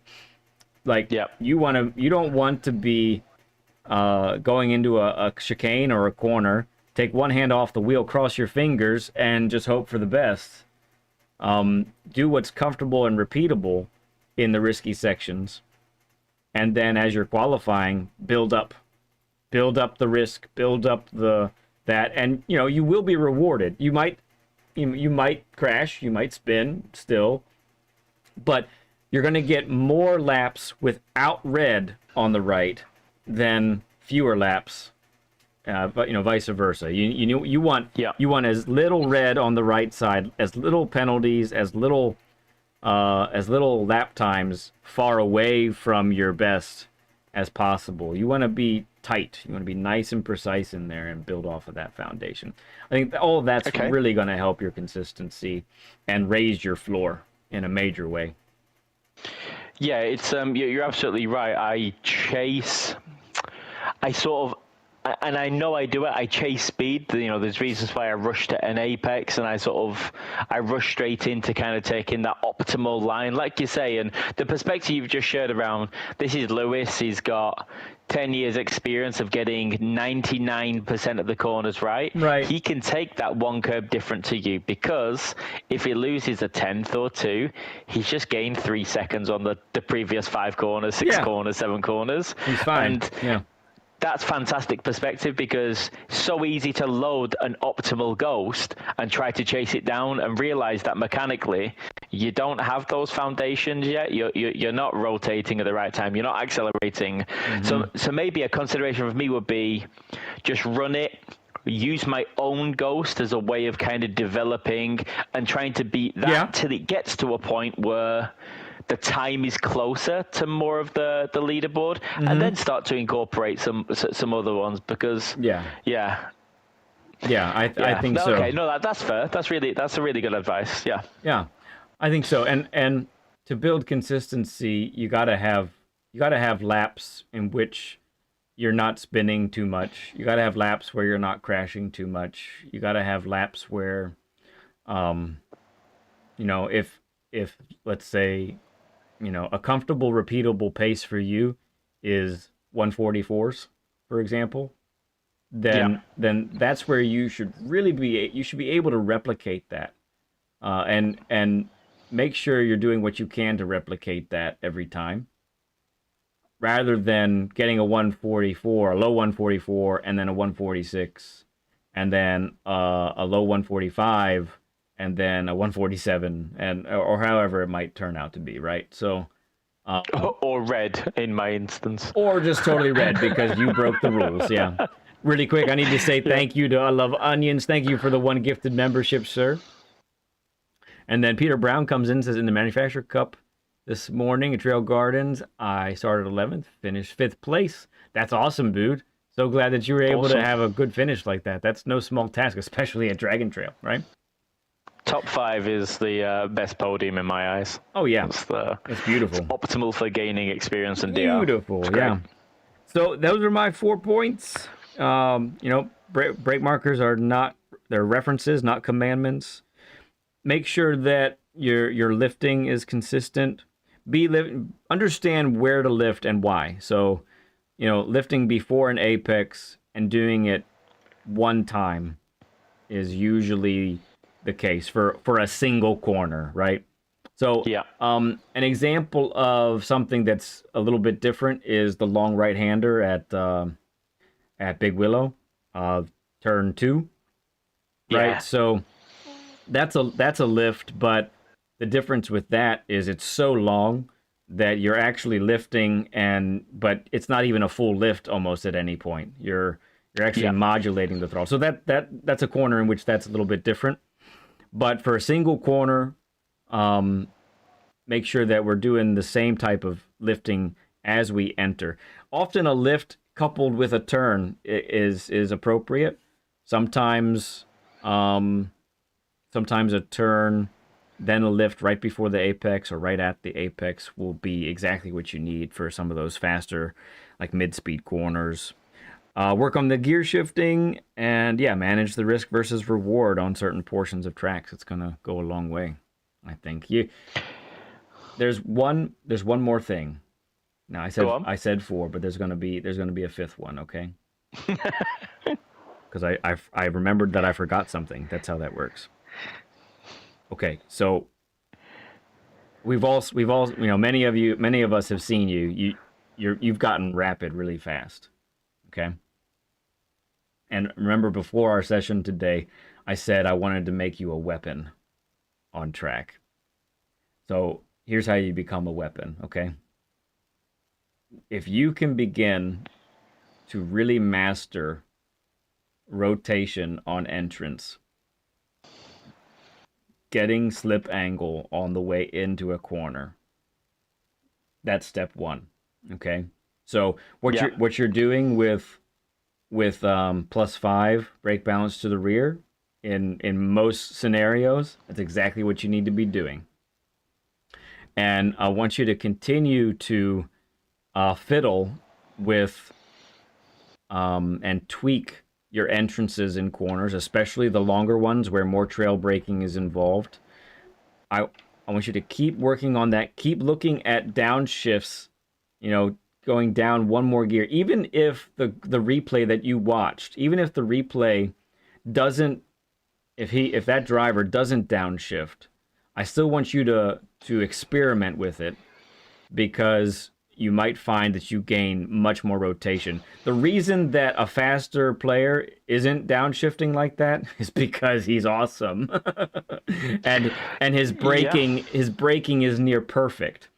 Right? So guys like you, guys like me, we don't have perfect braking. We need a little bit of extra help. Okay? So the gearing down is what often is that help. And sometimes it doesn't have to be for very long that you downshift. It can just be really quick. But that's the idea there. Now that's part 1 of becoming a weapon. Part 2 of becoming a weapon is achieving slip angle on the exit of the corners. Let me put it to you this way. And you may have heard this already, but maybe you haven't, and others in the chat may have heard it, but maybe you haven't. So just in case, I don't want to assume knowledge. A driver is at his fastest when he has to steer minimally. So you're actually steering with braking and throttle.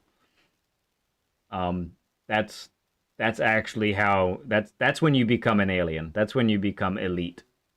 is when you're able to, through braking, actually steer the car through braking. And when you're accelerating, you're actually steering the car with acceleration. And turning wise, you live in a very comfortable zone of just minimal steering throughout the entire thing. And I say this not as someone who has achieved this. Okay, I have not achieved this yet. This is something that I'm still working on myself. But I have experienced it sometimes. The occasional moments. Yes. The time I experienced it the most was in the Ferrari about a month ago or so at Fuji, where I felt it. I was actually steering with the throttle and the braking almost the entire track. And it was amazing. Yeah, there's a long turn there actually. That that was advice from Gallo as well. Okay. Yeah, maintain steering angle and use pedals for steering. And I've just not, it's a skill I've just not taken the time to learn. I tried to do a little bit on Willow, holding an angle and just adjusting off the pedal a little bit. But yeah, all of these skills are extremely hard to learn. Yeah, they are. Yes. But I mean, based off of how much you've learned so quickly, I'm telling you this because I'm basically giving you that as your goal. Like that's achievable for you, and I think you're not very far off from it at all. It's gonna be something that I think will come. And I'm not saying make that your goal as in that's what you're trying to do. It doesn't actually, if I have to, the way I would explain it, it doesn't happen that way. What happens is as you are braking, so let's say entering a corner, and you're trail braking off, all of a sudden you are surprised because you are facing the direction you expected to be facing, that you wanted to face, and you're facing it much sooner. You didn't necessarily try to steer with braking through trail braking, but you did. Okay? Yeah. And I'll give you a hint for finding slip angle on acceleration. The Citroen, the Group 4 Citroen, is extremely manageable. It has extremely manageable power oversteer. And, yeah, it does, yeah. And that car gets some seriously controllable slip angle. And so that's, for me, that's the car to practice on right there. Whenever we get Group 4 and the GT is competitive enough, the Citroen is competitive enough, that's something that I really, really want to, and that's why it's so dominant right now, because that is super achievable in that car. So power oversteer is a thing, but you can harness that, right? You can harness that. And the fastest people in the world, they are gaining rotation entering the corner, and they're getting rotation on the exit of corner every corner. Yeah, no, you're absolutely right. It's all of these things, and the one thing you sort of said there, which is, when you're watching a replay and they're not downshifting and they're using a different gear to you, there's times when I'm not actually testing, like the way you did fourth gear on turn 1, turn 2 of Catalunya. Yeah. But if you watch the top 10, they're generally running in third gear through that with a small lift and some throttle modulation.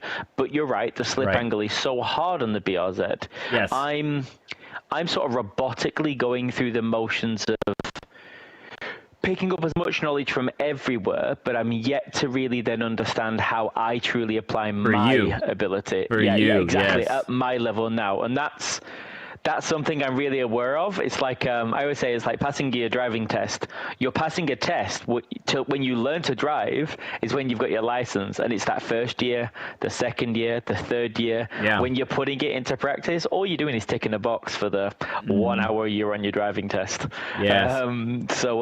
No, that's absolutely all fair, actually. It's but again, as you know, I'm quite reflective. It's something I'll go away and really have a look at. I don't shy away from learning new things. That's definitely not me.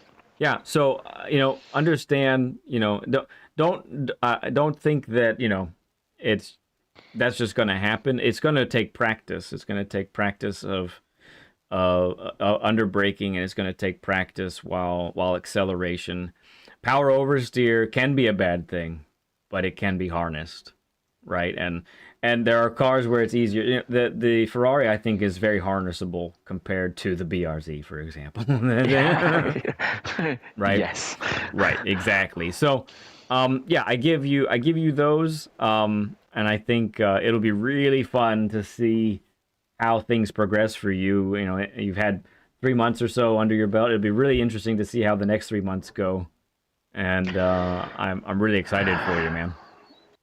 No, and yeah, I'm hoping I learn a lot, and yeah, just thanks of all to you for your channel, for the things that you give to the community and the opportunities to learn. Like I say, you know, even in a year's time when I'm hopefully a much stronger A+ driver and I can really challenge some of the better, you know, the top split guys, and I really want to. Yeah.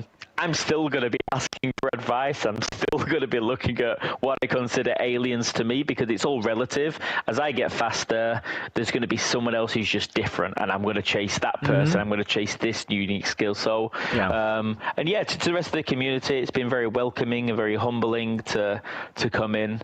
Everyone's amazing, for right? 23. Yeah, I've played EVE Online for 23 years. I've come into GT7, and everyone's just, I call it sound. Sound's a British word. I'm pretty sound individuals. Yeah.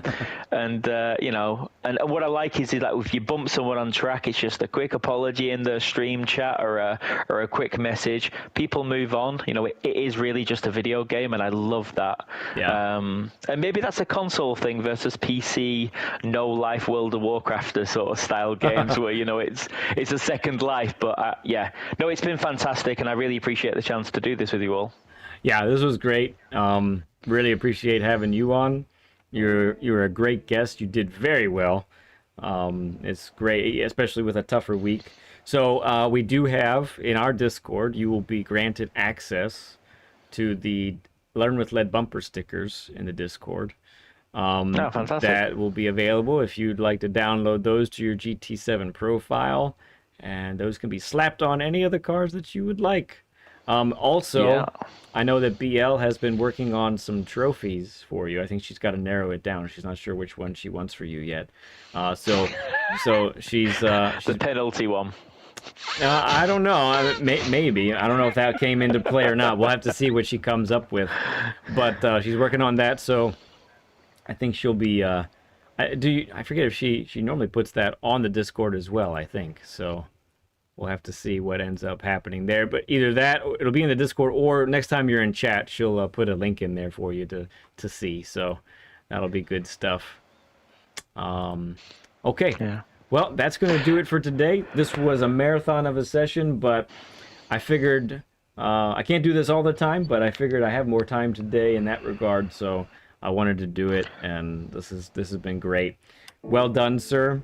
No, thank you. You're welcome. Pleasure is all mine, and I'm sure we will see you on a track or chat very, very soon. Yeah, no, thank you again, and yeah, have a great evening, everyone that has stayed around and liked, and yeah.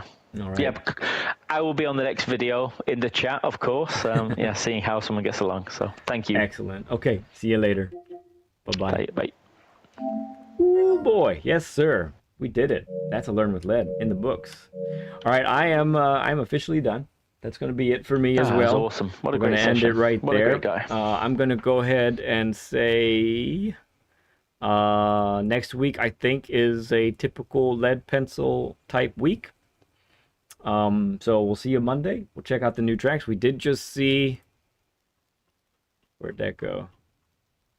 Oh, this is all messed up. We saw Blue Moon Speedway, I think, for Race B. Yeah, Blue Moon Speedway for Race B. It is reverse, so that's a little different. And then Daytona Road Course for Race C. And, ×6 tire wear on the Daytona course. Hang on, let me... Yeah, so that's gonna be wild times. I'm excited about next week. So it's gonna do it for me. Thank you everyone who supported and chatted. Thank you for everyone who gave likes, supported our friend Ramboi and his work that he put in today. You guys are awesome. I love you like crazy.